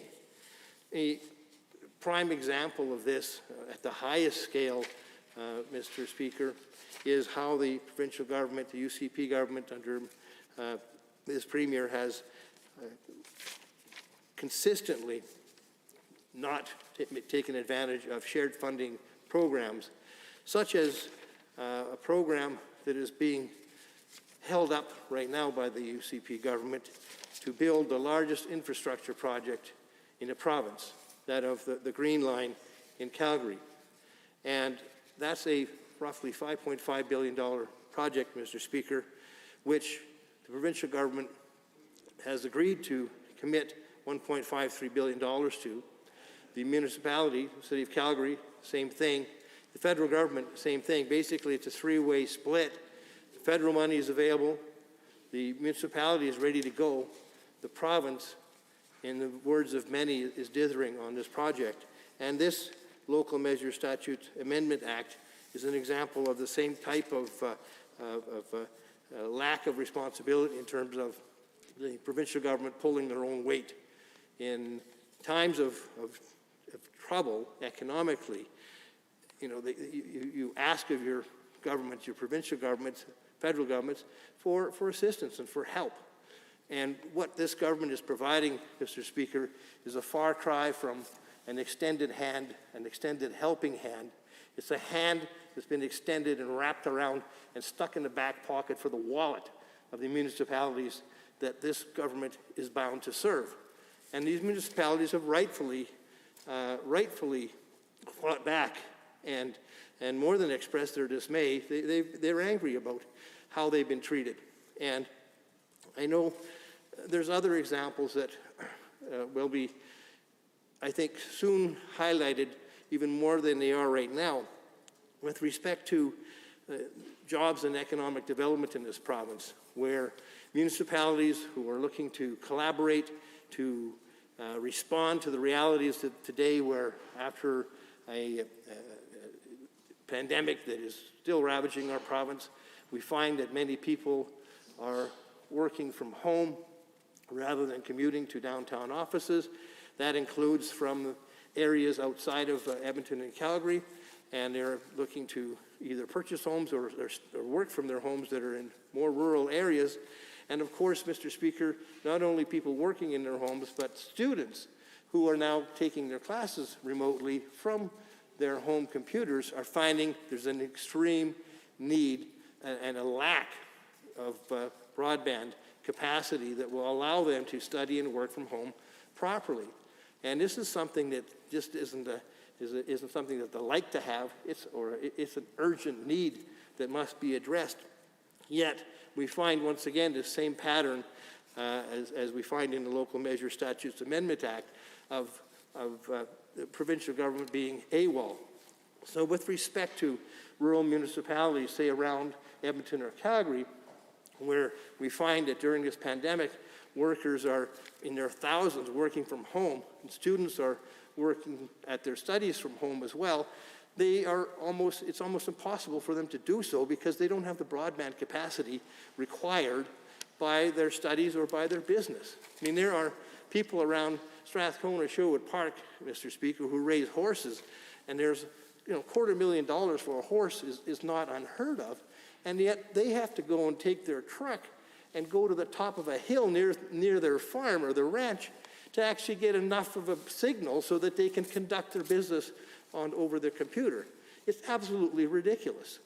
And yet, what I'm told by councillors in rural communities outside of Edmonton is that the provincial government is AWOL in the funding. The federal government has money available, just like with the Green Line in Calgary. The feds are there. Money to provide and construct Green Line is there. Same with broadband right across the country, but also in Alberta. Municipalities have millions of dollars. They say, look, we got the money. We will dedicate it to it. This is not something we would like to have. We need this. And going forward, we're going to need it even more. And then the province is AWOL. They're nowhere near ready to jump into gear and accept the reality that things are changing. And what they're doing is simply trying to make their budget balance. I mean, it's something that is wrong-headed. So even in the midst of a pandemic, Mr. Speaker, we have to be even more swift at adapting and innovating to the new realities that are happening. And this government is failing on every front, especially on the economic and jobs fronts, taking advantage of the opportunities that are out there. Like the broadband issue is one that is absolutely confounding. I mean, there's no better way, I think, than the provincial government could demonstrate its understanding of a path forward for this province to build in an economic downturn absolutely necessary infrastructure. Yet what they're doing is the opposite by way of Bill 56 in the Local Measure Statutes Amendment Act. And the government would hear plainly from rural municipalities and the Alberta Urban Municipalities Association, if this bill was referred to committee, the government would hear plainly what they've been trying to get through to what the municipalities have been trying to get through to the government. They would have an opportunity to say, look, in one case, there's millions of dollars ready to be devoted to building rural broadband. Federal government money is available, and yet there's crickets from the province on it. They say that we've got your ear, we hear you, we're really working hard on this, but we're not ready to do this. And the communities I speak about, Mr. Speaker, are just to the east of Edmonton. Strathcona Sherwood Park area, that county, has money available for broadband projects. The federal government's got money available, yet provincial government is absent. And in my recent conversations with elected officials from that area, I can tell you that it's very, very frustrating for them that the provincial government will not recognize the absolute opportunity that they face and sing their own song about jobs and economic growth and economic opportunity. And it behooves me to give a platform to those municipalities in particular, but also to the corporations and the large companies that would benefit from the infrastructure build that would result from a government that actually listened to what the municipalities are saying and saying now is the time to invest, not to divest, because that's exactly what this government is doing, Mr. Speaker. They're not extending that hand up to the municipalities. They're not extending a helping hand. The hand that is being extended is being used to extract money from the municipalities. That's exactly the opposite of what is needed. You don't bleed these municipalities. That's where the jobs are being created, is in these areas and within our cities, and large and small. And this government is going to be left with municipalities that are stretched so thin that they are not able to pick themselves up properly once we do start to see ourselves through this recovery. There's multi-year projects that need to be addressed in taking care of some of our transportation bottlenecks, for example, around the industrial heartland outside of Sherwood Park and Fort Saskatchewan. There's major infrastructure projects that need to be addressed. And the provincial government is not one that's been willing to sit down and accept the responsibility to take upon their share in partnerships with municipalities and the federal government on these major projects. And I think this Bill 56 and the Resource Stewardship Committee would provide a referral of this bill to the Resource Stewardship Committee would provide an excellent platform for those voices to be heard, because, Mr. Speaker, so far they've been falling on deaf ears.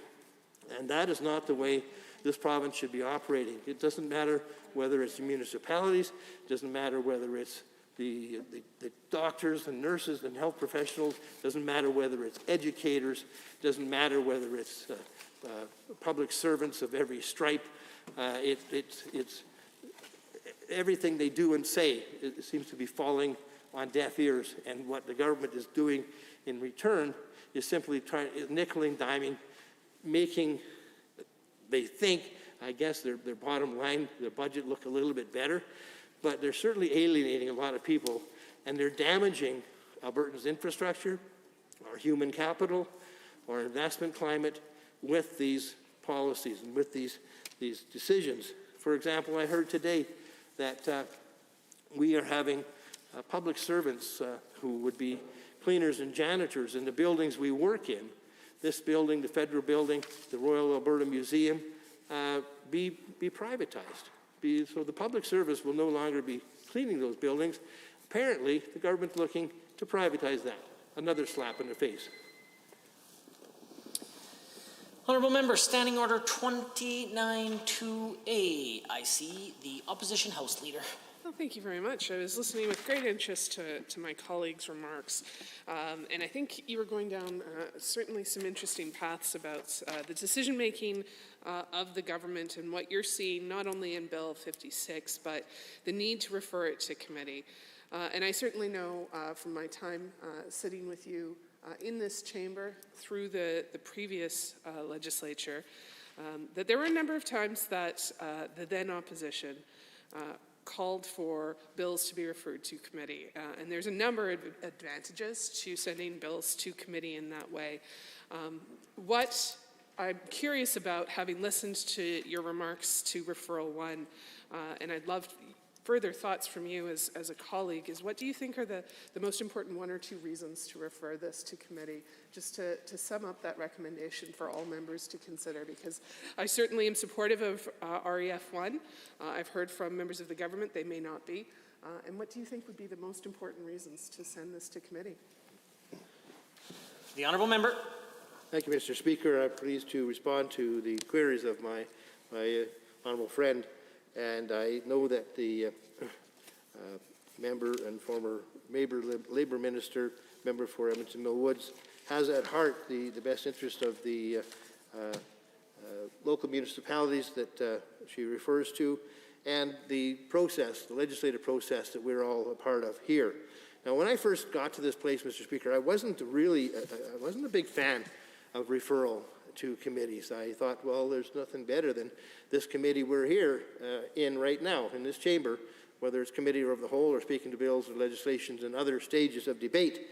But there have been some experiences, Mr. Speaker, in committee where I found them to be quite useful. And when they're used as a stage to bring qualified and well-intentioned Albertans with, I would say, objective views to come forward and bring to bear the information that they are living every day, either in their municipalities or in their business, in their families, in their particular organization.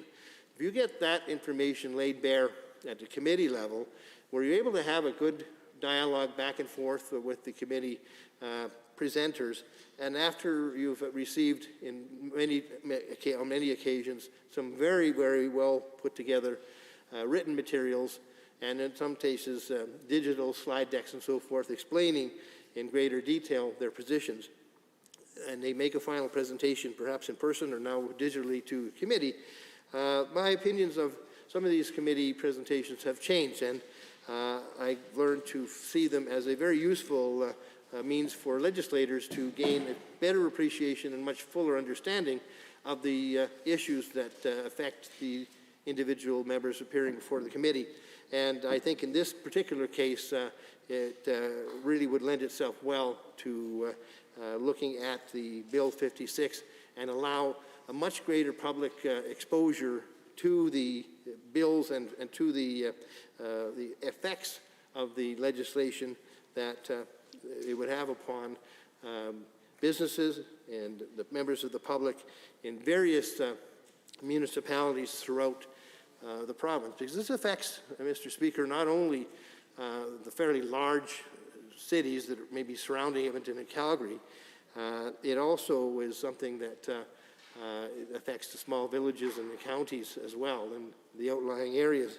So the voices that we need to hear are those that are not often given much amplitude, and the committee, I think, would give them that platform so that we could actually hear them. And it wasn't too long ago on the steps of this legislature, Mr. Speaker, when we actually had hundreds of local elected officials coming out talking about how the UCP government's taxation measures were going to basically knock the feet out from underneath the municipalities financially, and they were driving hundreds of miles, 4 hours, 4 or 5, 6 hours drive to get to the legislature, and these weren't your mom and pop protesters. These were elected officials from counties and rural municipalities from across the province coming to protest a move made by this government which would decimate their finances. And this continuation of this type of an attack on municipalities is something that I think they would love to tell the government they're opposed to by coming to a committee meeting and raising their voice. Honourable members, on REF1, the Honourable Member for Edmonton Mill Woods. Thank you very much, Mr. Speaker. And Mr. Speaker, I've been in this chamber this afternoon listening with great interest to all members as they contributed to debate, and I'm very pleased to rise to speak to REF1 on Bill 56. I note that the time is getting late, and my remarks will likely be cut off by the clock. And so I'd like to just very quickly first put my vote of confidence into REF1 and the positive impact it could have on Bill 56 by sending this to committee for a number of reasons, which I hope I'll have the opportunity to talk to you for each of them.